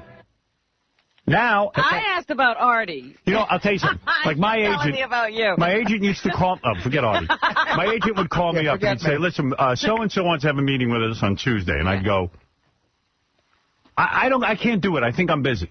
He said, "What do you mean? What do you have planned?" I go, "I think something is going on. I got to check with Laura." Then Laura would keep a schedule somewhere, and she'd say, "Well, you didn't tell me anything for Tuesday." I go, "No, I know I had something for Tuesday." Well, that's because you're forgetting. Well, of course, because I don't remember. You're forgetting to tell Laura. Well, of course, and not only that, Laura then has to sit and email me. I want to go sit and chase her for my schedule. It's my schedule. And I'm going to, every time my kids tell me something, I'm going to, listen, come on, get off my back. All right. Keep your book. You know I what? know that Praise this will me. last. No, this has gone over a year and a half. Well, this is a new book. No. I want to see how well you keep it up. In 6 months, I'm going to see if you're keeping up every How much section. you want to bet? Every section. Every if I section. bet you, then you'll keep it up because you want my money. Baby, bet me 2 years from now. No, I'm not I'll bet betting you $10,000. I am not betting. Of course you're not, because you know I'm a man of conviction. No, you're going to want to take my money. I'm not giving you the incentive. What do you to need, it. 5 years? I'll write down a legal letter with you right now. I want my goddamn $10,000. I'm going to ask I'll you. schedule our bet right now. Excuse me. I'm going to just ask you like a pop quiz. I'm being Elliot off. Yeah. Right. Yes! I'll schedule the bet right now, You have to put a little switch in your step. All right, let's come on. But I will ask you as a pop quiz. One day, out of the air, Pop I it will up. pull, and I won't have an organizer to do it, but I will just say, show me your organizer today. And here's my prediction. Yes. You will have an organizer within a year. All right, let's see. How much you want to bet? You'll see. How much much you want to bet? You will have my organizer. I'll bet you $10,000. My system is so great. You will. You will see. You will. You know what? You're impressed with me, and you won't admit it. Okay. But will you have a $750,000 condo? Gary, put my organizer next to my biking equipment. All right. By the way, on today's show, you will find out, and I will find out, what happened with the Jackie the Joke Man lunch. Right. We never got to that. Yeah, we'll get to that. Captain Jenks has some tape to play for us, and there's a whole bunch of things going on. But, and your buddy Double A was downstairs this morning, wasn't yeah. he? Oh, yeah? Double A's down there. Shuley has a Jackie the Joke Man lunch game. Oh, great. He must play that. Shuley's games are always good. I always even have the disc jockey Mark Parento, the one who's up on those charges. You have the full Have the full charges we can read. Okay, that story. The indictment. Evidently, he was busy with some young black boys. Yeah, what is that about? That story is nuts. Uh-oh. Tall, lanky, white guy, right? Yes. Yeah. Which makes it even Thank weird. God I wasn't named in that. By the way, congratulations to you. KHWD you're talking about? 2000th show? And what is WHWD? KHWD? What are their, where do you find them on the dial? I don't know. Gary, Not find in the out. organizer. No, I didn't get that information. But anyway, no, I was reading Star Magazine. Thank you. I don't even remember which week it was, last week or the week before or What'd they this say? week. They had people turning 50. That's But the headline, wait a minute, the headline was 50 is the new 40. And these are people who look better than their age. Oh, really? Yes. Oh, let me see that. And they had a wonderful picture of you, and the guy, whoever was writing and commenting on people's look, said Howard, has the rock and roll hair, and it works for him. Yes, it does. It works for me. It keeps me going. That's your 50 is the new 40. My 50 is a new 30, but nobody wants to admit it. I'm doing They didn't want to everything go I that can. far. My 36 is the new 50. I'm telling you. Congratulations to you. Thank you, Robin. I'm working extra hard on keeping it all together. All right, we've got a ton of stuff to do. I got to take a break. We'll be back right after these words. The following is a public service announcement from the Howard Stern Show. Don't give money to the Salvation Army. They'll just spend it on fancy tailored uniforms and expensive tubas. Howard Stern Show. 95. On the Howard Stern Building in New York. All right. We've got a lot to get to this morning. I just want to congratulate me on the new radio station in Sacramento, KHWD, K Howard.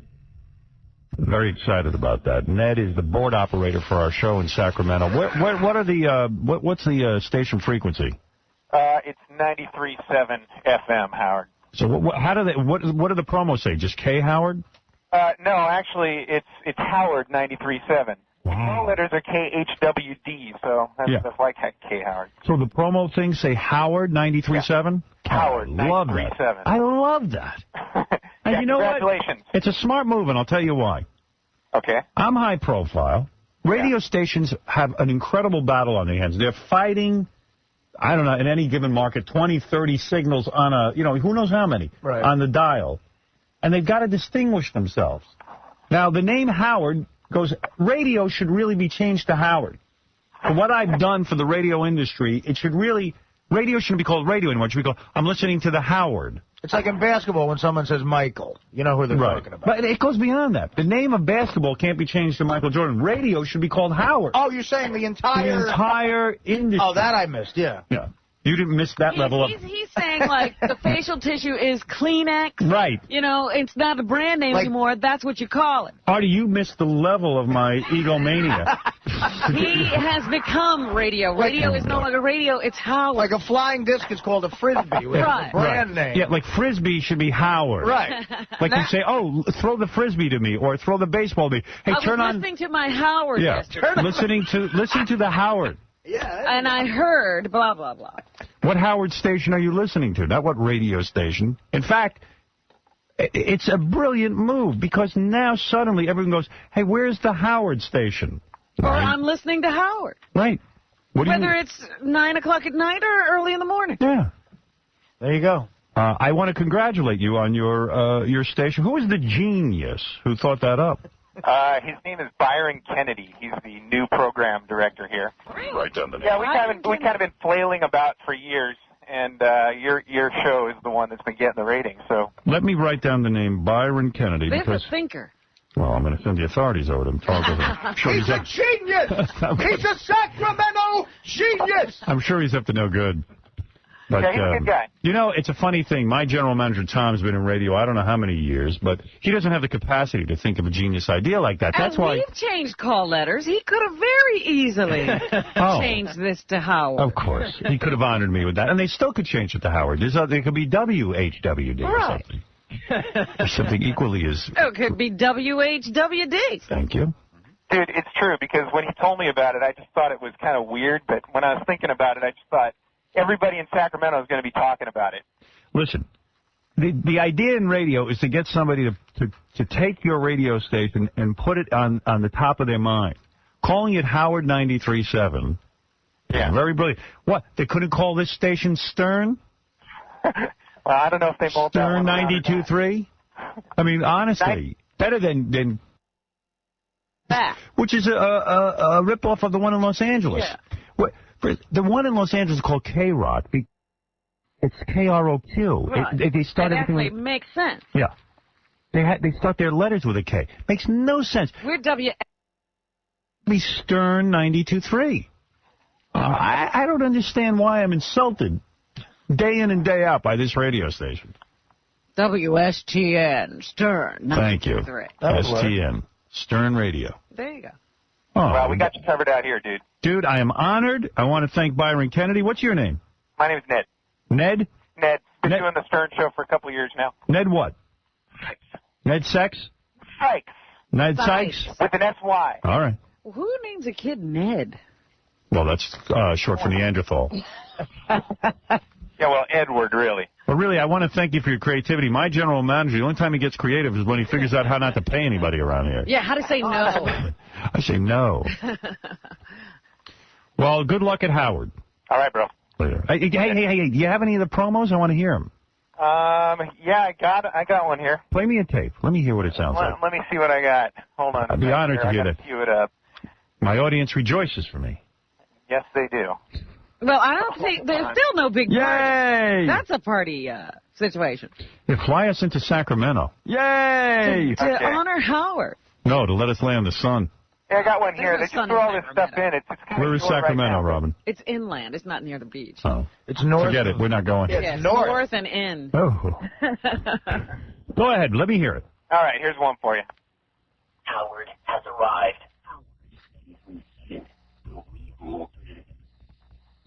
Wow. We've got some short stuff in here right now. Play me They're some- still working on a lot of the imaging. We just launched yesterday. Right. Play me some more short stuff. Here's another one. Howard 93.7, the real alternative. Whoa. Exciting. Wait a second. Yay! I'm aroused.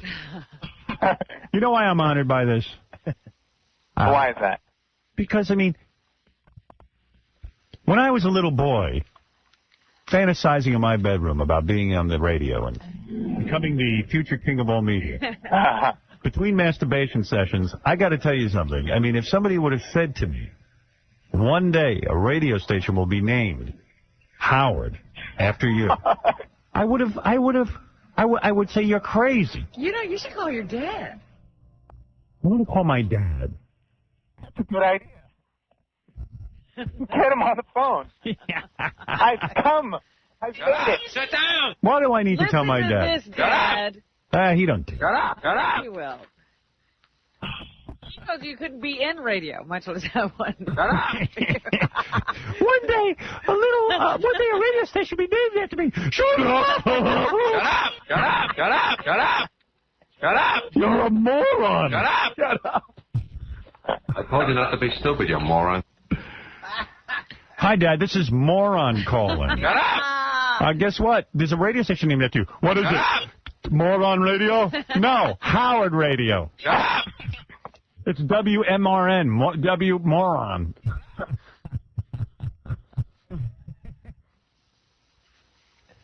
Well, we see who had the last laugh. Can I tell you the direct You know opposite? what they should use? They should use your dad going, don't be stupid. This is the Howard. Yeah. I told you not to be stupid, you moron. You should use that in the promos. Don't be stupid. I told you not to be stupid. I think I got some of that around here. Dr. Barron. Yeah, I told you not to be stupid. Listen to Howard Radio. You should hire my dad to cut some promos. That's right. He could do the voice work. I told you not to be stupid. Listen to Howard Radio. That's great. Yeah. Wow, that's really cool, man. I'm very, very excited about that. Great. Yeah, we're all excited here too. It was a big deal yesterday. So Howard 93.7, How come Sacramento. that didn't make the national news last night? Because the national news is all jealous. It's a brilliant move. What? Calling this radio station Stern 92.3 would have been so bad? What is this with the Howard Stern building? Yeah, name the radio station, Howard. Here, Tom, you freak. Don't you laugh at me. No. Hey, give me one more promo. Okay. Nice. Love it. Tell my man Byron Kennedy I want to interview him on the air. Man this bright is the Leonardo da Vinci of radio. What other thoughts does he have? Yeah, he must have just some... listen to his thoughts all day. This is an up-and-coming guy. How old is Byron Kennedy? He's in his 30s. There you go. He's actually program director over at the hip-hop station in town as well. Oh, really? So, yeah, he's multi-talented. Like him. I like this guy. I want to talk to him. I'm looking maybe for someone to run my corporation, my Howard Stern production company. I might... Pop and alternative he's running. Yeah, I like this guy. Yeah, he's a good guy. Yeah, thank you. Been having fun with him. Thank you. No, there's a guy whose DJs and board ops are enthusiastic. They like him. They have morale. Yeah. Completely the opposite of what we find around here. Do me a favor. Send me those little clips so I can play them at parties for women. You got it. Announce it. He'll play them when he walks into a bar. Yeah. Howard has arrived. No, you know what I'll do? I'll put them on my incredible stereo system in my apartment in case Beth ever breaks up with me. If I get some chicks in there again, I'll just play the promos. Oh, how did those get in there? That's that radio station that's named after me. It turns chicks on, I'm telling you. Look, they see your apartment. You don't need anything else. They get that far. They're turned on. Yeah, but, somehow when my clothes come off and I'm on top of you looking like a praying mantis. Oh, you mean you need to be playing that while you're having sex? Oh, well, that's what I'm referring to, yeah. I need women to... Yeah, Howard, the radio station. Yeah, when something's named after you, man, that's the move. That's and you didn't do it. See, that's even better. Yeah, you didn't buy the station and call it Howard. Yeah, I had nothing to do with it. Somebody else did it. Tell that Byron Kennedy I like him, and I like you. Ah, thanks. Here's another one for you. Howard has arrived on 93.7. Howard 93.7. And I like that it's not like the first week is all Howard, but then... Going to the music. Yeah, during the music. Well, it's cool because when we launched everything, right before we launched, we were playing you 24 hours a day. So that was kind of getting everybody's attention. That's cool. Yeah, we did that for, 4 or 5 days. Oh, is that over now? Yeah, we stopped doing the 24-hour thing, got back into the music now. Okay. Oh, you're already into the music. Okay. Yeah. Nice. See if there's a way I can channel that station into my home, like maybe through the Internet. Yeah, no problem. It's better if you're playing it live than on tape. Yeah, I want to. That's my favorite station. Thank you. I have a new favorite station.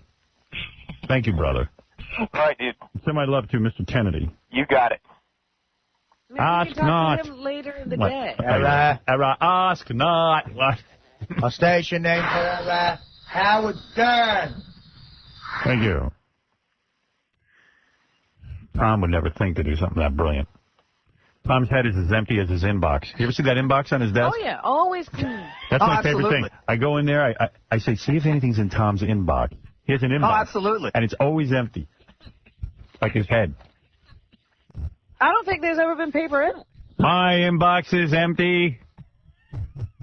Oh, absolutely. I don't think it's ever been used. Wait, there's something in my inbox? Oh, absolutely. Oh, wait, that's a piece of dust. Ever seen a guy with, like, in him? Oh. Here he comes. That's not true. I had a Tower Records gift certificate in there. Why don't you ever think of anything like that? What, you can't think? All Howard all the time? Not all Howard all the time. Howard Radio. Howard Radio. Howard Radio. What's you WHWD. I see it now. No, what about WSTN? Stern 92.3. It even has a nice ring to it. Yeah, very rock and roll. So much better than get to that damn station in L.A. And we don't have a K in our call letters. It's our. We do have a K. There's a K. The reason they started K-Rock is everything there. KROQ, I get it. KROQ. Right. This isn't. What am I going to do with you? Nothing. You know what? I'm going to hopeless. send you a memo for your inbox. Thank you. Thank you very much. People think you're busy. Give me something to do today. Yeah. I wanted X-Rock, but I was outvoted. Well. All right. Thank you, Tom. All right. It's my pleasure. All right. Always nice to see you. Always like working with you. Aren't you going to congratulate him on having a station named after him? Oh, congratulations. Thank you. Thank you. I really am. Sincere enough? I think it's a brilliant move. Because what do stations do? You're floating in a neverland of radio stations. Hey, want to play the Jackie game as long as I got you here? Sure, why not? All right. Tom went to lunch with Jackie, Baba Booey, and Stuttering John. Wow. That's what I call a power lunch. Let's see. Shuli has a... Shuli. Hello. Hey. What's happening? What's happening? So I want to hear the story just like you guys. So I wrote some questions. I figured maybe you guys can bet on the answers before they give. All right, go ahead. All right. First question is, was Jackie on time for lunch? I'm going to bet no. I think it's a... Did he make an entrance? Yeah, I'd say he was at least 10 minutes late. That's what I'm going to say. Anybody want to bet on that? See, I think he... And I know I owe you $200, Artie. I'm going to pay you today. Jackie later on time. See, I don't know that much about Jackie and his time lateness. I don't know Jackie well enough, so I can't make a... I guarantee you I'm right. All right, let's go to the experts on all of this. I'm hearing a weird noise. I'm trying to figure out where it's coming from. Static or something. I bet it's this mic. Which one? Mine? Let me see. No. I don't know. Who cares? Piece of equipment. Doesn't matter, right, Tom? Right. All right. The answer is... Yes. Jackie was on time. Okay. Tom was late, actually.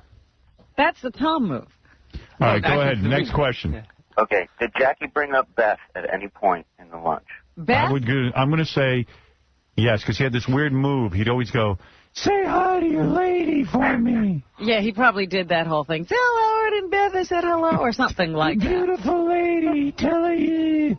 He always used to do that, and it gave me the creeps, because he was like, I know he's always looking at my money. He was always looking at everything, so he was looking over the woman, too. That really made him mental. All right. Did he bring her up? No. Okay. Oh, so he only brought that stuff up to me, usually. I'm surprised you'd think that, because Jackie, you would think we'd only bring up things about him. Right, you're right. You're right. Yeah, and when he brought up Beth, it would always be at the end of a sentence where he wasn't getting what he wanted, and he'd go, say hello to your beautiful lady. The best thing about Jackie, he would go through like 10 minutes about his life, and then go, so anyway, how's Susanna? Yeah. She's great.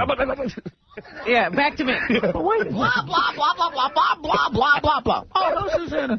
Blah, blah, blah, blah, blah. I got a new joke machine. Blah, blah, All right, next question. Okay. I'm doing bad at this, but go ahead. Yeah. I'm surprised. All right, I'll do better now. Okay, now just answer this one yes or no. You know what it is? I haven't been around him in a while, and I'm kind of I know, we've all forgotten. I'm off my game, yeah. All right, just answer this one yes or no, because it could be a follow-up depending on the answer. Was there an argument at the table? Argument or just a disagreement? A disagreement, yes. Yeah. Yes, absolutely. Yeah. I mean, without a doubt, I would bet the farm on it. Yes. Okay. There's a few. Okay. Right. All right. A few. Okay, good. Okay. Next question. Did Tom yell at Jackie? Yes or no? No. Tom feels bad for Jackie. No, Tom would not yell at Jackie. No way. No, Tom did not yell at Jackie. It was not that kind of lunch. He argued with Jackie. Yeah, but he wouldn't yell. He didn't yell at He him. didn't yell, no. Yeah. No, Tom's classy. Go ahead. Okay. Did Jackie take any responsibility for leaving the show? None. Yes. No, I say no. A little bit. I would say a smidge. Oh, yeah, like he'll go, yeah, I know, I could have handled things differently, but you didn't do it. Right. It's mostly everybody else's fault, but he takes a little Right, a little bit, but so small. It's a fun game, eh? Yeah. Are we right? He didn't take any. No, I don't think he took zero. I agree. I think he did. I think he accepted. I don't think he did. What was your evidence, Tom, that he accepted a little? Because he talked about how the fact he could have. He made an offer to come back, and he probably knew he maybe stayed out too long. Yeah, but he didn't. Still, he thought the door would be open. But he didn't take responsibility. Well, yeah, he's saying he waited too long. No, I think what he's saying was that if I could interpret this, that inevitably he came back around for the deal, but I still think in his mind he thinks the deal was severely unfair. All right. Yeah. Okay. At one point, he said he did it for the money, Tom. Right. Because he but he didn't take responsibility. How much money? One of my favorite quotes was, whatever, he said, I heard a lot of people say that this was over $50,000, and how could you not take that job for $50,000? And he said something like, hey, $50,000 to you, $50,000 to me. Who's to say what that kind of money is? Yeah, like people listening, if they are upset about $50,000, is it nothing to them, right? Right. Well, if somebody's offering you millions, you don't worry about $50,000. That's the point. Yeah, even for $50,000, you should have stayed with the show. You didn't give me my. It's like obsessing on a pebble. It wasn't like 50. When the whole road has to be Yeah, you got built. all the sand except for one piece. And he wants that one piece. It doesn't matter. It wasn't You'll like give it was up everything 50 for the versus one 100. piece. Yeah, it wasn't like, okay, I'm making $100,000, but I need $150,000. It was like, I'm making a couple of million. I need $50,000. That 50,000's bothering me. And it's just the one thing left on the table. And the reason why, if I think it bothered him, and we didn't discuss this at lunch, it wasn't about the actual money.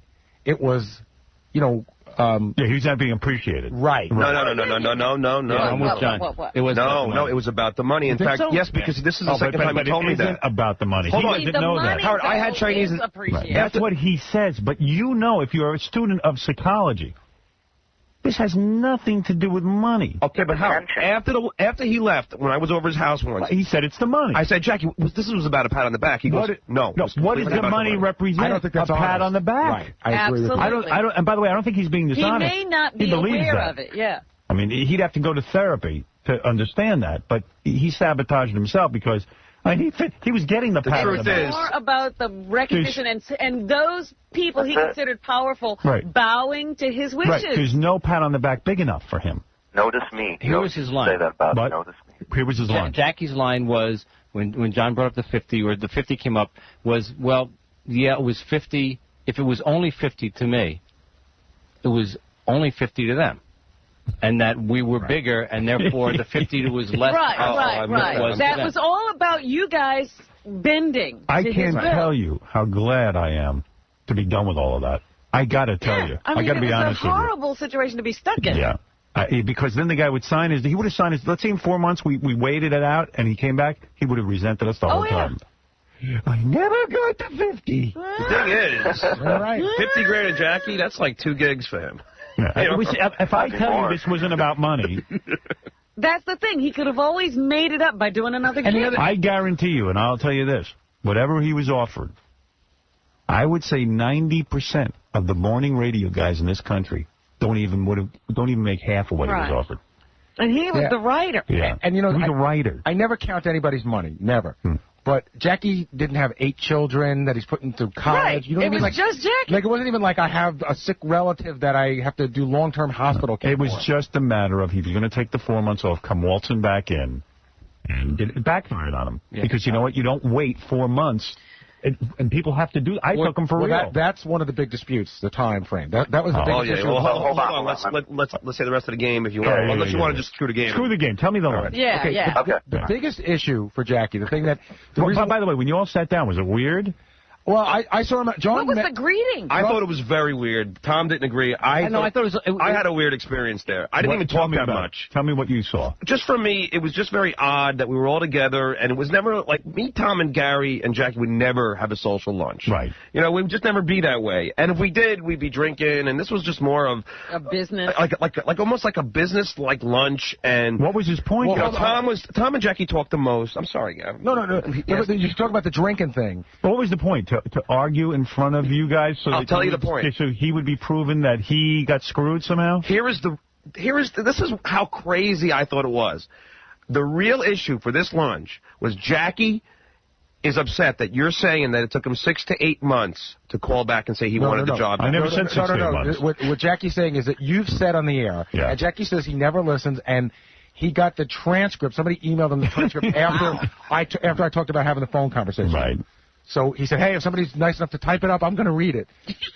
So he's saying that I guess you keep saying that you held this job open for him for 6 to 8 months. It's 6 or 8 months. No, I never said that. Never said 6 to 8 months. And that 2 months after the door closed. I got to tell you something. I don't sit, as organized as I may be, with a calendar and debate how many days it took Jackie, how many days it waited. Here's my point of view. For months. We were coming back from Vegas. I said, Jackie, not a bad deal. We're on a private plane. Our radio station's providing a private plane. We got suites. We got suite. He The was whole treated, world is laid out for us in Vegas. He was treated like a king in Vegas. I don't think Jackie will ever experience anything like that. And I turned to him, and I knew his contract was up, and I said, you know, I know you're having a whole thing with Tom. And I know that the radio station appreciates you. Tom told me the offer. I don't know the whole sequence, how many months it was. But we started talking, and I said, you know what? I'm signing on for another 5 years. We're on a roll. Hey, man, life's good, right? Let's do it. I don't know. We'll see what happens. But the final point is, he said, I'm done. Right. So then, without even telling me, really, he never told me. Yeah, one day he was here, and the next day he was gone. He left. He pulled his usual Jackie. He left. And not only that, but you told him if you go this time, we're going to look for somebody else. But that was on air. Yeah, and by the way, whether he called me or I called him, I couldn't tell you. I don't remember. But all I know is there were several conversations, and I said, come on back. Your job's ready. What are you doing? I heard the offer. It's good. Yeah, you think it's good. That's your money. What about me? And they don't appreciate me. This is a... So he says, listen, I'm done. I'm done with it. So I said, okay. Now, what is a person supposed to do? Wait for him to get undone? So I talked to Robin, and Robin was like, why are we waiting for this guy? And I said, I don't know. I said, it's just me. I have a hard time letting go of people. I have a hard time letting go. You know, we have a way of doing business.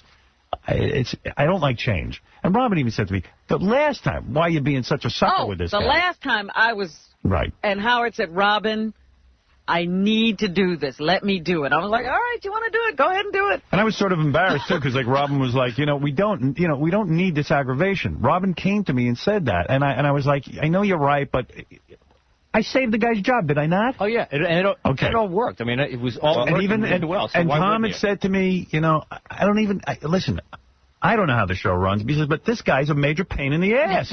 But this is where it got so uncomfortable. So anyway, so all I know is I waited months and months, whether it was 4 months. No, he's saying 2 months. Okay, 2 months. That's more than I should have waited. Why should we sit around waiting for 2 months? He's saying that you're saying you waited months and months, and that 2 months to the day. Yeah, and every day he told me I quit. No, I got and I even wrote him an email. He's saying that, but here's where he's upset, and this is where he put Tom in a weird position. I felt. He says that 2 months afterwards, his agent called Tom and said, "Okay, we want the deal," and Tom said, "It's off the table." Tom said, let me get back to you. Right. And Tom didn't get back to him. Of course. And Jackie was very insulted by that, to the point where Tom was sort of front-fringing, and Jackie sort of painted Tom into a corner to apologize. Let me tell you something. Well, Tom had a bad answer, which though. I didn't think was necessary. I thought Tom had a bad answer. Tom's answer was an honest answer. I know, but to Jackie, it was a bad answer. I don't care. Because even when I was walking home... Who really cares what the answer is? Right. By the way, what was the point of the whole lunch? Like, the point of the lunch was he quit. Clear this. If we waited a day. Let me just say this, because here's the point of the lunch. Jackie wanted to say that that in 2 months he came back, and you keep saying it was 6 months, and it was 2 months, and he could prove 2 months. So what's the difference? And he's right. It was 2 months. And Gary's right. And nobody ever called back. When I quit, I expect 2 months to change my mind. But I recall Tom saying to me at the end of the negotiation that there was a deadline. Right. Jackie didn't make it. It's off the table. It was off the table the last day of that. It wasn't 2 months later that it was removed from the table. It wasn't a month later. And Jackie never believes it's off the table. Like if Tom says it's off the table, it's off the table. But Tom said to him, no, this is during our lunch. Tom goes, I don't remember how long it was. Right. That bothered the crap out of Jackie. Who does except him? This is his... Yeah, he was there able to count the days. We had to work. He committed the suicide. No wonder he remembers. We've all moved on. But Tom didn't even, recollect the conversation that Tom had with you about it. But I do, because I was in the studio, and I remember when Tom came in here and said to you, Jackie's agent called, he's willing to take the deal. And if you don't mind me saying, and Tom says I should ask you if it's okay, what your reaction was. Fine, I don't care. Okay, well, your reaction was, I don't know if I want him back. That's right. And that's right. I've been you had 2 months of freedom. But I was surprised Tom didn't remember that. He showed me a new way. No, you did remember it, you didn't remember it. But even if I did, you didn't want to say it, and I chose not to because I'm not going to speak for Howard. Yeah. Right. That's Howard's conversation. I'll speak for Howard. Right. But then there was an uncomfortable moment. I didn't know if I wanted him back. But there was an uncomfortable moment where... No. But he gave you the opportunity to see life without him. Yeah, and I started... Who did that? I mean, the guy did this to me all the time. But Jackie thought it was very unprofessional of Tom to not call him back. And then there was that uncomfortable moment where... You know, it's very unprofessional to walk out on your job. To walk out without notice. So, Howard, there was this very uncomfortable moment. He only understands it's unprofessional when it's done it to him. Yeah. You want to talk unprofessional. But how this is all going on at lunch?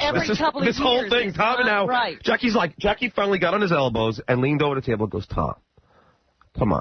You don't remember how long it was. I mean, come on. What's the difference? And like, you don't call me back. I mean, you don't call an agent back. I mean, is that the way you do business? Do you know how many times? Right, Tom? Yeah, kind of like that. And that's the part where Tom got sort of uncomfortable. It was a long pause. We all sort of Hey, you stared at work each with other. a guy 12 years.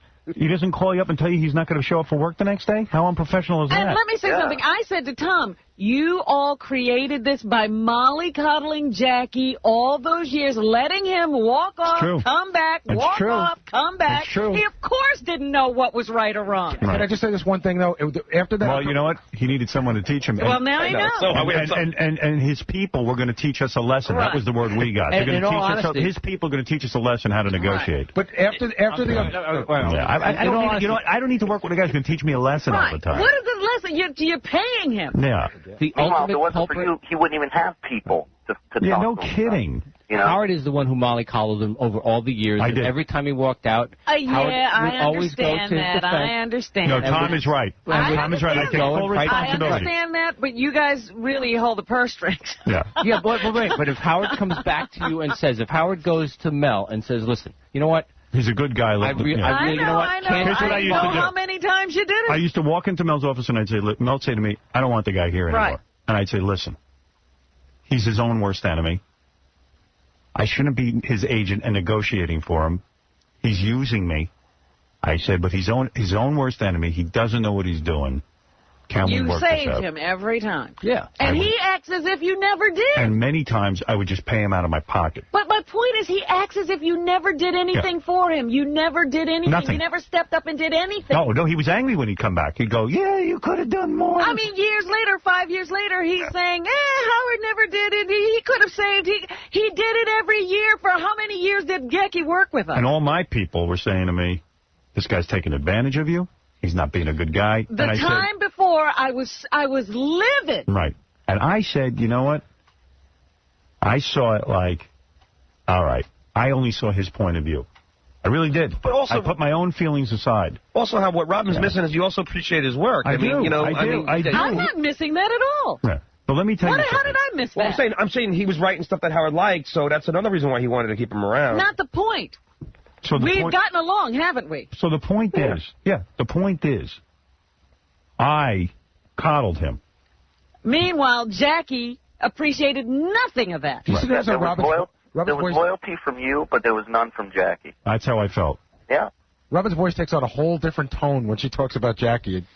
Oh, you don't know. That time that I went in, I was determined that he was not going to do it. Yeah. I was determined. Robin was really angry and said to me, I don't want him back here. And I said many times, I'm sorry you feel that way, but I'm going to bring him back.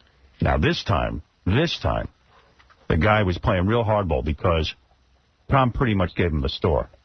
He gave him the store. You know what he was doing. This is where people got to understand. This is where Jackie made the biggest blunder. It was a lot of money. A lot of money. You know, and so that's where... now he and was security. And then I felt, you know what he's doing? He's taking himself a little vacation. Right. On my ass. And we keep the store open. Yeah. And I don't move on, and I don't hire other people to help out, and I don't, I said, and he'll wait come a back second. and he'll still be the curmudgeon that he always is. You're still not doing I'll that. still have to walk in and look over my shoulder and say, oh, here's a guy who's ready to, Every time an article appears in the paper about some success of yours, you'll have to not look back there. That's right. So, you know what? I always loved the guy. He's a fun as hell guy to hang out with. You know, he really is. I really don't like him. Everybody likes Jackie. Everybody likes him. The only person who doesn't like Jackie is Jackie. Yeah. And that's my opinion. And I've said it to him. I said it to him on the phone. I said to him, you're your own worst enemy. The first time he walked out, years and years ago, he looked at me and he said, I hate to break up the Beatles, but I got to do it. Can I make one more observation, Howard, because it's important? So after Jackie sort of paints Tom into this corner about how Tom never called him back, there was like an uncomfortable pause, and Tom just didn't know what to say because it was uncomfortable. So Tom goes, if that's how it went, I guess I'm sorry.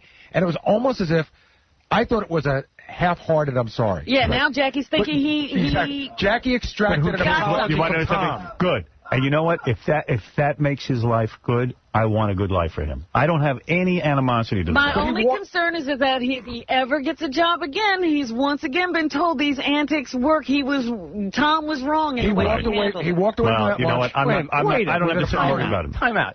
Time out. No, if you apologize, that's what I'm saying. That's what Jackie's going to say to himself. Tom feels really bad for Jackie. I really do. I felt so sad at the end of that lunch. I Because do too. Here was a guy who... And that's what's uncomfortable, too, is that I knew you felt bad for him. I wanted to hug him. I wanted to say, Jackie, you know what? I feel really bad, but you... Go get a therapist. This was your own... You made this bed. You're lying in it. But I really feel bad that he's winding up lying in this bed. Right. And there's nothing wrong with feeling bad for the guy. Anything that I said to that guy at that lunch was out of compassion to him. Oh, absolutely. Right. And not out of lack of conviction of my position, not out of lack of conviction of the conversations that I had with Howard, which are none of his business when it came to my feelings, the timing and all that, because I'm not talking for Howard, I'm talking for me, and I'm not going to report conversations that may have been private conversations. No, I'm just saying, but the answer you gave him irritated the crap out of him. But too bad. And then the I'm sorry. I am sure I could have gone in at some point when he decided to come back, and I could have already. I was thinking about Artie. I was thinking about some other people contributing to the show. In fact, I'd even hired some people already. I would have had to go to those people, fire them, and I wasn't prepared to do that. I'm a loyal guy. I was not going to fire these new people, and I just said, listen, it's over. And you should say that it's more than just people that sat in the studio. We ended up using that money for a variety of things. Yeah, and I got to tell you, that's the way I am. I mean, I have a long track record, as Robin says, of coddling the guy, and it's true. And finally, I just had enough. Howard. It was over. You know, I love Jackie. He's a friend, but you didn't do anything wrong. In I know that. I mean, it's really. I mean, he just made a bad business mistake. And it wasn't me not liking Jackie. Right, you liked him. It was the way he treated Howard and didn't appreciate what was done. But you didn't like him because you weren't, you didn't agree with him wholeheartedly. And if you don't agree with him wholeheartedly, you didn't like him. Well, I'm just telling you how I feel. I don't care what Jackie thinks of any situation. Well, actually, I didn't tell you. So after the lunch, I walked home with him. Right. And he goes, I can't believe Tom doesn't remember how long it was, and I'm sure I can call my lawyer, and I'm just going to get off the phone call, it'll be 2 months. And I said, Jackie, why does it matter? 2, 6, 8, what does he want to do? What does it matter? He could get the phone records. He could find out that he wants to get the phone records. Not the phone records, but his lawyer could look at he goes, I'm sure my lawyer writes out every call he makes. The lawyer who's going to teach me how to negotiate? But I said, why does it matter? 2, 6 months? What does it make a difference? Yeah, it's over. You quit. You quit. You quit. You left a good situation. Right. And I begged him not to. Yeah, and that's happened 100 times. People can't be abused that much. And he doesn't understand that. The only friend he had here was you in those negotiations. That was the it. only one. And he knew it. Everybody else wanted to bail. Yep. And then the other weird part of the lunch was we had a discussion about something that you were involved in, whether you were right or wrong, and he didn't agree. And oh dear. I disagree with him. I was pretty straight. What's his problem? It was something that you were involved in that I don't really want to talk about. But, it's about whether you were right or wrong. And he didn't think that you were correct. He thought that you were just not correct about it. I'm a bad person. He's right. No, it wasn't a mean thing to you. He just thought that you had overreacted to something. And I said, you know what, Jackie? You're way off. And if you don't see it, I'm surprised. And he's like, I don't know. And then Gary and Tom had that argument. No, you know for a while, and it was just, but who wants to have this lunch? Why was this lunch? I mean, this is a horrible lunch. What is the point of the lunch? It was the first time I showed up for the whole lunch. Joe was sort of quiet. That was very quiet. It was so uncomfortable. Gary was emailing Jackie about 2 friends getting together to have lunch. That's what it was. It should have been just Jackie and I sitting there just talking about, and we asked some questions. We asked some direct questions. Like I asked him, I said, Jackie, do you have to work? Do you still have to work? And he said, oh, absolutely, I have to work. Right. Because, you're unsure. He had a lot of money in stock. Right. He's got these new products that he says are doing great. He goes, no, I have to work. What else did we ask him? Well, I asked him if his new products got him $1 million yet. Oh, dear. Well, look. Well, wait a minute. I mean, the only other thing that I was wondering about was the marriage. Yeah, we talked about that. Yeah, well, that's his business. Well, I mean, is he married or not? Is he he's thinking married. about- He's married, I think. he is. I don't know what I don't even want to get into He may not be sure. If You know what? You know what? Well, that part of You know what? I think as of today, I'm even done talking about it. Well, all right. Well, I will say another funny thing is he did call out. I know I went away. I shouldn't have broke up the Beatles. Oh, yeah, the Beatles. He did bring that up. The Beatles are doing just fine. And one of the most enjoyable things was that he did goof on Gary's teeth a lot, which was fun, and that was. Oh, so there were a few left. Yeah, Yeah. You got to always do that. You should understand, it wasn't like a painful lunch. It was an odd lunch, but when we weren't talking about this stuff, it was fine. It was good to see him. I did say to Jackie, believe me, I have no happiness in this. He has not had a drink in 3 years. Good. That's good Well, to we hear. fixed. We did something for him then. We sobered him up. And the second time John shut up is when the check came. I did say to Jackie, hey, Oh my God! well, maybe we'll do a bit like The Apprentice, and you can apply for an internship. Jackie was human by that. But you're supposed to be human by the teeth jokes. Yeah, I know. John thinks it was great because Gary's teeth were goofed on. Gary's like in the living hell. Well, I said The Apprentice, and Jackie looked at Gary and goes, a dentist. Right. Well, you know what? Here's how we wrap up, because I got to take a commercial break. And we have a lot to get to, by the way, which we've already blown off. I only wish this guy well. I think he's a good guy. He's a friend of mine. I still consider him a friend, even though I don't see him. Even though you won't have. Oh, and I did offer for him to stop by the 2000 show. Yeah. Oh, yeah? And he said no. It was just sort of a laugh. He didn't say no. It's not even necessary. And you know I love that he's waiting for that he was contemplating a pay-per-view where you would sit down and discuss the whole thing. No, it ain't gonna happen. I can tell you for sure that ain't gonna happen either. Hey, Howard, speaking of the 2000 show, I saw the E! Show last night. Yeah. Erica, the gymnast, man, I think she's the only girl that can make that haircut work, man. She is so hot. Oh, is she hot? Man. Oh, is she? Some of the guys weren't digging her, man. I liked her. I saw in the hall. Why weren't they digging her? They didn't like the short haircut. A lot of guys said Erica hit the wall. I didn't agree. Oh, my God. I do not agree. Yeah, I mean, somebody said that she was busted. Oh, dude, did you say that? Who said that? Well, I said that she's. Somebody said somebody. it was me. Well, it was I didn't say she Well, was he's right. Somebody did say it. Artie also wasn't fond of her. When she got up close to me, when she was standing over there looking at her body, it was like unbelievable. When she got up close to me, there was something crazy in her eyes that like took away the sexiness. Well, she's crazy. She had that crazy look. She had that same look when you were filling her up. I see that crazy look and I go, I like this. That's a plus. Yeah, crazy. She started to look like a guy to me. Because she had short hair? Yeah, she started to look like. You know, there was one thing And I'm that into guys. didn't, like she must be really beautiful because nobody's noticed that big. She got a mole. I didn't see it. Like it's not like a dot. It's a big thing, that's right on the side of her face above her lip. I never saw it. Absolutely. I did. Yeah, I I noticed it didn't see yesterday, yeah. Did you ever meet your best friend Eddie Ift? What? The best friend Eddie Ift. You ever meet him? No. Eddie. Yeah, I know Eddie. She looked like him. No. Yeah, I'm telling you, she started to look like a guy. All right, I got to take a break. Well, there you have it, the that's not a exclusive compliment. Jackie lunch story. Tom, thank you. Baba Booey, thank you. I feel bad for all of you. And thank you, Tom. You picked up the bell. Tom. So nobody owes anybody anything. Sure. What a fact up. What'd you guys eat? Beacon, place down the block. Oh, Great beautiful. place. You got to go there. It's a great Yeah. restaurant. Never been. Oh, you know Like what? 5 doors down. Absolutely, you would love it. And They the guy, grill everything. You would love this place. Oh. And I had the shrimp for so John. Oh yeah, Jackie it was could- great to watch. And Jackie the whole time here.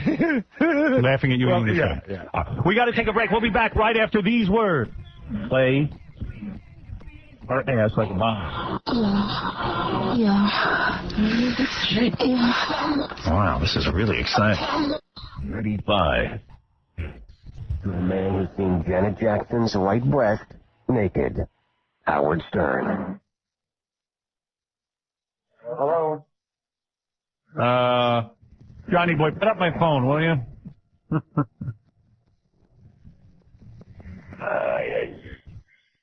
Captain Jenks still there? He had some tape for us, but I can't see it.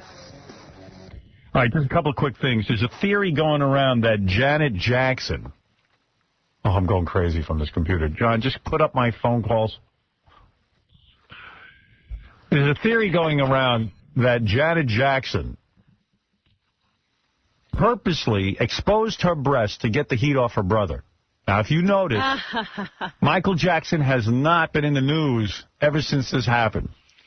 Now, the point is... Do you think this could permanently take the heat off her brother? No. And by the way, Janet Jackson isn't that philanthropic. She's not going to do something like that. And then she's not even smart enough to plan something like that. She didn't even do this to jeopardize her career, right, which she has wound up doing. Let me tell you something. It has ended up knocking Michael Jackson off the front page. But, in fact, I don't know if you realize this. Remember a guy streaked during the Super Bowl? Mm-hmm. That was, I think, Tito Jackson. He was trying to take the heat off Michael, too. That didn't work. There's a theory going on that Gary Condit arranged 9/11 so that we can get him off the front page. Actually, I heard he's suing some people because, hey, he was never proven to do anything to Chandra Levy. That's true. Yeah. I didn't know he was suing, but... Yeah, he's suing. Yeah, he was never charged with anything. So in that case, it's a joke. He didn't really plan 9/11. It's just a joke. It's a joke, okay? Well, we'll start investigating. Yeah. Sorry, I'm kidding. That should be wild, huh? But, well, that Janet Jackson story is bigger than I could ever have imagined something like that would get. Yeah, yesterday I was watching a whole E! True Hollywood story on Janet Jackson. It is so dumb. I mean, between Martha Stewart and Janet Jackson, I wonder what's going on in the world. The fact of the matter is, Martha Stewart did something wrong. Mm-hmm. Told this guy, call me up. She probably ended up saving about $50,000 as a result of what. $40,000, $50,000, something like that. This is a woman worth over $1 billion. Did she do something wrong? Sure. What's going to happen? She's not doing any jail time. How do you know? She won't. You know, sometimes when those look at Leona Helmsley. Nobody thought she'd do jail time. I don't think this woman's going to. I think the jury's going to say, listen, this is nonsense what you're wasting on this. There are guys who are ripping off the public on a daily basis on a big level. Lots of Enron dudes. You never know. I mean, if they get a hankering to punish Martha, I don't think it's going to happen. Just because they don't like Martha. I think they're going to punish the government and say, you know what, we know she's guilty, but they're going to do one of those kind of OJ weird things like let her go anyway. Let her go anyway. And I'll give you another prediction that the FCC in years to come is going to look really stupid over this Janet Jackson thing. Yes, it was inappropriate, so what? Get on with your life and move on. This is starting to disturb me to the point that I was leaning toward voting for President Bush, but I'm really starting to look hard at the Democrats, and I'll tell you why. He's the guy appointing the head of the FCC. He's the guy who's creating this environment of conservative hypocrisy, as if a breast could actually alter the way a child is raised. The coarsening of America. Big effing deal. Raise your kids well. They'll be just fine. Sit home with them. Well, the thing is that people want television to raise the kids. Yeah. Do their homework with them, and I guarantee you they'll be okay. They'll just love you for that. They just want to leave them in front of the TV. But, you know, this whole thing with Janet Jackson is so nutty. I'm starting to take a hard look at the Democrats, and I really started to look at one candidate, and that's John Edwards. I didn't know a lot about this guy, and I'm trying to learn about him. I'm wondering, what is his story? Trial lawyer, a very articulate guy, bright guy. Mm-hmm. If he debated Bush, it'd be all over, because Edwards is he's a professional speaker. I mean, he's as good as you get. Any trial lawyer, if you ever see trial lawyers, they're unbelievable. They can just screw with you. They can screw you. He got multi-million-dollar, settlements, that stuff. I mean, this guy can throw you a rap. I'm disappointed in this right-wing stuff. I'm really concerned about the economy. Well, you know what? You say that, and yet I've noticed that you vote for these right-wingers. Who did I vote for in the last election? Last election, didn't you vote? You didn't vote for George W. No, you did. You voted for Al Gore. I voted for Al Gore. Who did I vote for before that? Clinton. That's right. Twice. Well, that's, he was the only choice. All right, but I didn't vote for right-wingers. You have voted for Ronald Reagan, though, in the past. He started all this mess. I don't even think I was voting in that. Yeah, no, I guess I was. I think I voted. Did too. Yeah, but no, I don't think Ronald Reagan started a mess. I think that he was the anti-abortionist, would always call into those anti-abortion rallies. He started this attitude of sort of kowtowing to the right wing. Bush has recently approved. I'm just trying to think about this. He's approved some bills and benefits that I don't even know how we're going to pay for as a country. We don't still have the money. I believe after the election, it's going to be a huge collapse. And every financial person is predicting this, conservative and liberal. They're saying we're in for some really bad times, like we've never seen before. Like talking about catastrophe. And I'm starting to get nervous. And I'm trying to be open-minded about Bush. I like what was going on with the war. I like all that stuff. But could another guy handle the war? Another guy will have to if he gets into the office. Maybe I'm putting too much into that. I don't know. Maybe we should be thinking about home for a change, not what's going on in the rest of the world. Maybe. I don't know. But I'm starting to get disillusioned. And I'll tell you what clicked for me after this Janet Jackson thing. I know, and I see this guy Michael Powell, Colin Powell's son, going wild with the fines, and it's really creepy when Republicans who are saying we want less government, when they're really getting into the censorship thing in a big way. Now they're upset because a woman bared her breast. They're doing a full investigation. Where does that end? Well, that's the silliness of it. I mean, where's my taxpayers' money going? I don't support this investigation. I don't really care. I got bigger fish to fry than this ugly 40-year-old boob sticking out on TV. Who cares? It's not going to make a difference. It's silly. But it's much like the Howard Dean scream. I can't believe a whole campaign was brought down. That's right. It was. By that. It was. And are you telling me now that this election is going to turn on a boob? Well, I'm looking at Kerry and I'm looking at Edwards, and I'm really taking a hard look. Good look at Kerry. Yeah. Because he looks like the guy you're going to have to look at anyway. Kerry, he's got a war record, which they play up, and I don't know that makes a difference. I've heard some strange things, though, even in that arena. He came back from the war, became anti-war, and protested Vietnam, and did a bunch of things, which I don't have a problem with. But he seems to have forgotten all of that, and he's now Mr. Pro-military. Yeah, well, Edwards is kind of interesting. I was reading an article on him in Rolling Stone that was kind of interesting. Yeah. I'll have to take a look at that. Yeah. He just... he's the southern candidate. He really doesn't have much awareness in the northern states or the western states. Yeah, I don't know much about him, but I'm trying to learn. I don't know much about them Yanks. Yeah, we'll see what happens. We'll see what happens. Anyway, but we do need to get some jobs going here, get this economy going. There's a big story today, front page of the newspaper. So David Letterman last night on his show had this really hot snowboarder on, and I couldn't believe a pretty girl like that snowboards. I got to tell you something. What kind of job is snowboarding? Apparently, there's money. I think you got to be a hot chick to be a snowboarder because, I mean, who else is going to finance that? In recent years, with like extreme sports and stuff, I guess the really good snowboarders can make a lot of money. Right, there are a bunch of dudes who haven't, these deals. They got labels all over their merchandise. Everything. It pays that much? Yeah, they get a good living out of it. Well, this girl's some hot piece of ass, 28 years old. I mean, she looks like a model to me. Maybe she's too short to model, but this girl, she did a snowboard stunt. They rigged up some kind of thing outside the David Letterman studio to simulate a ski hill so that she could snowboard down it. And evidently the conditions are very fast on it, and she lost control, and she went right over the side, like wham, hit the sidewalk. Yeah. She went off the side. I just saw a tape of it. And she's laying flat on her back. Her head opened up. Yeah. Fortunately, they got her to the hospital. She's okay. They sewed up her head, and she's talking, and they're saying even Letterman might have her on Monday. But Letterman did the right thing. He immediately canceled the show and went over to the hospital to see how she was. Yeah, he wasn't like the WWF with me. He said, all right, get on the next act. Yeah, no, I really respect, every time you think Letterman is an ice princess, you kind of find out that, like, maybe he's not. They did find a heart when they went in there and did that operation. They sure did. So, bravo to him and the way they handled it. I got to tell you something, though. You can't set up some fake little thing outside on the street there. You know what? When I read the headline this morning, I said, now that's what we've been waiting to happen for the 20 years that show has been on the air. We've been waiting for one of these stunts to go wrong. Yeah. That's why we love stunts. Right. That can go wrong. This was a good stunt because she fell on her back. I wish they just would have shown more tape of it. Yeah. But, it's the only reason you watch something like that. Because the snowboarding goes so fast. You just want somebody to get in an accident. Right. That's the only way that it pays off. It'd be funny if Monday she went on Leno. You know what is also funny? She did it once perfectly.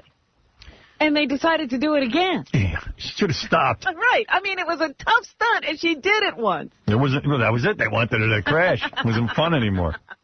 It's no good if they just do it. So anyway, that was like a whole big deal. The Onion, in light of all this censorship that's going on, there's a whole new news report. You got to listen to this. It's a minute long. Listen to this. Not even a minute. It's the Onion Radio News. A frustrated FCC is unable to stop the use of the word friggin'. This is Doyle Redland reporting. The government agency charged with enforcing broadcast decency laws now admits it is utterly powerless when it comes to policing the rampant use of the word friggin'. Federal Communications Commission Chairman Michael Powell. Those smart aleck DJs aren't fooling anyone, certainly not us here at the FCC. But sadly, our hands are tied because it's not actually a real word. Powell added that radio hosts who regularly use the non-profanity should be ashamed and quit using such juvenile language and grow the gosh darn heck up. Doyle Redland for the Onion Radio News. There you go. That's a big report that just came out. The word friggin' is being reviewed. Well, not being reviewed. They couldn't do anything about it. Yeah. Well, they're going to look into it again. I think they're doing an investigation of that word. It's not a real word. Because they figured out that really these guys mean the F word. They just can't prove it. Yeah. Mm-hmm. It's like bukkake. Kathy Lee was on Jimmy Kimmel's show, of course, co-hosting. Regis came out and said that she should be the permanent co-host of the Jimmy Kimmel Yeah, show. because he doesn't want her back. Yeah, he doesn't want her back. And he wants Jimmy to suffer as much as he did. But that would be a huge mistake. You're warning Jimmy, no permanent Kathy Lee? Jimmy's got enough problems with that show. He doesn't need that annoying yent on his ass every night. I think Jimmy would have his ex-wife as co-host before he'd have Kathy Lee. And besides, Jimmy already has his own Kathy Lee. He's got Adam Carolla. It's no different. Jimmy and Adam split up. Jimmy's still on TV, and Adam's... Where is Adam? Adam's on Hollywood Boulevard. I saw him the other day. He's walking down the street. He's got a cup. And Kathy Lee, by the way, man, I just saw the clips of her on Larry King. She is not looking too good, boy. The age is beginning to show. Obvious work being done. Gary even pointed out she has the Kelly Ripa hairdo. Yeah, she's got Kelly Ripa's hairdo. She's all obsessed. She straightened her hair, and it's blonder than it's ever been before, and much like the color of Kelly Ripa's hair. I hear she's going to lunch with Jackie and Tom. Kathy Lee, how much you worth? And poor Frank Gifford is still being held prisoner in his Connecticut mansion. Yeah, nobody's seen Frank in a long time. Well, he's serving a sentence ever since he got caught trying to get anal from a chick in a hotel. She probably has him in lockdown. When does he get released? Oh, I don't think it's going to ever happen in his lifetime. He's got a life sentence. Now he's got Kathy Lee at home. She's not a piece of ass. She's a goody two-shoes. She's not even a whore in bed. It's bad news for that guy. Yeah, he really messed up. Yeah. He's looking for a horny slut. He's not going to get it there. He really messed up. Oh, here's something. Britney Spears has talked to the producers of the James Bond movies about becoming a Bond girl. I saw that. She wants to be a Bond girl. That's smart, because that requires zero acting ability. She's now applying for jobs that should go to Paris Hilton. Yeah. All you have to do to be a Bond girl is have a smoking body and agree to do a nude scene with Pierce Bronson, or whatever his name is. Brosnan. Who's old enough to be her grandfather. She can do that. Yeah. I don't think that's any Because you know what she said? She wants to be like Madonna. Yeah. And the best part of being a Bond girl is you get to have a cool name change, like Pussy Galore. Well, she's not going to get that job. Or she could be Squeaky Clam. So she's going to be the kind of Bond girl that doesn't even have a name, probably. I'm Squeaky Clam. You're what? I'm Squeaky Clam. I'm a Bond girl, goddammit. Now get over here, you snaggletooth bastard, Pierce Brosnan. You know, Janet Jackson they should get for the James. They always try to get somebody who's controversial. They should get her. Yeah, Let her play a villain. They grabbed Grace Jones when everybody was talking about her. It's time for Janet. What I'm going to do is whip out my boob and distract the whole world while you rob Fort Knox, Goldfinger. Yeah, her boob is the dangerous thing. You're a brilliant girl. You will whip out your boob. And then we will take over the world. The whole world will The go whole to an uproar. World! While they're distracted with your boob. And I can rob Fort Knox. Right now I'm controlling the entire world with my right breast. You're a very, very smart girl. Well, there it is. We will rob Fort Knox. She's Dr. Knockers. Dr. Knockers and Squeaky Clam out here. No, go golfing or leave me alone. I'm Squeaky Clam. Yes, Brittany. I mean Squeaky Clam. Be a Bond girl. I want to be a Bond girl. Spade's coming in next week, David Spade, and they've got a picture in the Inquirer of his new girlfriend. Oh, yeah? Man, Who's he she's with now? smoking hot. Some girl from just, let's see, from The Big Bounce. The Oh, bikini chick. that girl, the blonde girl? Yeah. Spade got her. Yep. Have you seen her? Wait, I want to hear the viciousness in Artie's voice again. What? Spade got her. Yeah. No, you know what? He called me the other night, and he said, oh, I'm coming to New York, and I'm bringing this girl I'm dating. I'm like, you know what? I just can't wait to see her. Well, And I'm it's that telling you. chick. I went to see that movie, and the whole time I'm looking at it, I'm saying to myself, Howard would really like this girl. Yeah, she's hot, huh? Oh, my goodness. Smoking body. I just saw the commercial. And cute face. It's the lead chick? Yeah, if that's who he's talking, there's only one girl in it. Sarah Foster. That's the one who was on MTV. Oh, I'm in love with her. And the whole time in this movie, she walks around in a bikini. Yeah, oh, she's super hot. I used to watch her on MTV. She used to do the ETV on MTV. Oh, you're kidding. Yeah, she's super hot. I didn't know where she'd come from. Yeah. But she sure loves walking around in hardly any clothes. Good for Spade, man. Yeah, great. Who needs him having a party? All right, let's see. Julia Roberts made What has she done there? Julia Roberts made a party for her husband, Danny Moder, who I give that marriage maybe one more year. I guess he's unhappy because everything's about Julia, you know? The party was for him, but it wound up being about her? Well, I think his complaint is it's always about her, and you know, and Julia has caused problems in the family, the whole thing. So she has a party, right? Mm-hmm. So they go, and the idea was to have like 30 of Danny's friends, like his buddies. Right. So who's there? Susan Sarandon, Tim Robbins, Dave Matthews, yelling surprise. Oh, no. Yeah, I mean, like his good buddies? Yeah, I mean, his good buddies. No. Those are her buddies. She was like, oh, but I've got to be at this party. I can have regular people. They'll be looking at me. I love getting together and talking about old times with Susan Sarandon. Susie, my good How you friend. been, baby? Yeah. So cool, too. I don't know why I'm fascinated. The Globe has pictures of Jodie Foster just, like, putting her kid in the car. Uh-huh. Yeah. And it's really cool because, like, it's just cool. Like, she's grabbing her son and throwing him in the car. Looks like that's a lot of fun.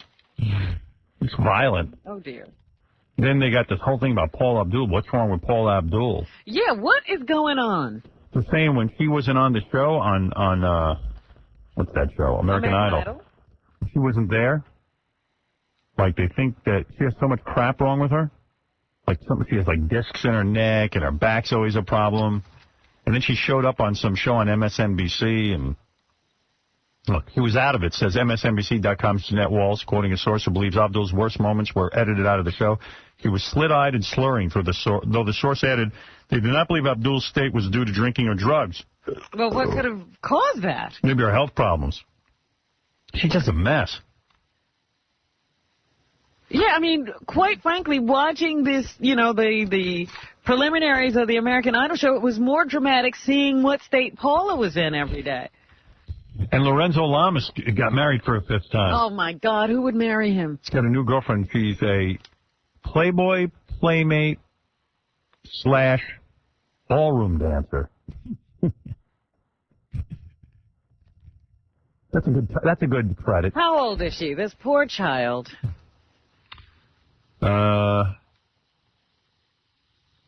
35. Oh, you're kidding. Not a kid. Oh, that won't last very long at all. All right, here's a woman who claims she slept with, actually, she did. She slept with Gilbert Gottfried, the comedian, and Stuttering John. They both admit to it. Oh, by the way, there's a guy calling up to tell us that there's a show on TV called That's Just Wrong. Oh, no. We have a show called It's Just Wrong, but What is That's Just Wrong? I think it's a ripoff of Jackass, fortunately. It's not a ripoff of us, but they took the title. All right, this is Valerie. Let's see, Valerie. Oh, cute girl. How you doing, baby? I've seen you around before, haven't I? Hello, Valerie. That's Stuttering John. How you doing, Valerie? I got to take a look at her. I want to see. Right over here. Who sleeps with Gilbert and Stuttering John? Yeah. All right, looking at you, got big breasts, you got blonde hair, cute girl, good body. Thank you. How old are you? Can we ask? 32. 32? Yeah, I'm trying to decide who she looks like. She looks a little like, You know what we're saying out here, Howard? No, don't say it. We're saying she looks a little bit like Lizzie Grubman. Yeah, a little Lizzie Grubman-ish. She's on the Grubman level, yeah. Yeah, but you got better boobs. Better. Oh, better than Lizzie. Oh, much better, much better. Kidding me? Well, they're real, too. The real boob. Yeah. How many times did John bang you? Once. Or just one time? Well, it was twice in one night. Yeah, but okay, one. Well, evening. they had one evening Yeah. together. Yeah. Twice, come on. One special evening. And how long did you bang Gilbert for? Couple months. 6 Couple months, months. maybe. 6 months. Gilbert was better, John. Well, I had more time with him. Right. Yeah. I mean, it was. Yeah, that's what I mean. I had you one night. You were like a one-night stand. Yeah. I wasn't John, caring about my performance. I was was it caring about bad? just getting my own thing going. Oh, Was it bad? No, it was great. Yeah. Was the sex great? Oh, yeah. She had nice, big, real boobs and a great body and, was pretty and, she gave good oral. And Thank you. How's her oral on a scale of 1 to 10? 7. Wow. Wow. Yeah, I'll say this, Mark. Valerie. John raves about you. Yeah? Does he? He does. Yeah, to me, he's raved. But I was How only... many positions did you get her in? I don't know. Did we do a lot? Because I was only 23 at the time. Again with you. It was pretty much straight sex. I mean, nothing crazy. Nothing crazy. So... But it was at my mom's house, Howard. Like, Oh, you're kidding. Huh. We had drinks. We went out for drinks first. You brought her back to your mom's house? that's where I live. What, do you sneak her in? Yeah. I remember So why only screaming one night, downstairs John? To wake you up. John, be honest. Why only one night if it was such good sex? And Because I was really trying hard to get Karen at Channel 9, so this was just kind of like, I knew it was going to be one night because I was You were in love. Did you know it was going to be one night, Valerie? Oh, it didn't matter. I figured so. Yeah. Really? You just were in it for the sex? How did you two hook up? It was fun. It was just fun. It was. I always think girls are hurt Do you by remember? She was in a beauty contest on Channel 9, right? Well, first I was here to meet Gilbert. Yeah. Yeah, I remember you. And then she was on a Channel 9 show. And I remember her having a great body. So then no, this is too funny. How you want to really hear this? That was the Yeah, first let me one. hear this. Yeah. While I'm shopping for a gift for Karen. I worked in the mall. At the mall. Oh, you were shopping for... You were shopping for a gift for your girlfriend? I saw her. You dog. And got a number. Oh, my goodness. Yeah, and he called me, like 2 days Hey, later. look how hot. Good pictures. Let me see. This from the Channel 9 show? Yeah. That was like 12 years ago. Yeah. Long time ago. Yeah. Yeah, look at me. What the hell was I You're thinking? in the picture? You should see my hair. Louis the 14th didn't have hair like that. Nobody had a haircut at that point. I had one also. I used to pretty goof bad. on. So funny, Howard, because I knew your hair was busted then, but you were so thought it was hot. I did. I didn't think it was hot. I didn't know what I was doing. Wow. Idiot. But I gave him my number and then he called. Yeah. And we went out. One night we went to. Can I pay you to burn that picture? Yeah, we want all those pictures destroyed. So you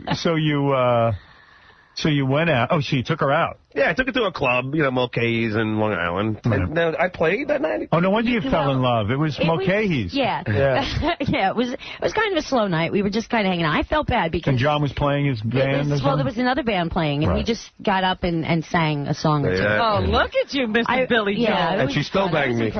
Yeah. But Howard... Did you think there was going to be more? Be honest. You thought... I feel didn't bad matter. for you. I think you didn't expect a No. one-night stand. It didn't matter. Have you had other one-night I was stands? 21. Yeah. She banged me in one night, Howard. You know, she's a party girl. What a slut. Yes. I'm not a slut. I'm a party girl. Or at least that was a long time ago. She slept with Cubby Bryant.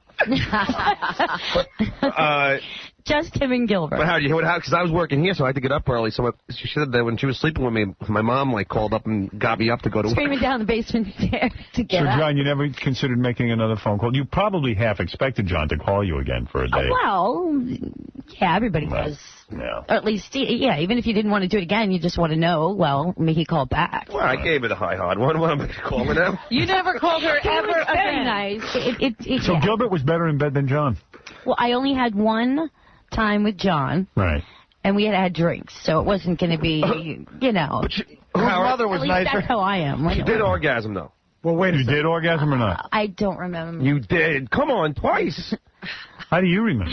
Wow, that's something I remember. We had drinks. I thought you didn't go long enough to give you an orgasm. No, I didn't say that. No? It just, See, Valerie's being he nice. had to get up at like 5 in the morning. Valerie's being nice because I looked through the notes, and she said when we asked her what was sex like with John, she said it was a typical Long Island screw. It was. Well, what does that mean?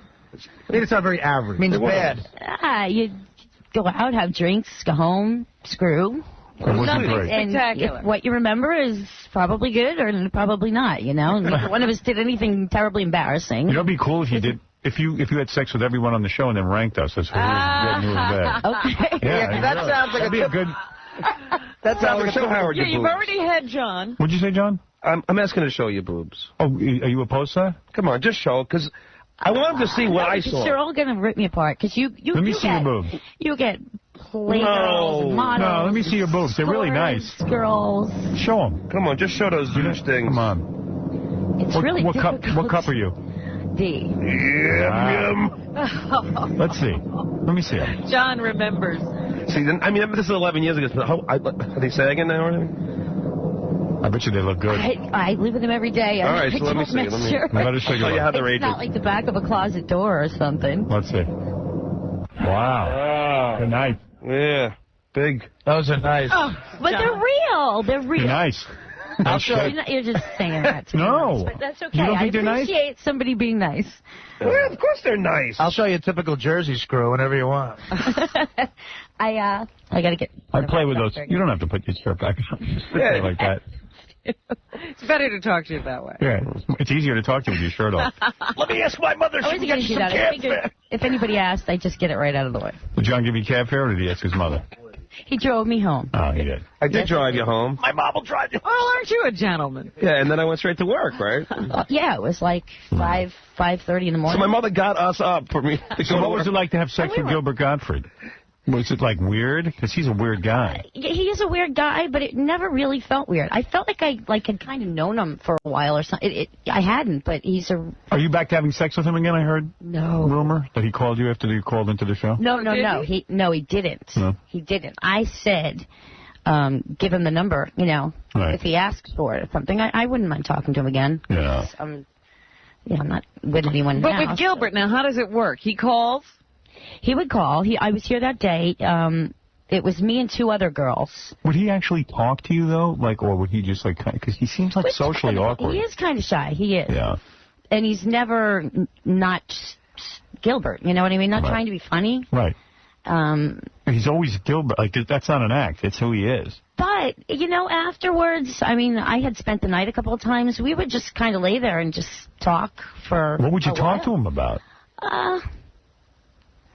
I really don't remember exactly what. Maybe, you know, he'd show me pictures, you know, Polaroids of, you know, different movie sets that he had been on, you know, pictures of him with this one or that one. Oh, my goodness. So it's not really just On talking. his only piece of furniture, which was the couch. Yes, here's me recording the parrot. Is his apartment really bad? I mean, like, It's not dirty. Right. It's just something that you would expect a college kid to live in. Right. That- Someone told me. It's a nice building. It's a normal building. No, it's not. It's like a. Have you been there? Yeah, it's like a rent control building. No.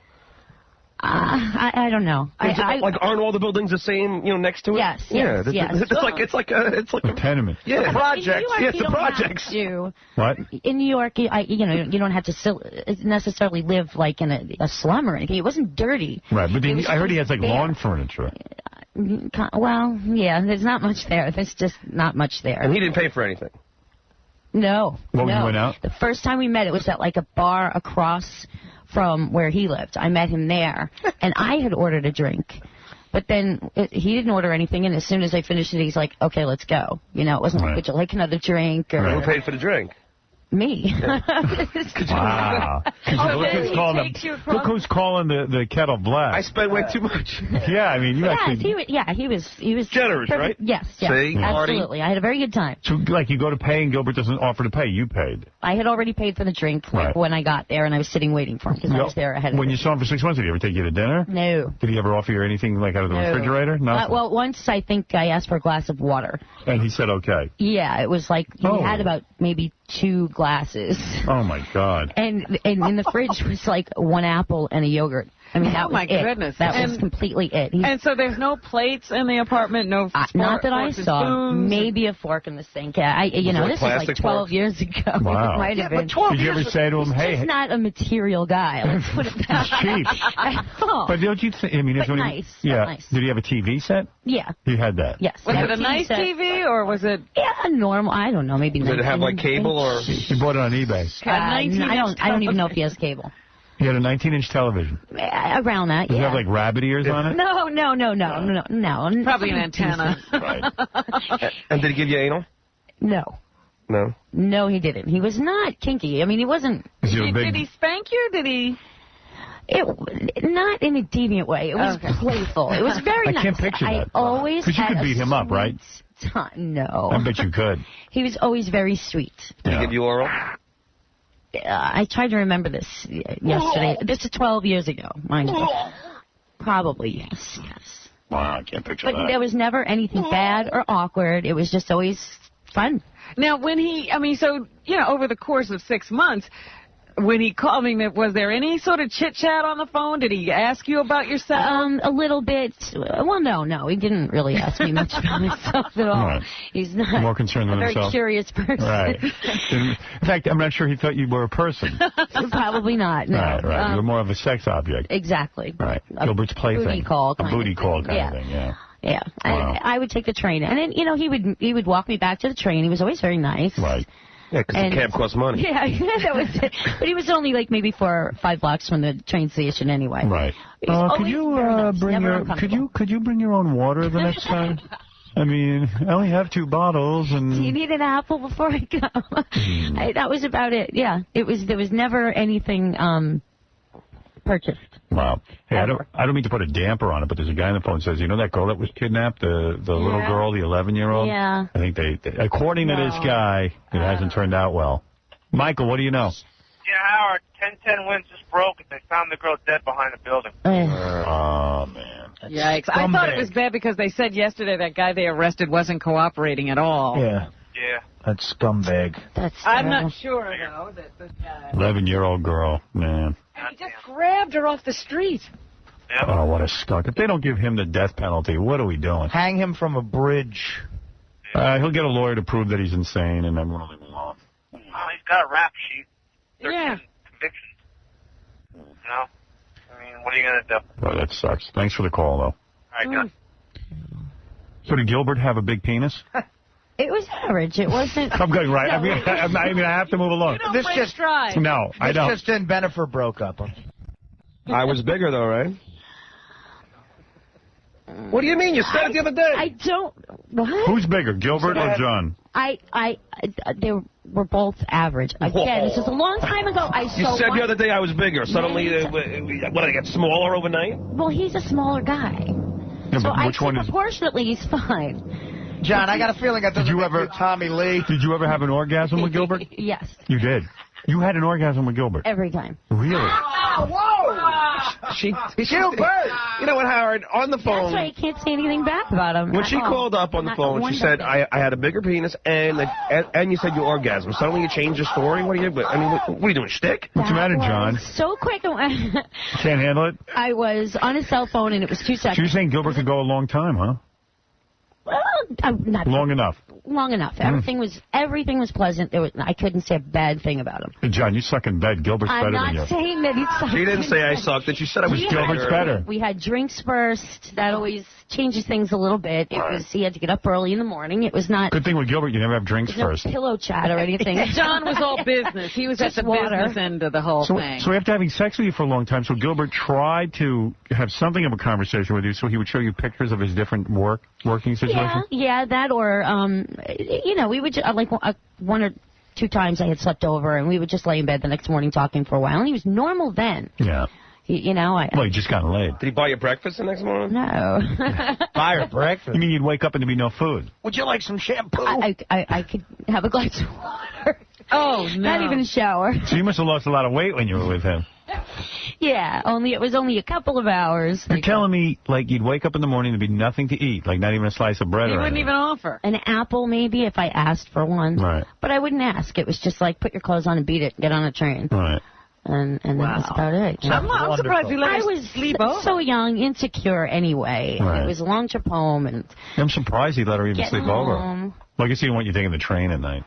Well, that was nice of him. I took the train home a few nights. And Oh, you did? He didn't seem to mind. He'd walk me at least, but it was always nice. I never felt uncomfortable or used or any of it. All right, well, there you have it. Always a nice guy. This proves a couple and of so things. Was John. I mean, it was just the one time that I went out with John. This proves Gilbert Gottfried has sex. Yeah. Yes, This good proves sex. that Good sex. that John has an average to small penis. No. She didn't say small, Howard. I Don't never said small. Neither one of them are small. All right, and They don't call me the hammer for nothing. Gilbert never bought anything. The hammer. Yeah.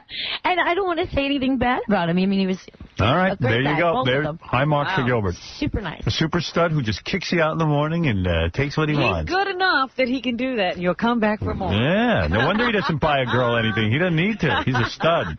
You got to see how Gilbert dresses for the winter because he's too cheap to take a cab. You remember that, John? He dresses like Admiral Byrd at the North Pole, and you go, where you going to, Gilbert? He's like, I got to go down to the village, and he'll walk the whole way. walk. He goes, it's not that far. He won't take a cab. I mean, Sick. He really is sick. Yeah. All right. You're saying Gilbert's sick. You won't even pay for anything. Did I? All right, okay. John, yeah. No, right. he took me out for drinks. So we didn't eat or anything because it was later on. He was, very generous. All right. Let's take a break. I gotta do Unfortunately, that. it is true about the little girl. I now have the story. Yeah. Her body was found. Yes. Where was her body found? Let me see. Where did this all take place? Down in Sarasota, Florida. Oh, okay. Hey, Valerie, thanks for coming in and Thanks talking for with us. having That was fun. We got to come back and we got to do anal ring toss. And John Bon Jovi's coming by. I've been training for the anal ring toss. And yeah, this is and also I got a ton of stuff. I got Kathy Lee on Larry King. Larry King. That's supposed to be real good. And then I also have. Well, okay, let me take a break and I'll tell you everything. But I that guy they arrested has been charged with her murder now. All right. We'll be back right after this. Hello, Dylan. Yeah, Bill. What do I got to do? Bill. Bill. Ronnie. Ronnie. Ronnie. Ronnie. Bill, Ronnie here. Bill, Ronnie. What about that thing? Did you ask if Salani is it? Salani? Yeah. Salani.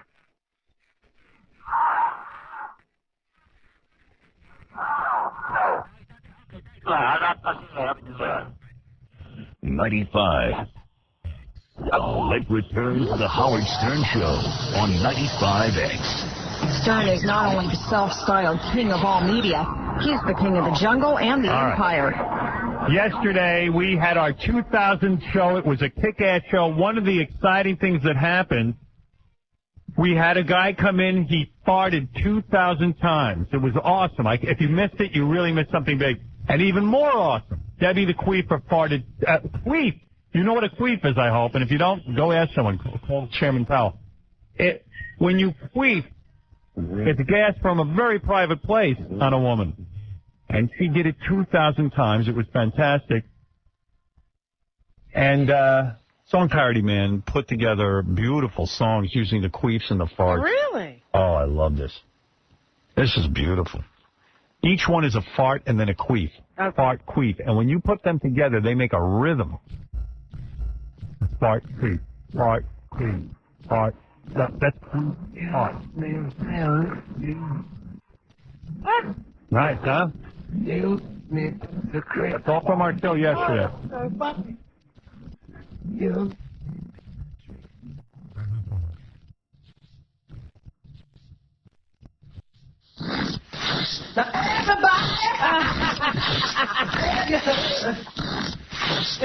Look out! Yeah. Come on! Don't take no Isn't that nice? Don't take no time. Got a gun for killing. Buy your time. Was this a great song? Yeah. Billy Clyde's got about 10 really good songs. He's got one good song. He's got three. What's the three? Okay, he's got the Stroke. Everybody Wants You is a great song. Great tune. And Love Me Tonight's not a good one. Sorry, Stroke Me is it? What else? Wait, What you're else? forgetting Rock Me Tonight. Oh, come Walking on. on air, gonna find me some trouble. Gonna grab my share. I want you tonight. I want you with me. Gonna give you some love in the first degree. Da-da-da-da-da-da, yeah. I'm saying all right. Going in style. Gonna walk. Nice. Come on, that's a good tune. Mike Judge just called. Wants to know where you were at when you auditioned. Where was Artie Lang? So, anyway, that was yesterday's show.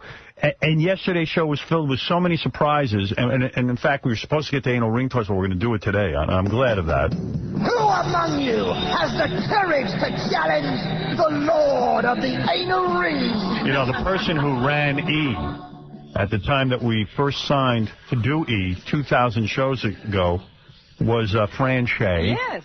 And I said, Fran, what do you remember about the E! show, and what was it like to put it together? And she sent a bunch of facts that I really had forgotten. All right. All right, so here's what I have.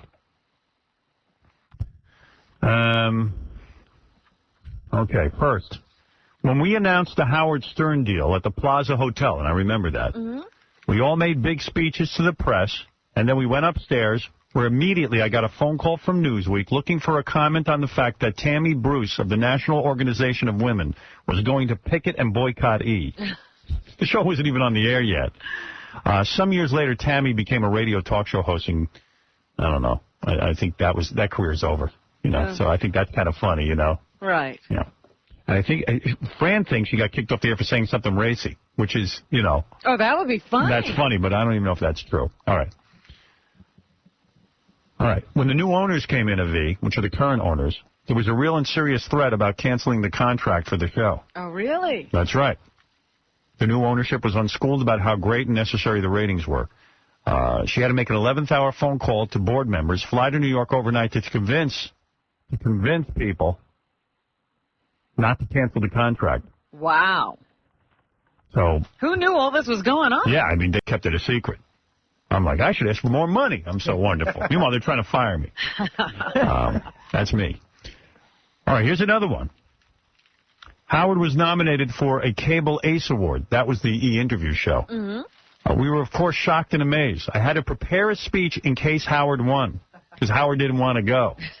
Thank God he didn't, but he called me at 5 a.m. the next morning to make me give the speech anyway. All right. The opening to our show, the one with all the pigeons and stuff flying around? Yes. When we shot the new open for the show with the pigeons, we flew Howard out to California. He worked all day. It was a long shoot. He flew back, and then we found out that none of the cameras in a very tricky sequence of shots worked. He had to fly back out and do it all over again. The pigeons were up in the rafters for a week or so afterward.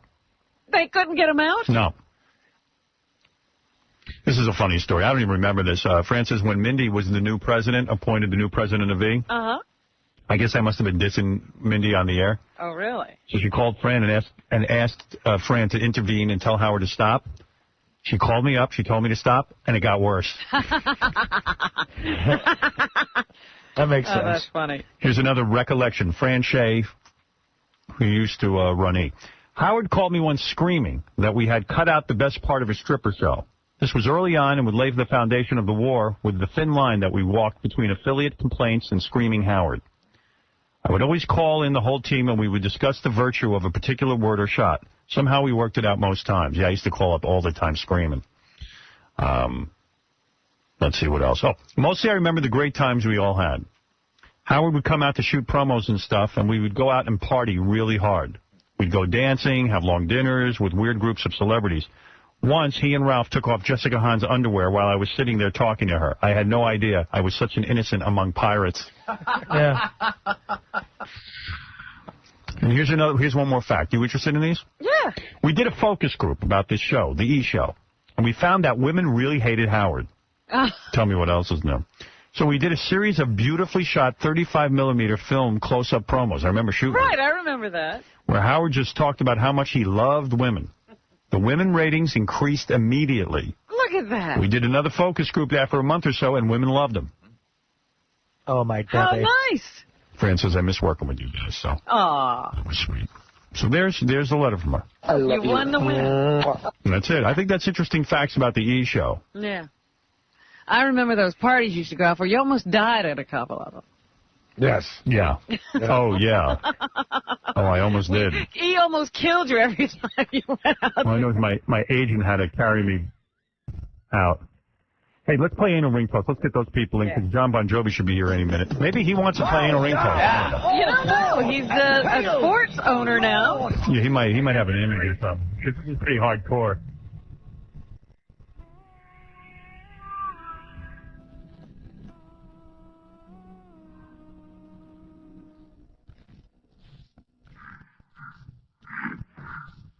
Here they come. Yeah! Anal Ring Toss. Whoa! Let me turn off this. Are you the same broad we used the last time? No, I'm a different girl. You're a different girl. Yeah. Wow. How tall are you? 5'7". Hey, man, you look... What are you wearing, She high must heels? be wearing a ladder. Oh, my God, you're hot. What a bot on you. Man, that beats Carmen Electra's assistant. Hey, Chester the Molester, how you doing, man? I'm doing good, thanks. Where do you get these hot chicks from to play Anal Ring Toss? Orange County, baby. We're from Huntington Beach, and they got the hottest broads out there. Baby, are you a porno girl? Yes, I am. Yeah, you must be. You're in porno? For Chester Molester, yes. I'll do a movie for you.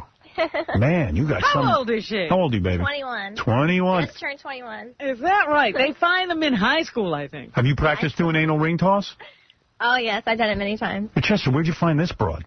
Kat and I were out at a strip club, and she's a dancer, and Kat just hit it off with her. They became really good friends, and it went on from there. And then Kat goes, hey, you want to start doing anal ring toss with me and do some bachelor parties? And that's how it all came about. So they do the anal ring toss at bachelor parties? I didn't know that. Non-stop. We're busy every weekend. Every weekend we're in Vegas at the Hard Rock doing shows. Hey, dude, you are a genius. This is the creator of Anal Ring Toss. And let me tell you, and you're Taylor. Yes. And how many movies have you done? Right now, we're kind of stuck on that. I just recently got back into school, and I just had my surgery done. So What surgery? Breasts, I guess. Oh, yeah, those look pretty good. Not like I just had a penis taken out. It's breast surgery. Good for you. So what does she mean? She hasn't done any movies? Not yet. Oh, okay. No, you're starting we're to shoot. starting, yeah. Good. Yeah, we're getting you fresh. Girl stuff. Oh, that'll I've change. done girl stuff, but yeah, that'll change. Oh, good for you. That'll change. And you're going to hold the anal ring toss stick, it's called, right, Chester? The stick. Yeah, that's it. Kat couldn't make it. She's in tax season right now. Tax season? She's an accountant. Oh, you're kidding me. Yeah, you remember that? Oh, that's hot. These are busy girls. Yeah. They don't mess around. You've had experience holding the stick. Oh, yes. Is it hard to hold the stick? No. Well, not for you, Chester. Well, it kind of slips out every now and then. But Yeah, listen, this is for television. Please don't let it slip out. I mean, we've got to make sure this is legitimate. Now, I can't wait to play Anal Ring Toss Well, with who's you. playing today? Well, I'm playing. Yo, Howard, Bon Jovi's here. Do you think he wants to play? Does he have the balls to play anal ring toss? Take Come him out on, arena Bon football. Jovi. Hey, Bon Jovi, you going to be a pussy or are you going to come in and play anal ring toss? Hark! Do it for Jersey. Our draws nigh for the Lord of the Anal Ring. Yeah, he might not want to be involved. Because he's now an owner of a football team. Yeah. Arena football. Yeah, that's arena football, dude. We don't want to take the image of arena football. Now, the rules are, so you're going to be naked. You're going to hold the stick. very naked, yes. Very naked. Whoever gets the most rings after a round of anal ring toss, we get to feel you up. Is that what happened? Certain areas. Can we touch your boobs? You can touch my boobs. Are they not sore? You just had them done? No, they're about a month old. They're actually pretty good for about a month old. Can we grab your ass? I mean, Can we grab your... grab my ass, definitely. Really? Yes. All right, so you're telling me the winner can grab your boobs Hello. and grab your ass. Right. I got to win. You know, look, Artie's ready. I got my Lord. Oh, you know, helmet man, on. I hate you. You always win. I'm the Lord of the Anal Ring. Well, I'm going to be... I am going to I take can't the wait for title. you to touch my ass, Artie. Oh, sweetie. I'm going to spank that ass if I win. You're damn right. Okay. And I'm telling you, I'm going to do it hard. All right. You're going to Have walk you out of here. been practicing? Yes. Artie was practicing. I saw him throwing. He hit it. I had Casey in my office yesterday. He was holding the rings for me with the stick. I lubed them up. All right. And I was good. So where's Bon Jovi? So here's the deal. To help out. John didn't even know what it was. Never heard of the game before. Lord of the Anal Rings? He doesn't know what that is? I explained it to him quickly, and he laughed as hard as I've ever seen him laugh, and he said he thinks he's going to take a pass. He's so pussy with that wife of his.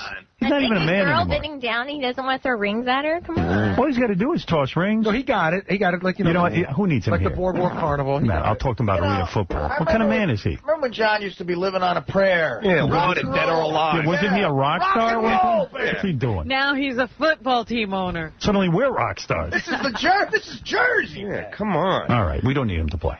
I was offering it as a man to another Just man. because, you know, you want to be kind to your guests. Hey, by the way, I want less guys to play. I want to take this. Is Casey playing? See, I'd like to play. No. Why can't I play, dude? Because what would you do when Because you're not going to want this chick. You're right, gay. I don't. You're damn right. You could squeeze Chester if you... I don't want You Chester can make out either. with Chester Molester. No, I don't. ChesterMolester.com, by the way. See, Casey's an athlete. He wouldn't want to grab that girl. Taylor's on ChesterMolester.com, right? Yes, Yeah. Naked? naked. Yeah. Not with the somebody. new boobs yet, but... All right, while I'm figuring out who's playing, why don't you get okay? So we can play the game. All right, Fred, you in? Nah, I got it. I'm going to do sound effects and stuff. See? A lot of guys are weird. A lot of wusses. So if you, John, Gary... What's the matter? Your wife giving you crap lately? Absolutely not. All right. That's you'd like to believe it. Whoa, look at her body. Man, you are awesome. Honey, where you been? Been out in County, Orange California. You're totally shaved, huh?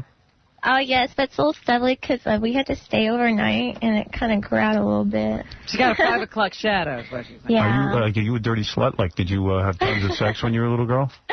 Did I have sex when I was a little girl? Yeah. I lost my virginity probably about 14, 15. I knew it. I knew you were a slut. Well, How many guys have you had Nothing. in your 7 years of sexual activity? How many what? How many guys? 8,000. How many guys have you had? Can't remember. Oh, Young, wet The bitches. most is, I'm thinking, probably about 6. 6? Yeah. At one time? Oh, Not at one one time. time. So you've only had 6 your whole life? Yeah. Really? Wow. Has Chester Molester banged you yet? I knew it. That son of a bitch. When did she get into girls?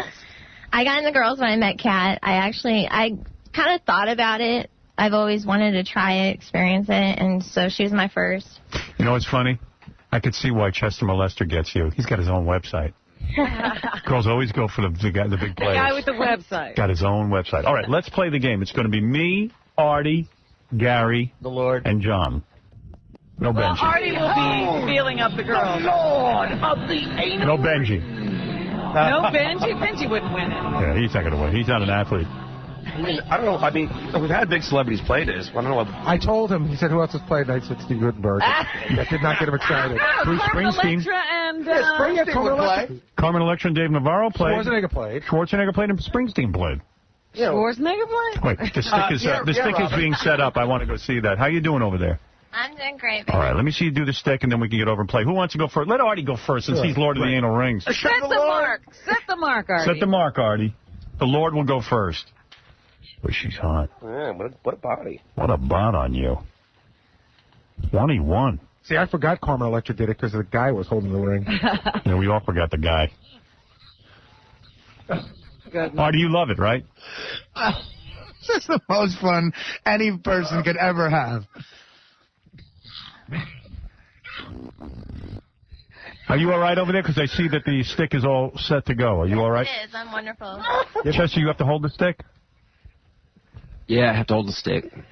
Yeah, I got a rough job. Yeah. So let's see if you let go of the stick. What happens? If she laughs, it'll shoot about 5 feet across your room. Oh, no. See, that could be funny.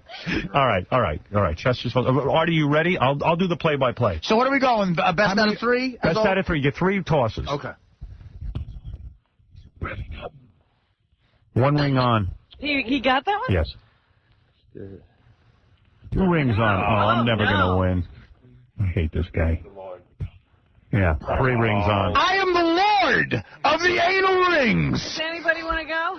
I guess Artie? all right, Gary's going. I want to tie and then go into a playoff situation. Yeah, you got to get something going. Look at Artie with hands up in the air. No. You suck. I want to win. Are you sure they're standing far back enough? Yeah, there's a launch. Wait till you see me go. It's you know what? It's a bit of a gimme. All right, Gary, you're right. Artie's never been that good. Gary got 1. Gary got 2. Oh, they're too close. Gary got 3. I'm starting the game over again. This is crazy. Everyone's getting them on. See, we usually have him further back. Yeah. Well, let everybody go. Let's see. I don't know. She should be facing that way and you back should be able here. to stand back here, because that's where you did it the last You guys don't even set it up This is right. exactly how it was done last time. No, no, that Yes, it was. No, it was also straighter up. This one's got an angle. Yeah. You want to move it back? Want to move the line back? Yes. It's not fair. I can move up more. You move up more. Bang your head into the wall. That won't be the first time. You know, we don't want to make you do anything uncomfortable. Could you move up a little? All right. Artie, you're going again. You guys stop. I'll go first. All right, go ahead. This is ridiculous. Everyone's getting them on. Baba Booey, you're up. It's actually harder when you're drunk. Baba Booey missed 1. Baba Booey missed 2. Baba Booey missed 3. Oh, he got 1. He got 1. Go ahead, John. See, that's You go, what Artie. makes a difference. You want me to go? Yeah, you go. Yeah, because it was too easy. Make sure they stand on the line, Casey. I'm watching. Yeah, this is ridiculous. All right, here goes Artie. Baba Booey has 1. He's in the lead. Artie throws. Artie gets it. Artie throws. Misses. Artie throws. Gets it, 2. All right, that makes so sense. how many? Gary got 1. Artie has 2. Artie is the leader. John is now going. So the door's open. Yeah, the back door's open. The door is open. Go ahead, John. John winds up. He throws. Boom. Misses. John winds up. He throws. He misses. Just stuck on the stick. What a beautiful ass on this. 1. That's not good enough. The only one who can win is Howard. All right, here I go. I am going to be the new Lord of the Anal. I'm the Lord, Johnny. Look at the body on that girl. The Lord. Don't get distracted. You have something to do now. Here I come. You're talking to the Lord. Oh, he's so proud of himself. It's the only thing I've ever been good at. Hello, ladies and... Oh, my God. What a view. Isn't that great, man? See, he's going to miss every one now. It's so distracting. Isn't it great? Taylor, you all right? I'm great, Howard. All right, here we go. Are you in the right place? Don't cheat. I am so going to win this. I really want... I mean, you got a perfect body. Thank you. Not you, KC, I mean. All right, here we go. 1 is missed. Not a problem. That was my practice. And now the next 2 I'll make, which will tie Artie, and then I will beat him in the runoff and become the new Lord of the Anal Ring. Watch the foot, dude. Oh, I missed. Oh, this sucks. Ooh, I'm so angry. Ooh, I'm going to bang my head into this wall. Make it best 2 games out of 3. Can I play double or nothing for 100 points? No. See, I could do better, too. Artie's played more than us. Yeah. Oh, that's a bunch of, like in between. That's been a year. You played other celebrities. We haven't. All right, you bastard. Artie, go get accept your prize. Yeah, go feel around. Go get your prize, you bastard. Isn't Robin going to play? No. As the Lord, could I sanction that you do this too with me? No, you won it. You won it. What is it? I meant you, John. Lord of the Anal Ring. So what exactly? Why are you wearing a hood? Because that's the Lord's outfit. Oh, that's the Lord's outfit. I'm the Lord of the Anal Ring. Wow. What exactly do I do? You can grab her boobs, you can grab her ass, Do whatever you want. and you can do whatever you want. Oh, my goodness. She's yours. What an offer. Artie, now. Bow down, wench! Artie's feeling her up. He hasn't moved in on the ass yet. Up now he is. There he goes. Oh, man. Give your ass to the Lord! Those are my legs, not my ass. Those are my thighs. Oh, That's my butt. Artie, grab that thing like you Grab made it. It's your prize, dude. There you go. Smack it. Smack it. Bow down! Smack her.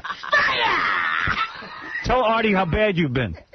Say, Artie. I've been bad, Artie. Say, every time Artie has to give you a spanking, you go, Artie, I've been bad. Give me my spanking. Artie, I've been bad. Give me my spanking. Say, spank me, Lord! Spank me, Lord. Wow, look how red that thing is. It's real red. Say, spank my other cheek, Lord! Spank my other cheek, Lord. Lucky bastard.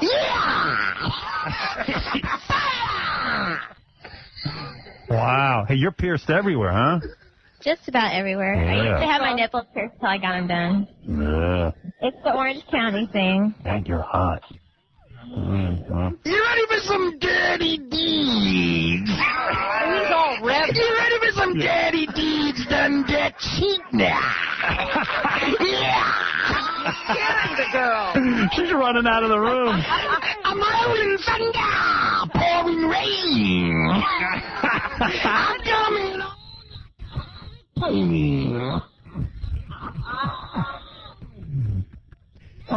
Spike the Lord! Spike the Lord of the anal ring! Yeah. Wow, you got a good prize. This has been a great Friday. Man, are you lucky. Hey, Jay, you're on the air. What's happening? Hey, Howard, you got to hook me up with this girl. She sounds like my dream girl. Yeah, you're super hot. So when's the last time you had lesbian hot sex? Lesbian Never. Not you. When's the last time you had lesbian hot sex? Let's see. Before we left to New York, which was Who was it Wednesday with? night, Kat. Oh, that chick who was in here who did anal ring toss last time? My girlfriend, Kat. Where do you do that? At her house. She just invited you over? Well, I always come over. Yeah? What do you girls do? Like, do you dress up in, like, little outfits for each other? Sometimes. Or you run around naked? What happened Well, this I time? always run around naked. Really? I like to be naked. So what happened? You went over there, it was just you and her? On Wednesday? Yeah. Well, he was there, but he's in the other room. So it was just the two of you? It was just two of us. She just wanted to give me something before I left. And you both get, like, naked in front of each other immediately, or do you wear outfits? What happens? What's the... It depends. What was Wednesday night? Wednesday night, I was wearing something. I was wearing, like, sweatshirt and pants. It was kind of, like, unexpected. She said, I just want to give you a little loving. And then what did you do for Time. Fire! Fire! She started doing what? Oh, hit the button. So she started to perform oral on you. Perform oral, yes. Other words. And you performed oral on her? Yes. Simultaneously or one at a time? When was the first time you two made love? Probably we met, like, about February, March. Probably was about end of March, beginning of April. And she said, I want to introduce you to lesbianism? Not exactly in those words, but... Were you out drinking? Yeah. Where were you? Actually, I was smoking. I get really horny when I smoke pot, so... Give us some pot. I think Chester's got to have some weed. Yeah. Right? Stock the house. All right, listen, I got to get Bon Jovi in here. I Yeah. can talk to you all day. Unfortunately, we got to get Bon Jovi. This girl's totally shaved all over the place. Go ahead, Chester. Howard, one thing, next time we come back, I have another version for you guys. It's called Sudden Anal Death, and we always play that at the games because a lot of people win the anal ring toss, so how we break it down is we do a double anal ring toss-off. You get the same amount of hoops, and you have to hit one on each one. It's a good play. Can I say something? I admire you. Yes. Thank you. I admire you. I look forward to playing double anal ring toss next time you come in here, Chester. Who is going to bring this to television?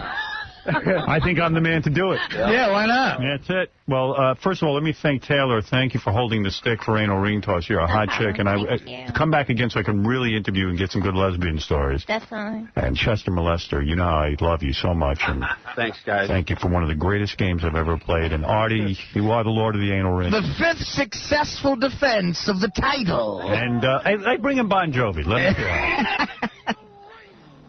Lord of the Anal Ring. It would have been great if Bon Jovi played. Yeah, he would have been. It would have been fun. It would have been rock and roll. Well, thank you. All right, don't touch Bon Jovi. He's real nervous. What?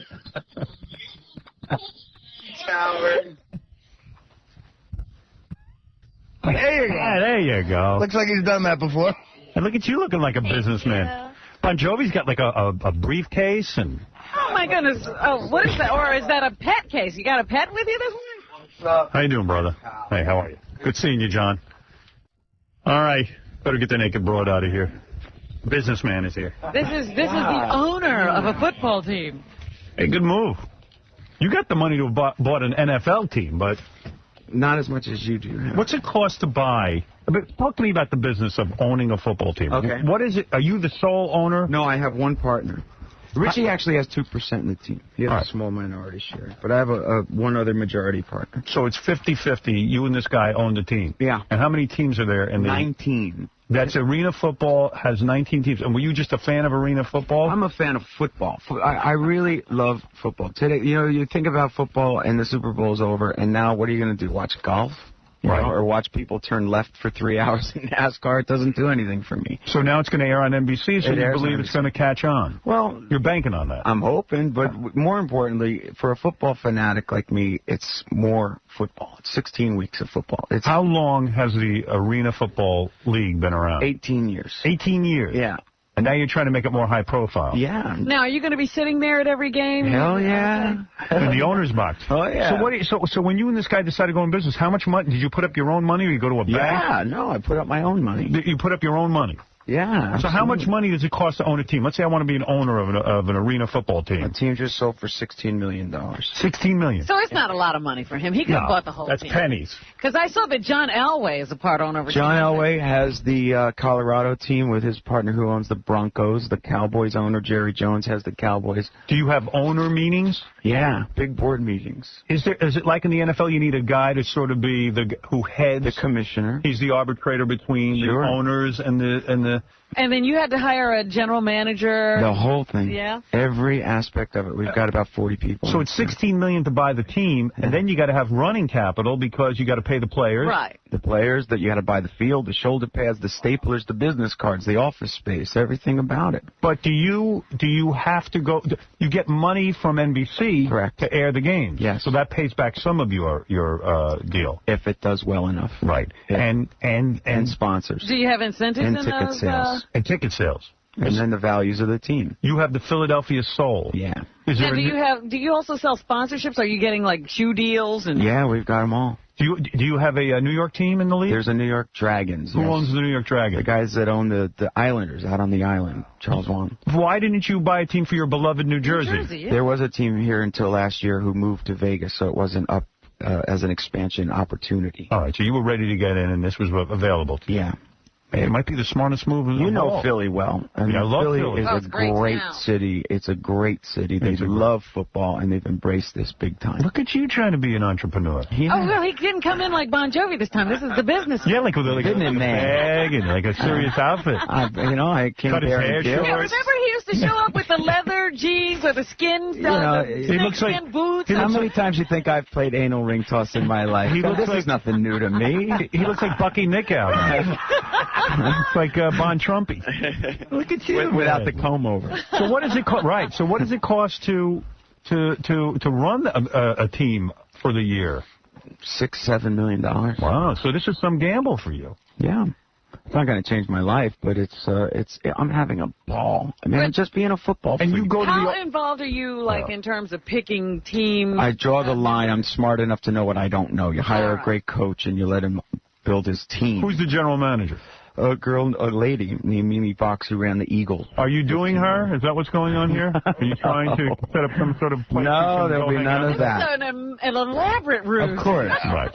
So you hired... But we have cheerleaders. Oh, you do? Soulmates, 19 of them. And you're not banging them? Not yet. Oh, he's doing something. Trust me. I just don't buy any of this You guy. know what? He knows he can't run the football team, but the cheerleaders. Yeah. I didn't go to one player tryout, but I was at both cheerleader tryouts. Were you really? Hell yeah. You know me well enough. Please. So this is a big deal for you, and you're saying you've got all the capital, and now it's a matter of getting the American public interested in this thing. It's real simple. You wear your heart on your sleeve, and you say there's 16 more weeks of football. Watch this or golf. You know what was really funny to me during the Super Bowl build-up? Yeah. It was almost like Bon Jovi was Bill Belichick's girlfriend.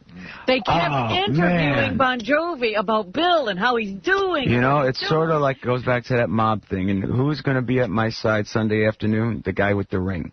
He'll be sitting in the owner's box next to me. Oh, yeah. All right. Bill's coming down. Friend. And so he's now an old friend, old from the Giant days. Where is your office? Where is Philly? In Philly. So you go to Philly, you travel to Philly every day? Not every day, but a couple times a week. A couple of times a week, and you have an office there with a phone and a desk? 30 employees on the 18th floor of this high-rise. And you walk in, they go, hello, Mr. Bon Jovi. Hello, Mr. Bon Jovi. Well, I usually make them sing me a song, applaud, do the usual. So when you go... Light lighters when I come down the hallway. And who do you meet with in this office when you're sitting? We have big board meetings with heads of departments and my partner, and I sit there and go, yes, no, yes, no, yes, no. And who was your partner again? Craig Spencer. What is his background? He's my age, real estate developer, owns hotels. So he's doing all the work, isn't he? You're the guy who gets I'd like to say that was true, but... Tell me a typical day. What are your decisions? You had to buy the field. You had to design the uniforms. I came up with the name. I had to get that logo done, and all this merchandising and. So you're involved in the market. The lease deal, every aspect of it, every single aspect of it, other than the players. So your partner is the steak, and you are the sizzle. Is that what you're here to tell us? Not quite, pal.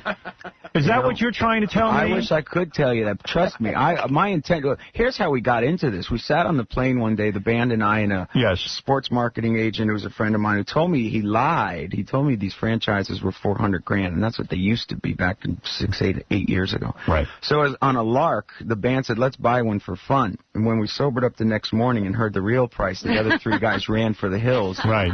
And you I stuck was with still it. There. Yeah. I like this though. This is fun. It is fun. You should check it out. I will check it out. Come down and see it. I'm going to come to a game with you. And one of your interns, and we should find out who he was. He was at the launch, the pep rally. Be honest with me. How big is the games now? Like how big a crowd shows up for it? We're sold out. You're sold out for the season. Really? Yeah. Wow. No, we're sold out. We've got 11,000 season tickets. They start as low as $10. So the point was that it was affordable. You could bring a family of four, buy them a hot dog, and do the whole, for $50. But the premium seats are $150. Wow. So it's really catching on. Down in Philly for sure. We're big. Barry, go ahead. You're on the air. Hey now, how you guys doing?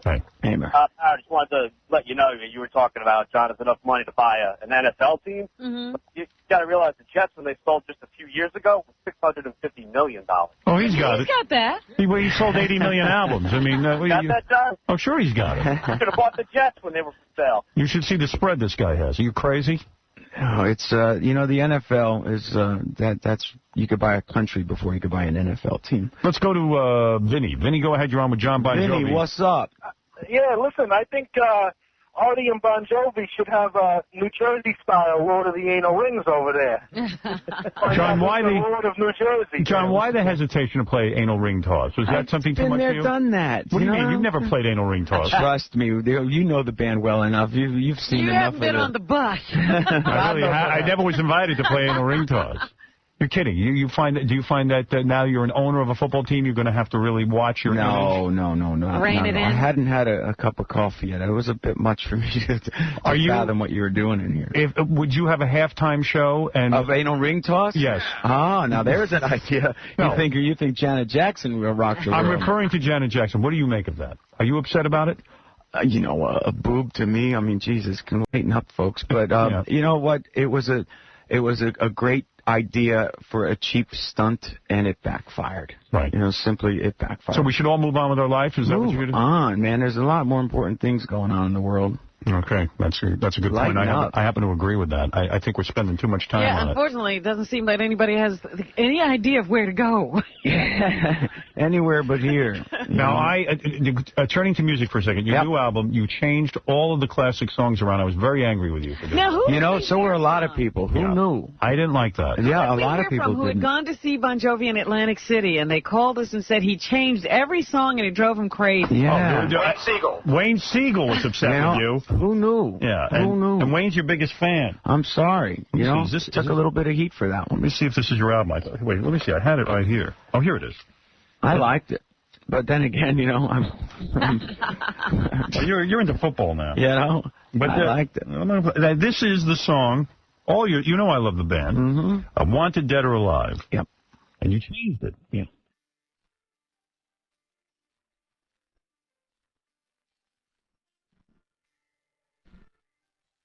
Already I'm upset.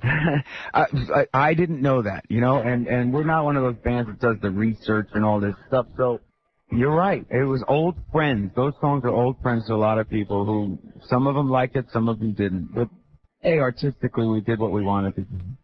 All right, if that's your explanation, I'll have to accept it. All the same, always needs a change. Everything it's in where we're in away. Not a place. Well, I'm kind of digging that now. It's good. Not bad. Maybe because you're sitting here. No, I took some heat for it. I admit it. Take it on the chin. So. Oh, this is when I got upset. Living on a prayer. You can't do this. I don't understand why you would do that. Why don't you just stay frozen in time? Yeah, right. To? Good. And then I could be a nostalgia band and go on one of those, state fair tours. Tommy was on the dock, but not in this tempo. No, he was on the docks playing that. All right, I take the hit. Take the hit. So how many kids you got now? 3? 3. 1 on the way. In March, right, next month. Mama's having a baby. Oh, look at you, man. Gotta love that. It's all good, man. How you doing? Who, you me? look really skinny. Do I? Good. You look like you've lost more weight. I'm trying. Are you working out a lot? I didn't want to tell anyone this, but I'm an anorexic woman. Is that right? You got correct. Janet's boobs? That's it. Finally uncovered the anorexic woman who's been living inside. The inner anorexic woman in you. Well, I don't know if you mean that as a compliment or not. No, but you really look skinny. I am skinny. Is that a bad thing or a good thing? That's what we're trying to determine. I think you could gain 10 pounds and still No, be dude. skinny. You don't think so? No, I won't fit into my dress. Ah, kidding me? Yeah. I got Tough on the ankles with the heels. I know. All right, so let me get to the point here. Yeah. Now you're a football owner. Yeah. You're doing this because I love football. You love football. Yeah. Are you still going to be in a rock band? Yeah. Are you going to tour? Good, man, Richie's coming in this weekend. Next year. How is Richie? Still banging Heather Locklear? I hope so. He's still, very happily married, doing his thing. And all the guys are actually doing well. Now, who are you hanging out with now? And don't tell me some regular guys. I know you hang out with, what, Kevin Bacon and Kira Sedgwick and those kind of people? No, I don't see them all. Julia Roberts? I wish. Who do you hang out with? Who are your friends? Tell us people we know. Belichick's coming down to the game. Flutie's coming to the game. Oh, look at this. Southside's coming down to the game. Right. A lot of those kind of same guys that you know that I've known for a long time. I was a little shocked to read this about arena football and specifically your team. Tico Torres is now selling hot dogs for you at the game? Whatever we can do to make a buck, I'm parking cars. Is that He's got to fair? sell hot dogs.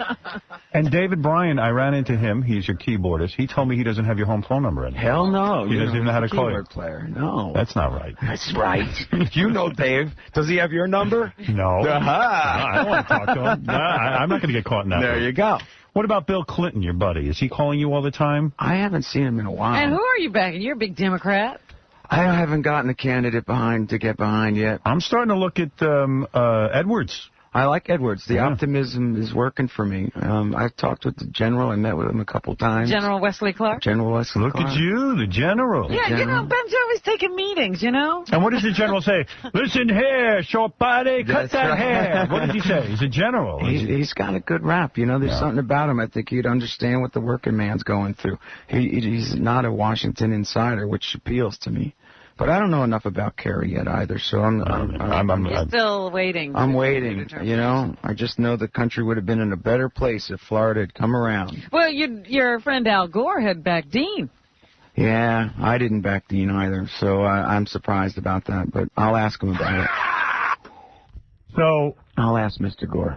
Look at you, hobnobbing with all these people. What do you think? I should get Al to come in. He'd be a great interview. Yeah? We would love that. Yeah, I bet you would. He could play anal ring toss. Yeah. He's less uptight than you. Loosen up. True. It's true. He's not running for president anymore. You don't care now. Yeah, that's kind of weird. Let's see. Let's take a couple more phone calls and then we'll let you out of this prison. Let's talk to... You've done your time. Donna, go ahead. You're on the air. Hi, good morning, guys. Hey, Donna. Good morning to Mr. Bon Jovi. What's up, babe? How are you? How are you? How was the football going? Very well. I would have liked to make it to the pep rally, but evidently with You are the most annoying woman I have ever heard on my phones, and I'm hanging up on you. Don't. Bye. Vinny, you're on the air. Vinny's back again. John just sold the screenplay about wife swapping that he's going to star in. That's true. Oh, dude, what's on your Now brain? we're back to, Wishful thinking, huh, John? Yeah, of course it is, but that's why I had to write it down. You wrote a movie about wife swapping. Collaborated with a wonderful writer. Whose idea was that? It was mine. Dude, what's going on? I'm married forever. You know me. I mean, but you got a great swap- imagination. Do you swap? No. Nice idea. Did you do research for it? It's all out of my history of my demented past. We have a scene from the movie. Yes. Thank you. Bon Jovi's new movie about wife swapping. Here we go. Scratching my balls. I caught myself. I won't do it again. I love you. I'll save that for you. This hand. See, now that I'm not biting my nails, I have to find something for my hands to do. And, if you were here, you would benefit from that so much. That's hot. At 99 cents a minute, you too can have this. Wow. Yeah, it's true, though. I sold a screenplay to Universal. And how do you know how to write a screenplay? How did that happen? I did such a bad job with the dialogue that I had to get help, and I got a screenwriter to help me out. And we got a director. It's right on, man. Oh, yeah, you're already up to the selecting the director. Director's on. Dylan Kidd's directing it. Hey, Vinny, shouldn't you be coddling Letterman today after that accident at his show? Yeah, how's Letterman doing? I'm on the way in right now. What happened? Did you hear? Snowboarder. Whacked him on the show? No. Here's what happened. I'll explain. David went out snowboarding? No, I didn't think so. This really hot chick snowboarder. Yeah. Like super hot, like You know model how hot. Dave sets up the stunts. Okay. Yeah. So they had a stunt outside. Where outside. They set up like a slide where she could slide down it with her snowboard. She did it once, was fine, but you know how boring that is. It all went well, so they made her do it again. So she does it again. She goes right off the side of the thing, hits the cement. Yeah, just 53rd to the ground. Unconscious, head bleeding, the whole thing. Whoa! Dave did the right thing. He goes, unlike the WWF, he goes, okay, we're stopping the taping of this show. I'm going over to the hospital with this girl and making sure she's okay. He ran right outside. They stitched up her head. She's okay. She's all right, but man. Whoa. Good shape, but we stopped the taping. We're going to tape the second show. You know, didn't even do that. Yeah, so Dave has to come to work today, right? Yeah. So now Dave is supposed to have the girl on his show Monday, of course, to talk about it, but I just heard she said she's doing Leno. Big show with a bigger audience. She said, now I can get a big audience. Nobody watches Leno anymore anyway. There you go. All right, Vinny, thank you. Thanks, man. Good luck. All right, one more quick. Good luck, yes. We need all the luck we can get. Let's go to William. One final call for John Bon Jovi. By the way, the new DVD, This Left Feels Right, is available in stores next Tuesday. Yeah, it's coming out. Oh. Yeah, a couple new songs on it, and the one and only performance from that record that you didn't like. That's all right, man. That's all right. That's all right. And not every record can be big. I like it when the artists change up. I want to see how just now, and I was same old, same old. Maybe I need to give it a chance. So it's, maybe you got to give it a chance. That's right. But it comes out on Tuesday. William, what's up? Howard, hey. Hey, now. What's up, man? William from Jersey. John. What's up, bud? What's up? I want to thank you. I'm pretty much a dead ringer for you the last couple of years. Yeah. I want to thank you. I had the best gay sex I've ever had in my life in the last 7 years. What does that mean? Wherever you're getting it, good for you. I appreciate it, bro. He attracts guys with that look, is what he's saying. Yeah. No, that's okay. Got a guy who's getting it. Good for him. All right, Kelly, one question for you. Hello? Yeah. Hey, Kim. Oh, my God. Hi, John. Oh, I like that. She's got the quiver in her voice. Yeah, she likes you. No, Oh, my. I have loved you for 20 years. I really don't even have a question. I just wanted to tell you that I love you. I like that other call was an idiot. Hey, the guy's getting it. Would you like to be in the new wife swapping movie? If it was with John, please. Chicks dig John, man. Robin stuck to her seat like a snail. That's why I haven't come over. That's right. Howard, next time he's there, I need to come down and meet him. Yeah. You got to play anal ring toss first, though. You got to hold the stick. I would so do it. Really? Girl, now we're talking. I would do it to meet John because I love him. I'll tell you what, I'm going to take down your number, and the next time John comes in, I'm going to have you on first, and you'll hold the stick for anal ring toss. How old are you? And then you'll get to meet John. 30. 30's the right age. John, you have to appear soon. We don't want her to get to 31. Could hit the wall hard. All right, hold on, baby. Look at you. And who do you have in mind to co-star with you in this movie? Well, because, again, I'm getting away with murder in my mind, So who do you imagine? It'd be a nice long list. Let's see. Oh, you're going to be in it? Yeah, he's starring in it. How else? And you get to make out with tons of chicks. Man, you know how to do it. Tell me who he wants to make out with. That's what I'm asking. Yeah, who would you like? Charlize Theron? That'd be high on the list. Yeah. Julianne Moore, Julia Roberts, Demi Moore. Have you approached anyone? No. We got to get the draft turned in 2 weeks. And you got to get some broad to do it. Yeah. You got to get hot broad. Enough of this football nonsense. Let's get down to the this is movies. who do you marry and who do you swap? All right, bro. Tell me the plot here. So you're a married guy. You're a little bored in your marriage. Yeah, there's 4 couples that have achieved all kinds of good things in their lives and are bored by it. At the end of the day, they say we missed all the fun. But how do they approach their wives about that? They play the key game. And it seems impossible that anybody, like you said, would get 3 rings on. Yeah. Nobody thinks the odds are going to be stacked against them. What is the key game? I don't know. Everybody drops their car key in a bowl. And close your eyes and pick, and that's what happens. Is that what you've been doing in that big house in Jersey? That's right. Yeah, that's in my imagination. Hey, look, I got Dorothea. So wait a second. Somehow I keep winding up with it.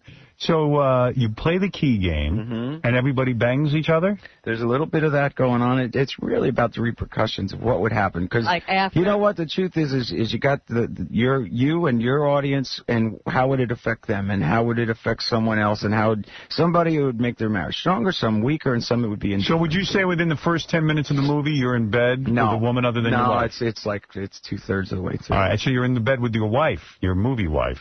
At some point. Several times. Several times. There's a lot of that. Yeah. Gee, I wonder why that ended up in the movie. There's no, you know what? Movies are boring these days, and they need a little bit of throwback. They need to be adult, and they need to be a little sexual. We need some adult films. This will be R-rated, I assume. I hope. I hope a wife swapping movie is going to be R-rated. Yeah. Well, you're damn right. Yeah, how can you have PG wife swapping? Yeah, right? I played the key game once. Yeah? I got Fred's keys. I couldn't believe it. The guy gave me anal. It was unreal. Been with the show ever since. Man. All right. Well, you should just film a Bon Jovi tour backstage. Yeah, there was those days, back in the day. Let me see how this is.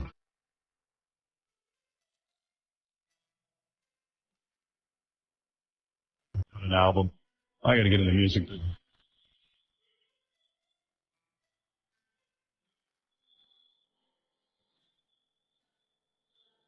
In a song for broken-hearted. You'll get a lot of chicks with this. Silent prayer for faith departed. I ain't gonna be just a face in the crowd. You're gonna hear my voice when I shout it out loud. Let me help you out with this. All right, sing away, baby. It's my life. It's now or never. I don't want to live forever. You're singing in tune. That's pretty good. Oh, I'm good. I'll give you a little Led Zeppelin behind you. It's my heart like the open highway. Frankie said I did it my way. Man, too bad I can't sing. I'd duet with you. Yeah, you're singing in tune. It's better than I could say for a lot of the things I see on MTV these days, so you're doing all right. What do you think would your music sound like today if you were just starting out? That's a good question, because people ask me what am I listening to these days, and what are you listening far to? Between. I would look on the video channel, and it's nothing that's appealing to me. I flip around the radio, it's the same 10 songs. What happened to freeform radio when jocks were finding artists? Can't make any money doing it. I guess that's what it's all about. Yeah, everybody's downloading. That's what it's all about. I'm remaking a whole lot of love. Really? I'm working on that in the studio. Good idea. It's gonna be this version of a whole lot of love. Let me get into it. He's got a pretty good voice, Yeah, but, he's never done anything with it. She's flying away. I could sell 1 million records to Howard if I got him to sing seriously. Could sell 1 million records. Get him in the studio. Oh, what is this? Wait a minute. You need true love, baby. I'm not fooling. Mr. Buster in your bedroom. There we go. Brian Young. We got Brian Young doing Robert Plant. Right on, Angus. My love is like bad medicine. AC/DC, the world's greatest I can't rock wait for the band. Bon Jovi tribute. We have to do that. Oh, yeah. We'll do a Bon Jovi tribute. Who's better to do that than me? Than you, I'm of there. course. You could do your AC/DC Bon Jovi stuff. I'm with it. It'd be me in shorts like Angus. I could see it. Tommy used to work on the dock. The union went on strike, and he said, "You're fired." We're living on a prayer. Nice. Right on. All right, Bon Jovi's new DVD, This Left Feels Right, is available in stores next Tuesday. Also, John is the proud owner of a new arena football team. Yeah, man. Philadelphia Soul. Philadelphia Soul. Starts Sunday. All right. Get tickets and watch it on NBC. Right? Yep, that's it. Simple as that. Thanks for the shirt, man. Yeah, they're dig cool 'em. shirts. Right on. Yeah. What time Sunday is the game? 3 on? o'clock. 3 o'clock on NBC. I'll Yep. watch it. I'm going to check it out. All right, thanks, man. All right, John Bon Jovi. Good to see y'all. Good seeing you. And sorry I didn't play in a ring toss, but maybe next time. Next time. All right, we'll be back right after these words. What happens to old football coaches like Tom Landry? They have to endure encounters with Stuttering John. Hi, Tom. I like your hat. Thanks a lot. Thanks a lot. This is for the Howard Stern show, and this is for broadcast. Okay. How are you? Just fine. Great. So tell me, where is your freaking hat? Well, I left it at home. I didn't wear it on this trip. I mean, it's so it's like such a famous thing, Yeah, it was raining, so the straw hat wasn't very good. Did you ever smell the inside of your hat? No. What are your chances of bringing the Cowboys to a Super Bowl? Well, I tell you, I'm out of it right now. I hope they come back soon. Do you wear a hat when you're making whoopee with your wife? Oh, no. Not at all. Did you ever put your hat on backwards? Probably not. Did anyone ever try to knock your hat off your head? Well, they tried to steal it on the way out. Does the hat ever fall off in your sleep? I don't usually wear it on sleeping. Does your wife wear a hat? No, she doesn't. Do you wear a chin strap under the hat when it's windy? It would help, but I don't. Can I wear your hat? But I guess you don't have it here, right? I don't have it, so you can't wear it. All right, You got it on. I know. Hey, great. You want to wear mine? No, thanks. All right, Tom. Wear yours. All right, Tom. Listen, thanks a lot. I appreciate it. Hats off to you, Tom, and Stuttering John. 95. Hey, y'all. It's Quentin Tarantino. Yo. I think the coolest radio show in the world, hands down, is the Howard Stern Show. Thank you, brother.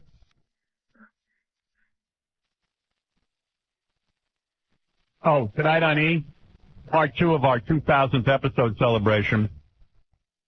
Savannah gets naked and groped, plus our most hated guest, plus a special evaluation.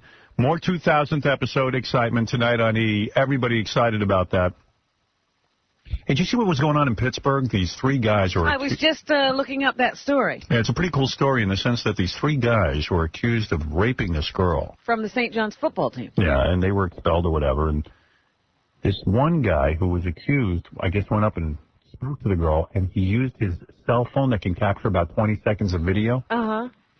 And he hit record when she was admitting that somehow she wasn't raped. Wow.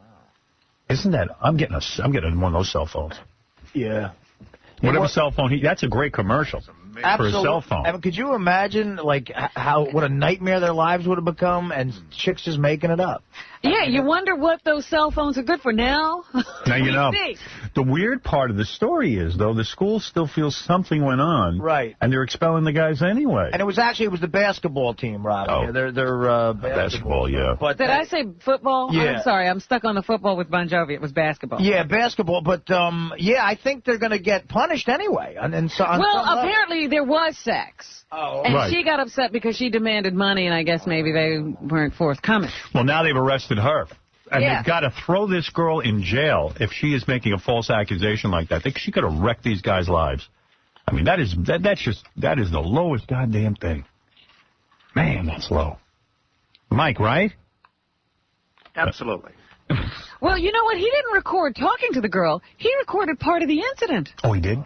Oh. Wow. Well, let's Hey, now, let's see the tape. I need to examine the evidence. Hey, Mike Walker, who is probably the top guy in the country for gossip, he's considered, I saw a journalism... Was there a list? A list, and Mike Walker was at the top of it. Yeah, You are, right? You are on the top of the list. Yes, I am. Yeah, I mean, there's no doubt We're about talking to the top guy. it. Talking to the top guy, Mike Walker. The Lord of the Anal Gossip. Mike Walker, as a matter of fact, you can play along the gossip game right over at thenationalenquirer.com. And Mike's also now a fellow broadcaster on KLSX in Los Angeles. That is correct, sir. Hey, you're a radio guy. Did you know that in Sacramento they have just named a radio station after me? It is KHWD, K Howard, and they're calling it. I did not know that. Howard 93.7. Howard all day. Howard all day. For a whole week they ran Howard 24 hours a day, and now it's us in the morning, a whole bunch of music, and the station is out called Howard 93.7. That is great.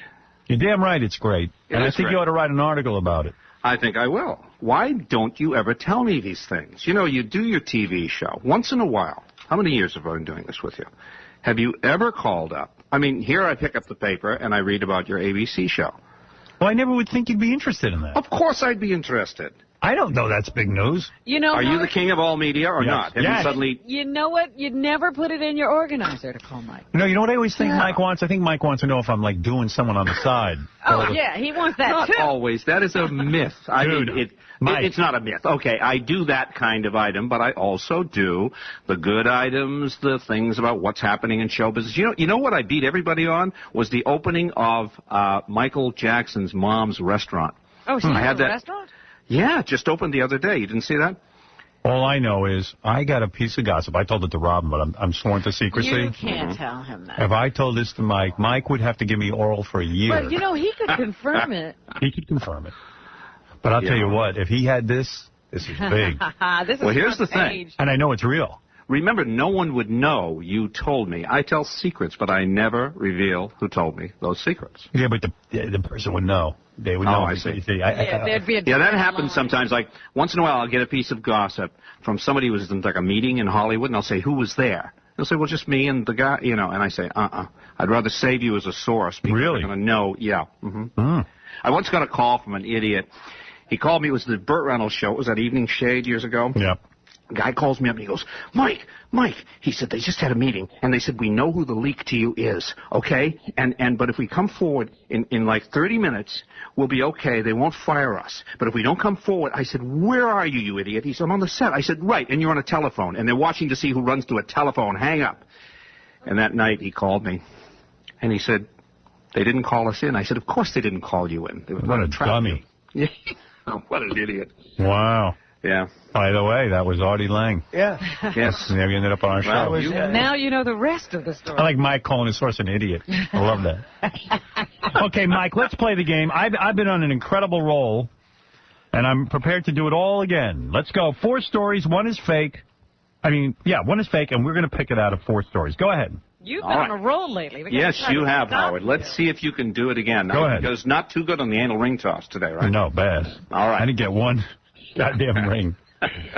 All right, here we go. A not-so-quiet riot flared at the Santa Monica Department of Motor Vehicles when Ashton Kutcher and Demi Moore showed up at the registration area, and starstruck DMV staffers escorted them past a line of 40 people who immediately started screaming about the VIP treatment. These are stars who have very busy schedules, huffed a bureaucrat. That made the crowd nuts. Hey, I'm here at my lunch hour, shrieked one man. You think I'm not busy, too? Shouts of anger exploded as Kutcher and Moore completed their business and exited swiftly, eyes averted from the fuming peasants. Wow, man, that's screwy. That pisses me off. off. No, that would piss me off. DMV is awful. Well, you'd be in the Demi Moore thing. No, I Being wouldn't. escorted I've been through the line. No chance. I've gone to DMV many times, and I'm online, man. Nobody's escorting me. That might be the fake story. No, who's going to escort me through there? What are you talking about? You don't get The escorted. radio station's named after you. No, that's something else. All right, go ahead. When Sarah Jessica Parker was spotted sobbing on a New York City street after filming the final Sex and the City scenes on location, onlookers assumed she'd simply been overcome with emotion, but crew insiders whispered that Crybaby had just been dissed by co-star Kim Cattrall. Even though it was Sarah Jessica who'd nixed another season, she suddenly got all weepy and sentimental as Cattrall, Cynthia Nixon, and Kristen Davis, all of whom had begged her to keep the show alive, rolled their eyes, and Cattrall finally snapped, "You were the one who turned down a guarantee of 2 more seasons, so spare us the crocodile tears, sweetie. Go ahead, number 3. Golden Globe winners / Oscar nominee Bill Murray backed off a loudmouth jerk who persistently bullied a parking valet outside a posh L.A. eatery. As Bill exited after dinner with pals, he heard the guy, a beefy-faced Bev Hills type sporting gold chains, ranting nonstop that his Jaguar hadn't been parked up front. Now he had to wait for it. The Lost in Translation star finally snapped, got in the creep's kisser and growled, "This guy's just doing his job, and he parked your overpriced Jag just like he parks everyone's car, so show a little respect by keeping your big fat mouth shut. Comprendo?" Dolly Boy backed down instantly, but when his Jag came, he stiffed the valet. Murray shook his head in disgust and peeled off a $20 tip for the grateful guy. And number 4. Michael Jackson revealed another bizarre habit when he descended on Crate and Barrel with his entourage to buy dishes for his new Bev Hills mansion and freaked when a salesgirl suggested matching silverware. No, I never use flatware, squealed El Wacko, turning to his cohorts, he wailed, "Don't they know that?" As he swept out of the store, the clerk asked a Wacko flunky, "Why is he so upset?" Sighed the guy, "Michael never uses silverware. He eats with his fingers." And people should know that. Oh, wow. Yeah, how dare you offer him flat. Here's the 4 stories. Number 1, Ashton Kutcher and Demi Moore got escorted VIP treatment through motor vehicles. You had Sarah Jessica Parker crying like a baby on the set. Meanwhile, she's the one who canceled the show. Kim Cattrall snapped at her, stop the crocodile tears. Bill Murray helping out a parking lot attendant, and then you got Michael Jackson, who thinks everybody in the world knows that he eats with his fingers. Wow, tough week. I don't have the immediate answer yet. You want me to go first, or can I have a break this week? You go first. Let Artie, Artie, you never go first. That's right. Artie never did. I've never seen Artie go first. Well, it pisses me off. If Ashton Kutcher looked like me, he'd be working at the Division of Motor Vehicles. So he should feel very lucky. That story aggravates the hell out of me, but I believe it. But we have the telltale sign of a Mike Walker impression in story number 4. He did Michael Jackson's. That's always a telltale of the folks' phone. Artie makes a good point. Not the fact that if the Michael Jackson story, as weird as the story, he never uses flatware. Only eats with his fingers. And it sounds crazy, but then I'm gonna go with Artie on that. He's convinced me. I was gonna go with Ashton Kutcher. I don't think he gets escorted through motor vehicles, but I don't buy that. But see, I should always go with my first instinct. Which was Ashton Kutcher and Demi Moore. Then go with it. All right, Howard switching. I'm going with Ashton Kutcher and Demi Moore. I'm going to stick to my guns. Go ahead, Robin. Yeah, I'm almost afraid to go against you. You've been so good. I'm very good at this.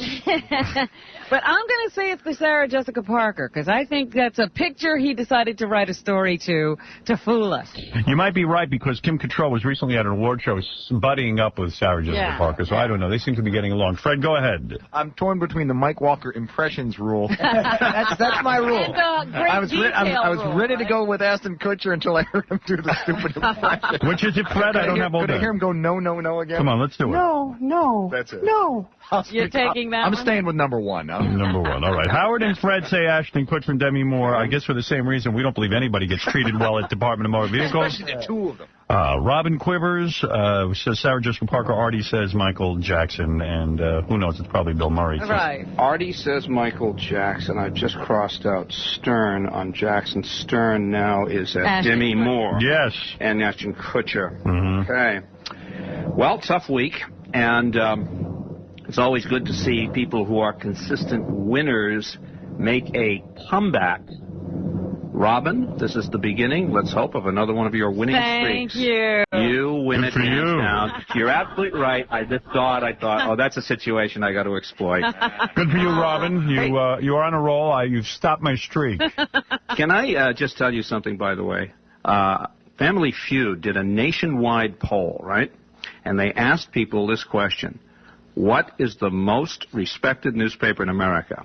National Enquirer came hot on the heels of the New York Times and the Wall Street Journal. Wow. That's the fake story. That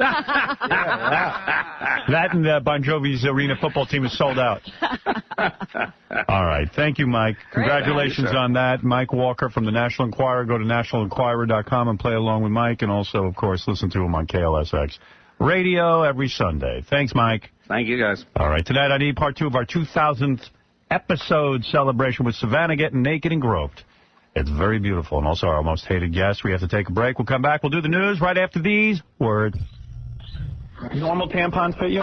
Is that a big question? I want to know. Stupid question. You're listening to the Howard Stern Show. 95 X. I just farted. The Howard Stern Show. Yeah!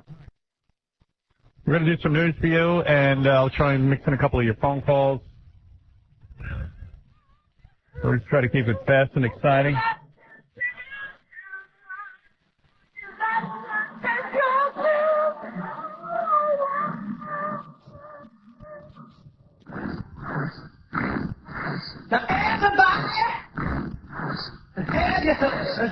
What you're listening to is The Stroke by Billy Squier, except the drum part is a fart and a queef.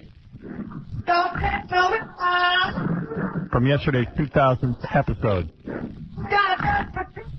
Very exciting. All right, Robin, what's in the news? Sorry to interrupt your dancing. Good job, Dan. Dan, yeah, Dan the song parody man. Thank you for saying that. Great job. Yeah. Hey, now. Oh, your mic is on. No, I can't talk to you if you don't put my mic on. We're saying you're not really doing that good a job. Hey, now. Next week, David Spade, Rob Snyder coming soon. Coming soon. The Wheel of Yucko. Oh, no. Yucko's back? Wow. And a new game. Guess who I banged? No, I'm thinking of somebody else. No, you're thinking of Yaki. Yeah. Yaki retired. Yeah, go ahead, Robin. Spun the wheel to elicit Of laughter. Yucko. The Wheel of Yucko. All right, just a couple of those wacky things that I sometimes find in the news that are interesting. Scientists say a man or woman's sex drive may be proportional to the size of a part of his or her brain. Australian researchers from the University of Melbourne believe the size of the amygdala, a miniature emotion center that is nestled at the base of the brain, may determine how much sex a person wants. Right. Amygdala. It's all in your brain. That explains why Tom doesn't need to masturbate. As small as an almond, the amygdala has long been known to process our reactions to fear. So there you go. It's that part of the brain, probably. Right. So if you got a big... If you got a big one, you want more sex. Yeah. You know. I must have a big one. I was going to say, that might be your whole brain. I know. Hey, you're on the air. What's up? Hey, when's the, you know the Lesbian Sisters that were on? The Lesbian Sisters? They were on E! last night after your 2000th episode. Remember them from like a couple years ago? Vaguely. I don't care. I don't know what he's talking about. I can't I guess interpret. he has a question about them. Steve, go ahead. Yeah, my wife takes a supposed trip with her girlfriends, and gets a boob job for our 25th wedding anniversary. She comes back looking like Marty Feldman a week later. Bad job, huh? Oh my God, idiot. Yeah, you know, there's so many women who get these boob jobs and they look awful. Where did she go to get them? Florida. Yeah, I say go. No clue. No clue. Wow. And you hate them. She thought she was doing me a favor. Now you're both miserable. Well, I can't say. She doesn't know. I tell her they're beautiful, but they're idiots. Did you you told her, hey, I think they're great? Yeah. Yeah, and you weren't complaining before, right? Not at all. You know, What women. does a guy like him do? What does he do? Yeah. He's got to sit there and just say, hey, they look great. You could never tell a woman the truth.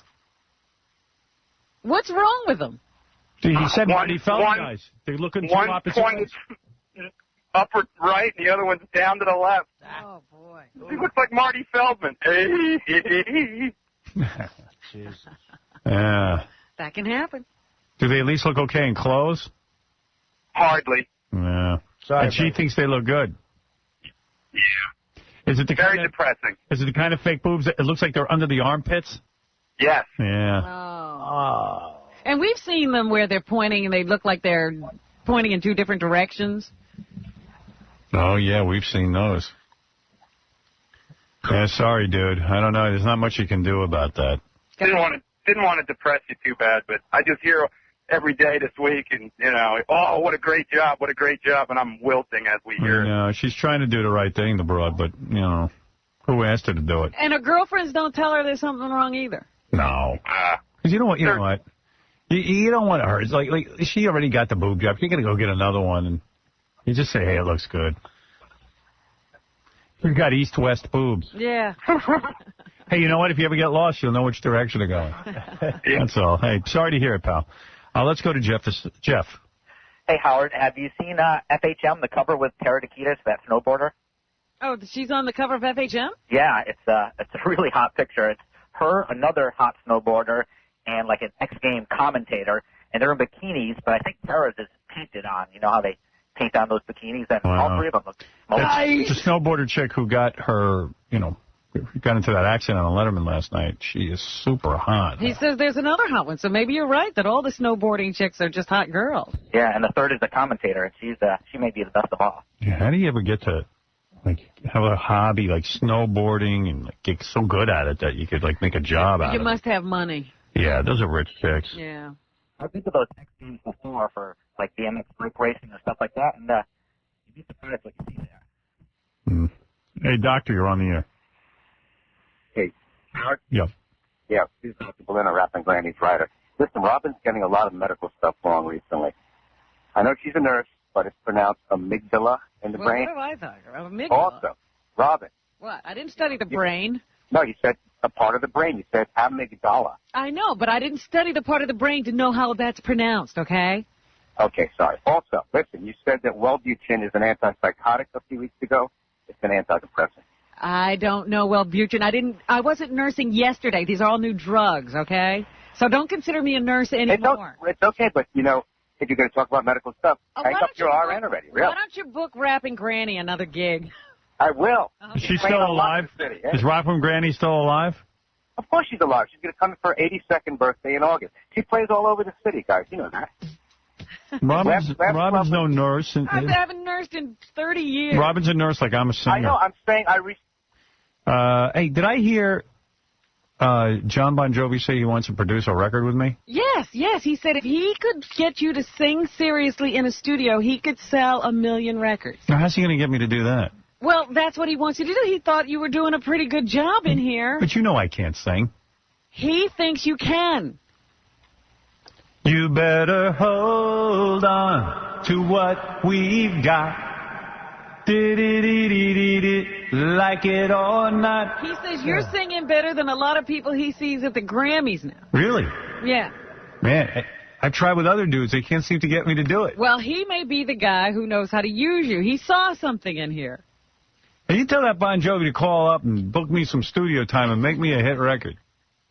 He should have his shot at it. Other people have tried. Yeah, I tried with that. I tried to start a rapping career. I had that guy Pharrell. Yeah. Boy, that was bad. Yeah. That didn't work. Well, Pharrell just had a bad attitude that entire morning, from what I remember. Yeah, and then I tried with Rob Zombie. It didn't work. I remember Dee Snider. Dee Snider tried with me. That didn't work. Oh, there I am. What is this? Me and Pharrell. Camel toe you got between your legs. Man, what am I going to do with that? Man, my fingers stink. Oh, my goodness. That's awful. That's about the worst you've ever done. That was my rap. Well, that's I told you I couldn't rap. You got it together for the losers, pretty much. A couple of performances there. Rob Zombie stuff isn't bad, but he did most of it. Whenever you get depressed about your singing, Howard, just think of this. I go to the place, I go to the place, I go to the place, eh? Don't worry, I stopped thinking about that. Yeah, I might go into the studio with Bon Jovi. Yeah, he says if you would sing seriously, he's going to give you the material, I guess. And He better. Produce it. I don't want to hear that. Well, maybe I'll hook up with him. What else is in the news, Robin? A 36-year-old woman is said to be recovering well following a groundbreaking transplant operation in which she received 8 new organs. It's almost like they replaced her entire insides. I have one. I need 8 new organs. She got a liver, a pancreas, a stomach, a duodenum, small intestines, parts of her colon, right kidney, and an adrenal gland. Did you say all that right? I think so. That was the part of the body I did work on.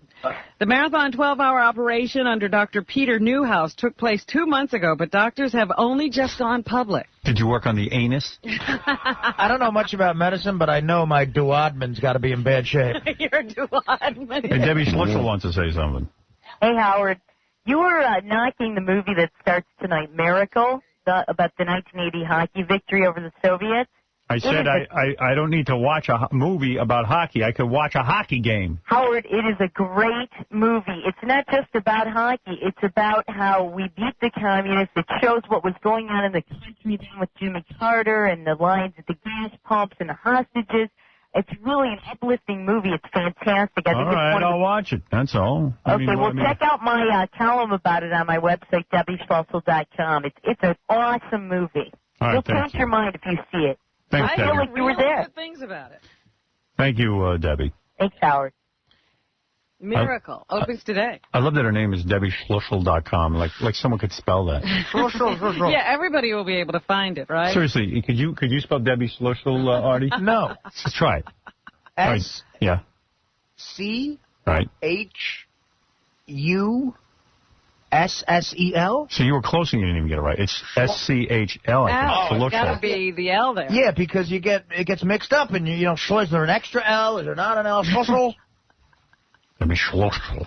Maybe if you spell that anyway. What about the fact that one of the players? Schlussel. What about the fact that one of the players is in Al Qaeda now, Howard? What about the fact that the coach of that team is now part of the jihad?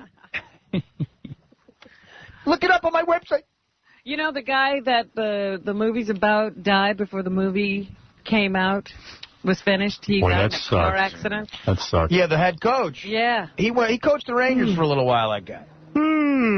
So he would have been getting all this acclaim now, and he didn't even live to see it. Britney Spears is still in love with her ex-husband. They say that they are still talking to each other quite a lot. In an interview with U.S. television's Entertainment Tonight, she said, honestly, I really wanted to see what it was like to be married. So it wasn't like some goof. She really wanted to be married. So it's coming. We're going to do the marriage question now. Okay. Let's breathe. Let's breathe through this. Okay, and it's not going to be that bad, but here we go. That's that. Kojo. How do you get to be an interviewer? You said it was a joke, and then it was Vegas, and carried away. I get carried away in Vegas. But what were you thinking? What was your headspace? Honestly, I really wanted to see what it was like to be married.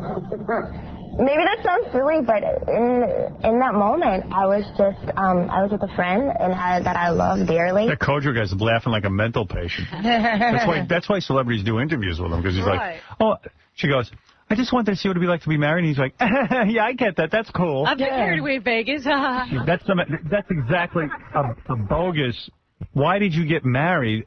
Like just hanging out in a room and drinking with a guy, or not drinking, or whatever you were doing. Oh, I just want to see what it's like to be married. That's such a, that is such a bad answer. Yeah, keep it real, honey. And I wanted to do something wild and crazy, and read a book. Let's keep it real. I wanted to get married. Skateboard off a cliff. Go mountain climbing. I wanted to do something wild and crazy. Yeah. So I entered into a legal contract with a man. Right. What were you thinking? Have anal sex. Yes, have anal sex. But they do say that they're still talking to each other. What were you thinking when you... What was your headspace? Yeah, what was your headspace? Is that Kojo? Is that the guy who kind of looks like Dave Grohl? Yeah. Yeah. That guy, Yeah. I was on a plane with him once. Man, creepy? Yeah, I almost called security. He's got to be up to something. I said, screw Al-Qaeda, Kojo's... Kojo. Yeah, so Brittany, just wanted to see what it was like to be married. Homo. What? Excuse me, homo. I mean Kojo. You know homo. I mean Kojo. I was... Here's what's in my headspace. Could you leave? Wouldn't you love to have been born a prince, Howard? Homo. Yeah. Prince I'm an Harry. evil prince. Prince Harry, who's one of Princess Diana's kids. He's 19 now. He was in some club. And you know how they have those page 3 girls in Great Britain? They're pretty girls who will show their tops in the newspapers. So he's sitting there in the VIP section. She sees him, immediately goes, sits on his lap, and starts making out with him. Get a nigga, get a table dance. No. But Prince Harry can. By the way, Kojo was in first class and Artie was in business on that plane. Yeah, because I was booked on a Stuttering John gig. Oh. All right, get ready to cringe. A 32-year-old man has received hospital treatment for a bite to his testicles. Hey-oh! His girlfriend has been arrested on Well, that suspicion sucks. of domestic battery. You're not kidding.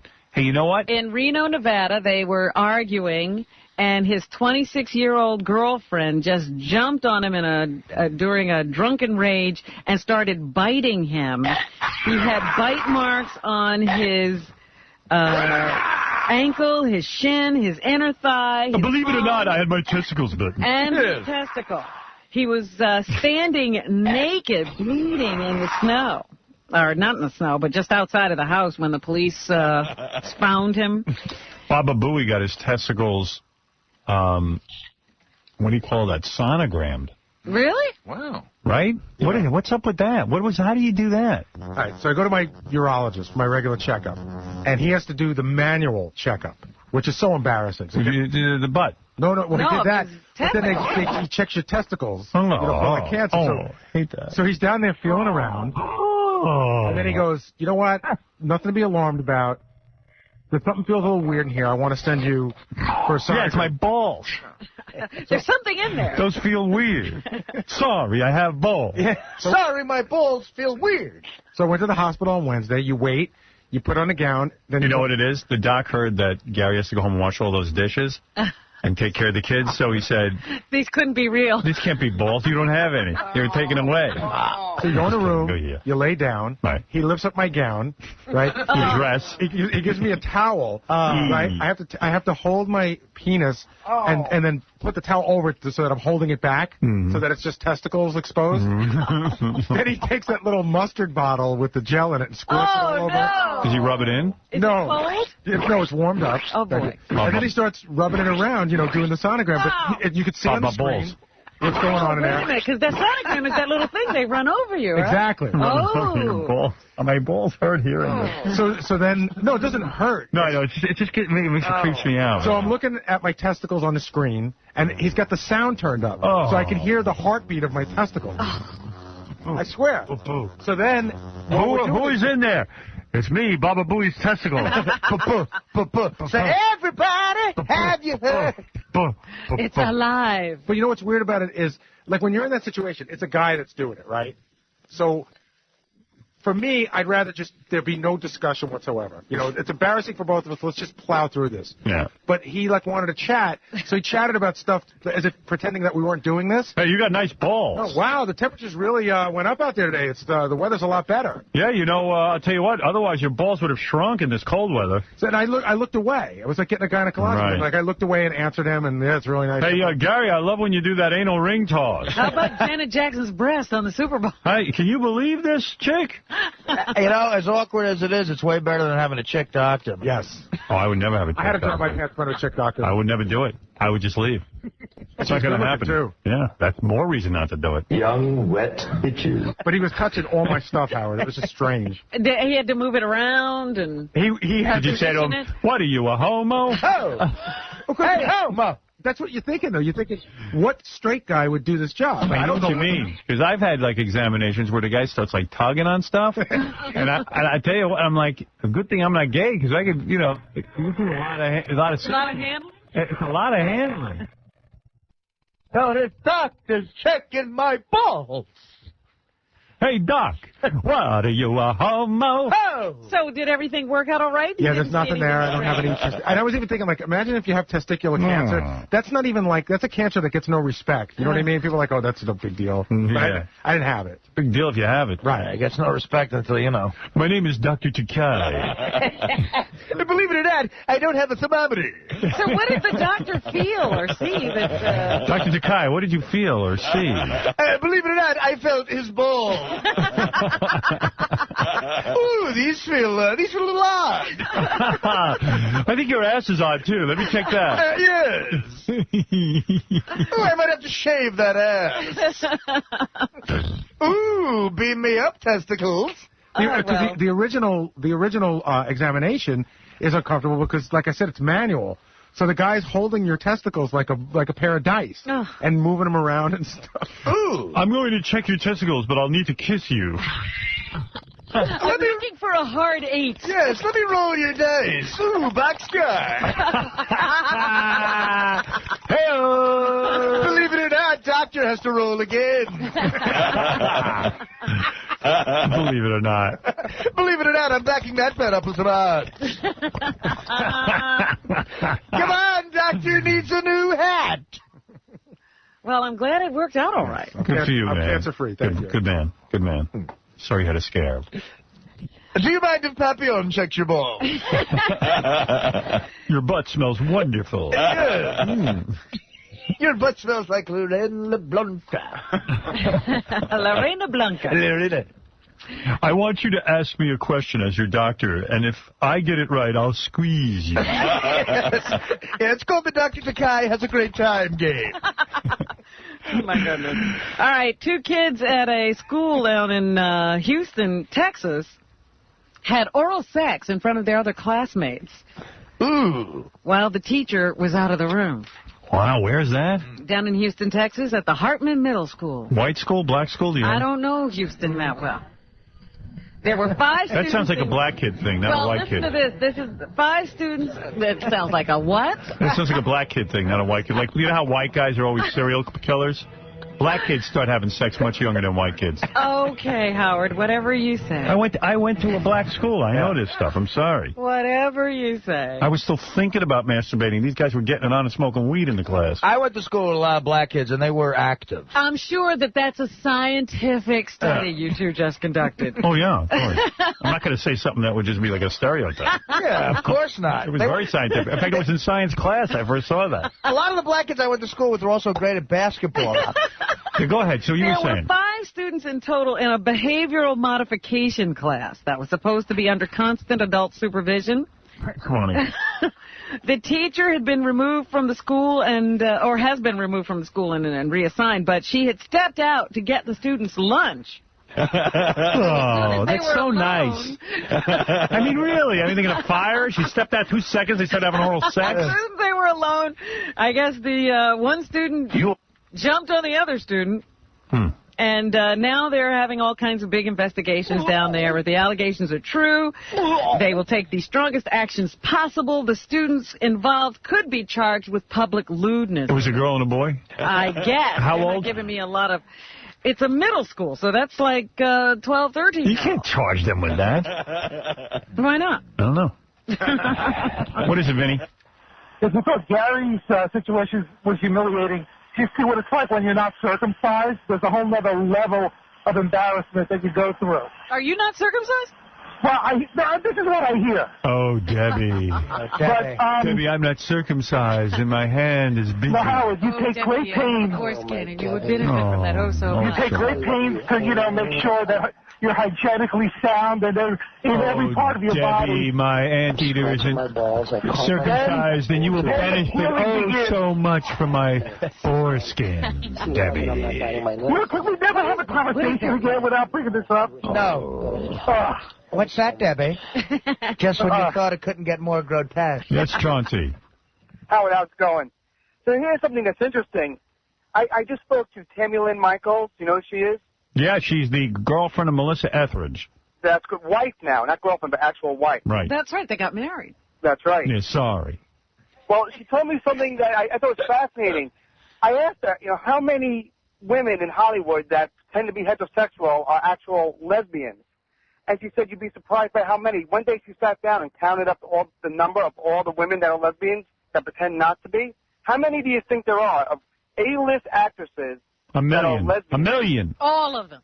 How many do I think there are? 81. Yeah, who knows? How did she do that? She counted She up. counted them all up. All right, how many? 15. All right, so who are they? Well, I don't want to say their names over the air. She gave you the names? I got a couple names. Let me teach you something about lesbians and gay people in general. They think everybody is gay. Like, I got such information. Remember the information I gave you on who's gay and they're coming out of the closet? Yeah. Right. That was given to me by a gay person who says they know. It turned out it was told. I mean, we never heard anything about that. Right. No coming out ever happened. Yeah. I mean, come on. Yeah, but Tammy Lynn and Melissa, they're like the super gays. I think they know. Well, they are super gay. They are right. super gays. That's true. I'm super gay. I'm super gay. Okay, take a break. Do the rest of the news. Howard Stern loves phone callers. No, I said, why don't you lower your radio so I can talk to you? All right, is that better? Old crow. Don't call me an old crow. What are you, an old fart? And don't you insult me. I'll sue you for slander. I'll sue you. All you do is go around slandering. Only those I'm gonna people sue you. Give you money I'll and use sue you you. as a commercial. I'll You're sue the you. height of ignorance, and I feel sorry for you. For what? If the shoe was reversed and it was on the other foot, you what? Went to the death you do. Well, what would you do then? Because you're a disgusting pig. Well, you told... How dare she, Rob? Phone callers love Howard Stern. 95 X.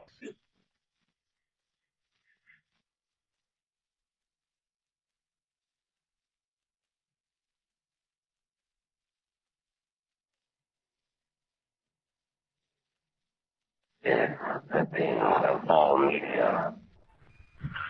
All right, Robin, it's in your hands. Let's do it. Right. We had talked about this earlier, the body of the young 11-year-old girl who was abducted on the street and whose abduction was filmed on a security camera as she took a little shortcut home from a friend's house on Sunday. Her body has been found. Carly Brusha is her name. And what did he do to that kid? they're not telling anything yet because apparently it was just found. They say it's an active crime scene. They're not even saying where the body was found. But the man who they had in custody, this 37-year-old guy named Joseph Smith, he has been charged with the murder. He was turned in by one of his housemates. He lived with a man and a woman. And it was the woman who he lived with who recognized him from the security camera videotape that she saw on the news, and she was the one who tipped off police. Wow. But I have no word on exactly where she was found and in what condition. Yes, Stuart. Hey, how you doing, Howard? Yeah. Long-time listener. Listen, I'm the guy who speaks English and drives a cab in New York. The one and only. Yeah. Listen to me. Before I tell you the story about Bruce. Bruce who? Bruce Jenner. What about him? Well, I heard from BBC TV, the guy who was in my cab who did the show I'm a Celebrity, Get Me Out of Here. Yeah? That he was having a sex change operation. It's not a face job. People think it's a bad facelift. Get out of here. Yeah. Hold. Listen, hold. He's not having no sex change. Hold, Howard. He has bad plastic surgery. I mean, he's had that face for years now. No, the guy was a perfectly good-looking guy. I want to know where my toothpick went. It's still not, Howard, listen to me. It's in my hair somewhere. I'm going to be walking around today with toothpicks in my hair. You remember the girl? Get off my phone. It's getting to be goddamn ridiculous. Anyway, what else is in the news? The election, of course, is in the news. Howard Dean is now saying that if he doesn't win Wisconsin, he'll drop out of the race. He is reconsidering everything at this point, and he's pinning all of his hopes on the Wisconsin primary result. Meanwhile, Dick Gebhardt, who dropped out of the race earlier, has decided to back John Kerry. And also a bunch of labor unions are throwing their support behind John Kerry. So he's situated very well in that front-runner position now. I was looking for... I was looking for this toothpick in my hair, and I just found my ABBA album from 1977. Well, it's a good thing you're going through that hair. So Yeah. you can find all this stuff you've been missing. I was wondering what happened to my ABBA album. Meanwhile, the president, I think that he feels that this whole weapons of mass destruction will be a big issue in the primaries are over. So he's running around the country right now trying to justify what he did in Iraq. He was out speaking yesterday and saying he still feels that toppling the administration of Saddam Hussein was the right thing to do, and that he feels that eventually we will find some weapons of mass destruction, and that he thought that Saddam Hussein always had the potential to develop them anyway, and he's a guy who should be gone. Meanwhile, the head of the CIA says they misinterpreted some of the things. You know, apparently the analysts just get these pictures and they try to decide what the pictures mean, and I guess they went the wrong way on this one. If I was him, I would... malicious, however. I would sneak some weapons of mass destruction into Iraq. Well, that's what I thought. I said, you know, you could always plant them. Yeah. But they seem to be going and doing the right thing. just looking. And everybody's getting upset with him. Meanwhile, former Vice President Al Gore is out speaking. He was at the New School University in New York City yesterday.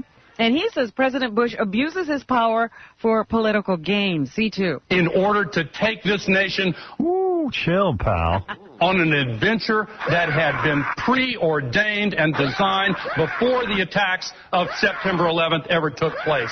And the verdict of history will not be a kind one. Hey-o. And he compares the current president to a former president of questionable morals. C3. George W. Bush reminds me more of Nixon than of any other president. Thank you. Thank you. I haven't whipped out my Nixon in a while. Like Bush, Nixon subordinated virtually every principle. Bush is pissed. He said Gore reminds him of Lady Bird Johnson. He came right back at him, man. To his hunger for re-election. Bruce, you're on the air. Hey, how you doing, Howard? Hey, now. I guess they put me on because I have an experience I want to tell you guys about. Hey. All right, come on, man. You're not even answering me, so I don't...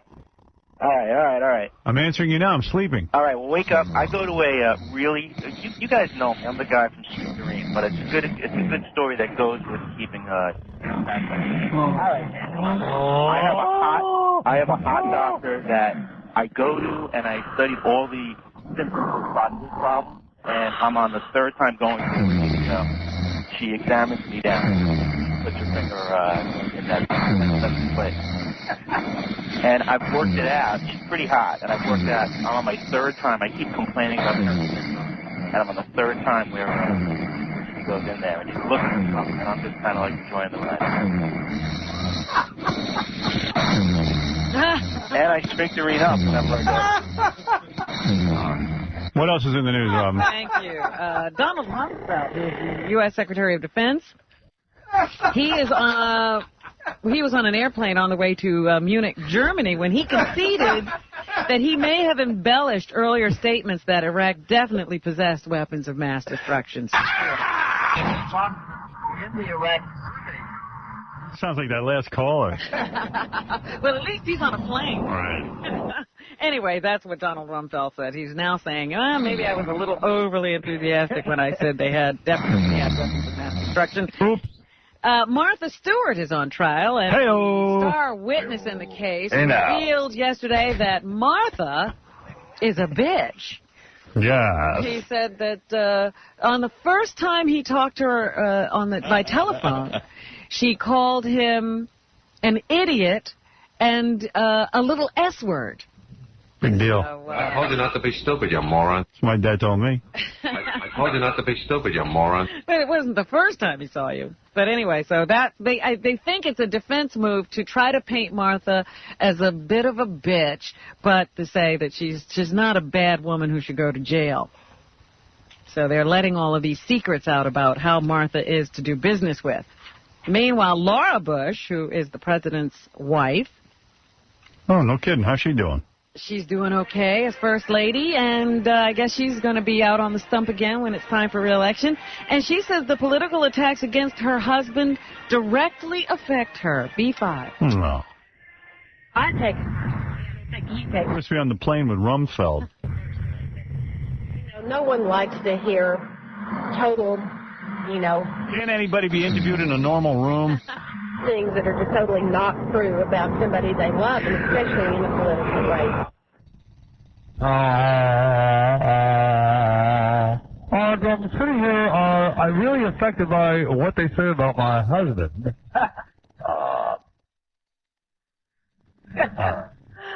And the Robert Blake trial has been postponed indefinitely because Robert Blake keeps losing his attorneys. Good move. The attorney for the case quit yesterday because of irreconcilable differences with his client. His client's nuts. So Robert Blake will have to find a new lawyer, and until that happens, I guess they'll have to postpone this case. I thought by 6 months, while the guy reads hundreds of documents. So, you know what? Blake says to himself, I'm 70 years old. I'm out on bail. Yeah, I mean, what the hell? I'll keep delaying this thing. The other thing that's interesting to me is that the judge's name is Judge Shimp. Or Shimp. That's nice. Hey, his lawyer's name is Larry. That's the dream news this morning. Yesterday, a judge said the NFL can't deny early admission to the draft to a college player who wanted to go in without, I guess, the usual eligibility requirements. So the NFL will have to rethink the draft and open it up to a lot more people. People will be able to come in younger and younger. Should be able to get in the NFL right out of high school. Who needs a college degree for NFL? Well, they're trying to say it is necessary. Yeah. You can with basketball and baseball. Why not that? So they had never wanted this before, but now all bets are off. They can open the doors to much younger guys. Just don't open that back door, okay? And the heavyweight boxing champion of the world decided to retire yesterday. No kidding. Lennox Lewis? Lennox Lewis. Actually, he made the announcement today early in London. And here he says this is why he decided to step down at this time. D1. I respect the sport so much that it's time for the younger generation of boxers out there, to make their own route to becoming heavyweight champion of the world. We figured it out after the John Cabby fight. If Lennox Lewis steps down, John is now the world heavyweight champion. Nice. John's next in line. I float like a...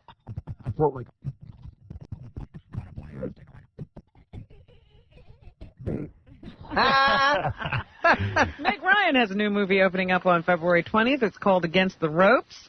It's called What Happened to Me. Here's what interested her Hitting about the wall. the female protagonist. A1. You almost never read a script that has a female protagonist that is